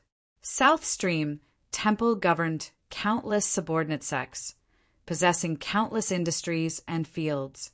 All of this needed to be arranged in advance to avoid any major unrest. She first spoke to the imperial court's diplomatic mission, the general gist of which was that she hoped that the imperial court would place the people of the world above all else and not waste South Stream Temple's good intentions in closing the temple. The Prince of Xiang rose and represented the emperor in making a solemn promise to the imperial court that he would definitely do so, and so forth. Soon after, she declared to her fellow Taoists of the South that all the subsidiary sects of Holy Maiden Peak, as well as their properties, fields, and gardens, would be handed over to the Mount Li Sword sect to manage.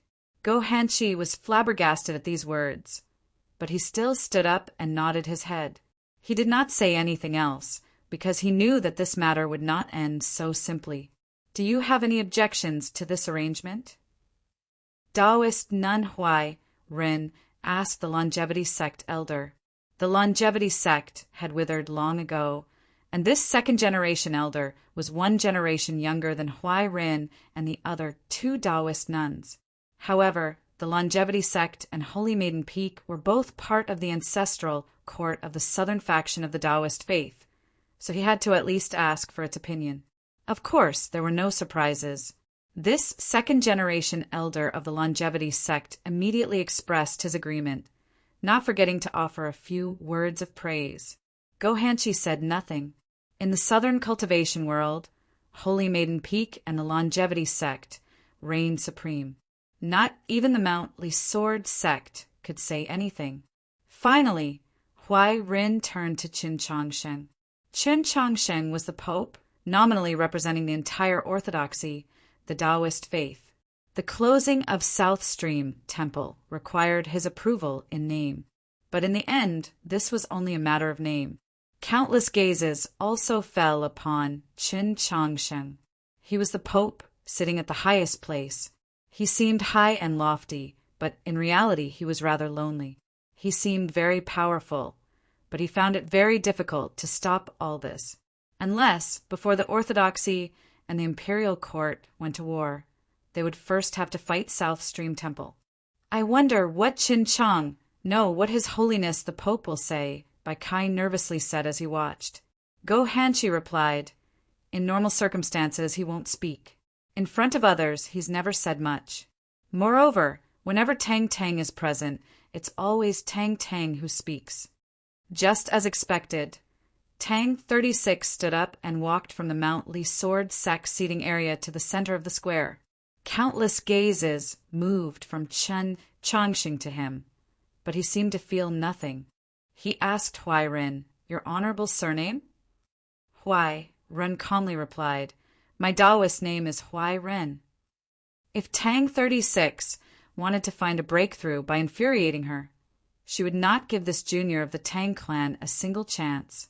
She had cultivated in South Stream Temple for more than 100 years, and she had wandered the world for even more. Although her cultivation had not broken through that threshold, her Tao heart had long since become brightly lit. She had not expected that Tang 36 had never intended to infuriate her, only wanted to use this opportunity to speak his mind. So you're not surnamed Su. Then you're definitely not Su Yurong's aunt. Tang 36 looked at her and said, "Of course, even if you were the Holy Maiden's aunt, your words just now were useless. They were all nonsense." These words caused an uproar. Taoist nun Huai Ren's sentimental, reasonable, and even touching words were all nonsense in his eyes. These 3 Taoist nuns were extremely senior martial grandaunts of South Stream Temple. Both the Prince of Xiang and the 2 clan heads treated them with the utmost respect. Who could have expected Tang 36 to speak so rudely to them? No matter how senior you are, what right do you have to decide the future of South Stream Temple? Tang 36 sneered at her. This place is Holy Maiden Peak, not Huai Rin Peak. Once you've become Holy Maiden, it won't be too late for you to hold this inexplicable assembly. These words were harsh and difficult to resist. Huai Rin calmly gazed at him, saying nothing. Tang 36 turned to the Longevity Sect elder and asked, "Agree to close the temple? Does the current Longevity Sect have the right to say such words? Or do you think your words are useful?" After a few moments of silence, the elder replied, "Correct. My words truly are useless. Consider that I didn't say those words just now." Huai Ren's gaze froze while Huai Bai and Huai Shu's expressions flickered. The Longevity Sect strength was no longer what it used to be, but like Holy Maiden Peak, it was still the ancestral court of the southern faction, and its resources still existed. Even if Tang 36 was the eldest grandson of the Tang clan, how could this elder be frightened into retreat by a single sentence? Chapter 889. Only the Longevity Sect elder understood the meaning of Tang 36's words. The Tang First Master had been poisoned by Chusu, and Chusu was a monster raised by the Longevity Sect. If this elder replied to Tang 36 that his own words were effective, then he would have to bear the Tang clan's fury. He did not dare, so he could only say that his words were ineffective. Tang 36 turned to the Prince of Xiang and the other important personages and said, "Words without any effect, no matter how moving they are still nonsense. No matter how debased the longevity sect is, it is not so idiotic as to agree with a pile of nonsense. I believe that this principle applies to all of you as well." The Wu clan had looked at Tang 36 and said, "Worthy nephew's words are a bit too excessive. After all, this is a matter of South Stream Temple." Tang 36 replied, "Sir is a senior, and your words are reasonable, since it has nothing to do with our clans. Why must we declare our stance ahead of time? If the imperial court and the orthodoxy want to fight, let them fight. Once we see who is about to win, we can still take a side. Why must we sit in chairs ahead of time?" The old lady of the Mutuo clan sighed. The old master did not say this in his letter. Tang 36 smiled. "Sir also knows that a few things have happened in Winshui City recently, so the elder's mind has naturally changed." Huairen finally spoke. She calmly looked at Tang 36 and said, "In the end, this is a matter of my South Stream Temple. Although the attitude of others is very important, it is not crucial." Tang 36 smiled at her and said, "This being the case, why did Senior call so many people to boost your prestige?" Huaibai was enraged and shouted, "You're an outsider! What right do you have to criticize the matters of my South Stream Temple?" Huairen raised her hand to indicate that she should speak no more. She looked at Tang 36 and said, "I know that you've always felt that since the Holy Maiden entrusted the affairs of the temple to her 2 disciples before entering seclusion, we elders who have returned from our travels should not recklessly interfere, especially on a major matter like closing the temple. Am I right?" She was speaking to Tang 36, so she was naturally speaking to Chen Chongsheng, the people of the Mount Li Sword sect and Scholatry Manor. Tang 36 felt that something was wrong and slightly creased his brow. He did not say yes, nor did he say no. Ping Xian Yi Chen, before entering seclusion, the Holy Maiden decreed that the temple would be managed by you. With a gentle expression, Huairen said, "In front of all the fellow Taoists in the world, let me ask you, do you agree to close the temple?" With these words, many gazes fell upon the 2 South Stream Temple disciples at the front of the crowd. Whether it was the cultivators of the Mount Li Sword sect, Scholatry Manor, or those several dozen other sects, they all knew that these 2 were Ping Xian and Yi Chen, the people the Holy Maiden had personally chosen to manage the temple. Yi Xiaolian and the other disciples of South Stream Temple glanced at each other, somewhat pleasantly surprised. They thought to themselves, senior sister or martial uncle would naturally not agree. "Master." Tang 36 suddenly felt uneasy. Ping Xian's face was pale. For a long time, she did not speak.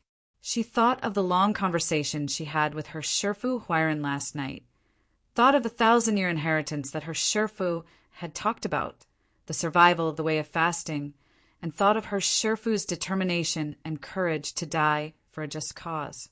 She had no idea what she should do. Based on her own will and her understanding of the Holy Maiden, she would naturally oppose the closing of the temple. But did she really have to force her master to die in front of the world? Yi Chen was in the exact same situation. When she thought of her master's calm and determined gaze, her Tao heart began to waver. She could no longer maintain her composure. Tears flowed from her eyes as she silently apologized to the Holy Maiden. In a trembling voice, she said, "I agree." Ping Xian glanced at her. Her lips moved as if she wanted to say something, but in the end, she said nothing. The plateau on the summit became abnormally quiet. There was no sound except the gentle breeze rustling the white temple robes. The crowd was shocked. Not even the Prince of Xiang and the 2 clan heads had expected that these 2 second-generation senior sisters in charge of temple affairs would agree to the closing of the temple. Huairen looked at them, her face brimming with gratification. She harmoniously said, "You are all good disciples of your master." The crowd was silent. Everything was settled. No one had expected that an unremarkable South Stream Temple disciple would stand up at this moment. Whether in the South or the capital, very few people in the cultivation world recognized her. The one who stood up was Yi Xiaolian. She kneeled on the ground and gathered up her courage to say, "Three martial grandaunts, I do not agree to the closing of the temple." Huai Bai coldly snorted and shouted, "Impudent! A trifling third-generation disciple dares to rashly discuss temple affairs? Quickly withdraw." At this moment, several dozen more disciples of South Stream Temple stood up and kneeled behind Yi Xiaolian. These disciples had basically all followed Su Yurong to Mount Han, to the capital, and had spent a very long time in the Orthodox Academy. "Martial ancestor, please reconsider." "Martial ancestor, please retract your order." Huai Bai had not expected so many junior disciples to stand up and object. The finger she pointed at them slightly trembled. Huai Shu saw that there were two juniors she thought highly of among these disciples and couldn't help but feel disappointed, even a little pained. At this sight, Huai Rin recalled the words Qin Changxing had said to her last night, and her mind became somewhat dazed. But then she thought of the rivers of blood that would flow when war broke out and quickly regained her resolve. She said to these disciples, "South Stream Temple is not just for the disciples, but also for the generations of ancestors. If you do not wish to remain in the temple, you are free to leave. Presumably, both the Orthodox Academy and the Li Palace will accept you." The meaning of these words was crystal clear. If these disciples persisted in opposing the closing of the temple, they would be expelled from Holy Maiden Peak and lose their status as disciples of South Stream Temple. Yi Xiaolian and the other girls had miserable expressions and said no more. They were not willing to be cut off from the world. But how could they endure the pain of being expelled from the sect? At this point, the voices within South Stream Temple were finally unified by the forceful methods of the three martial grandaunts, and no more voices of opposition could be heard. The Prince of Xiang stood up and smiled. "Congratulations, fellow Taoists, on distancing yourselves from the quarrels of the mortal world and devoting yourselves to cultivation. This truly makes one envious." With these words, countless cultivators stood up to express their congratulations to South Stream Temple. Congratulations could be heard everywhere. Only the Mount Li Sword sect and Scholatry Manor remained silent. Bai Kai was very angry and wanted to speak, but he was stopped by Go Hanshi. Tang 36 sat back down in his chair, narrowing his eyes as he gazed at the ever-calm Taoist Nun Huai Rin on the platform, seemingly thinking about something. Seclusion is a dangerous path. Saints have no choice but to do so. If this is also worthy of envy, why did your Highness leave seclusion this year? A voice rang out on the plateau of the peak. The voices on the plateau gradually grew softer, making that voice seem even clearer. This voice was very calm, very indifferent, but also incomparably firm. "If you ask me if closing the temple is possible, my answer is naturally no." Huai Bai was enraged by these words. Turning around, she shouted, "Who said it's not possible?" "It's me." Qin Changsheng stood up and looked at her. "Because none of you have ever asked me, I can only say it myself." The plateau was in an uproar as countless gazes were cast over.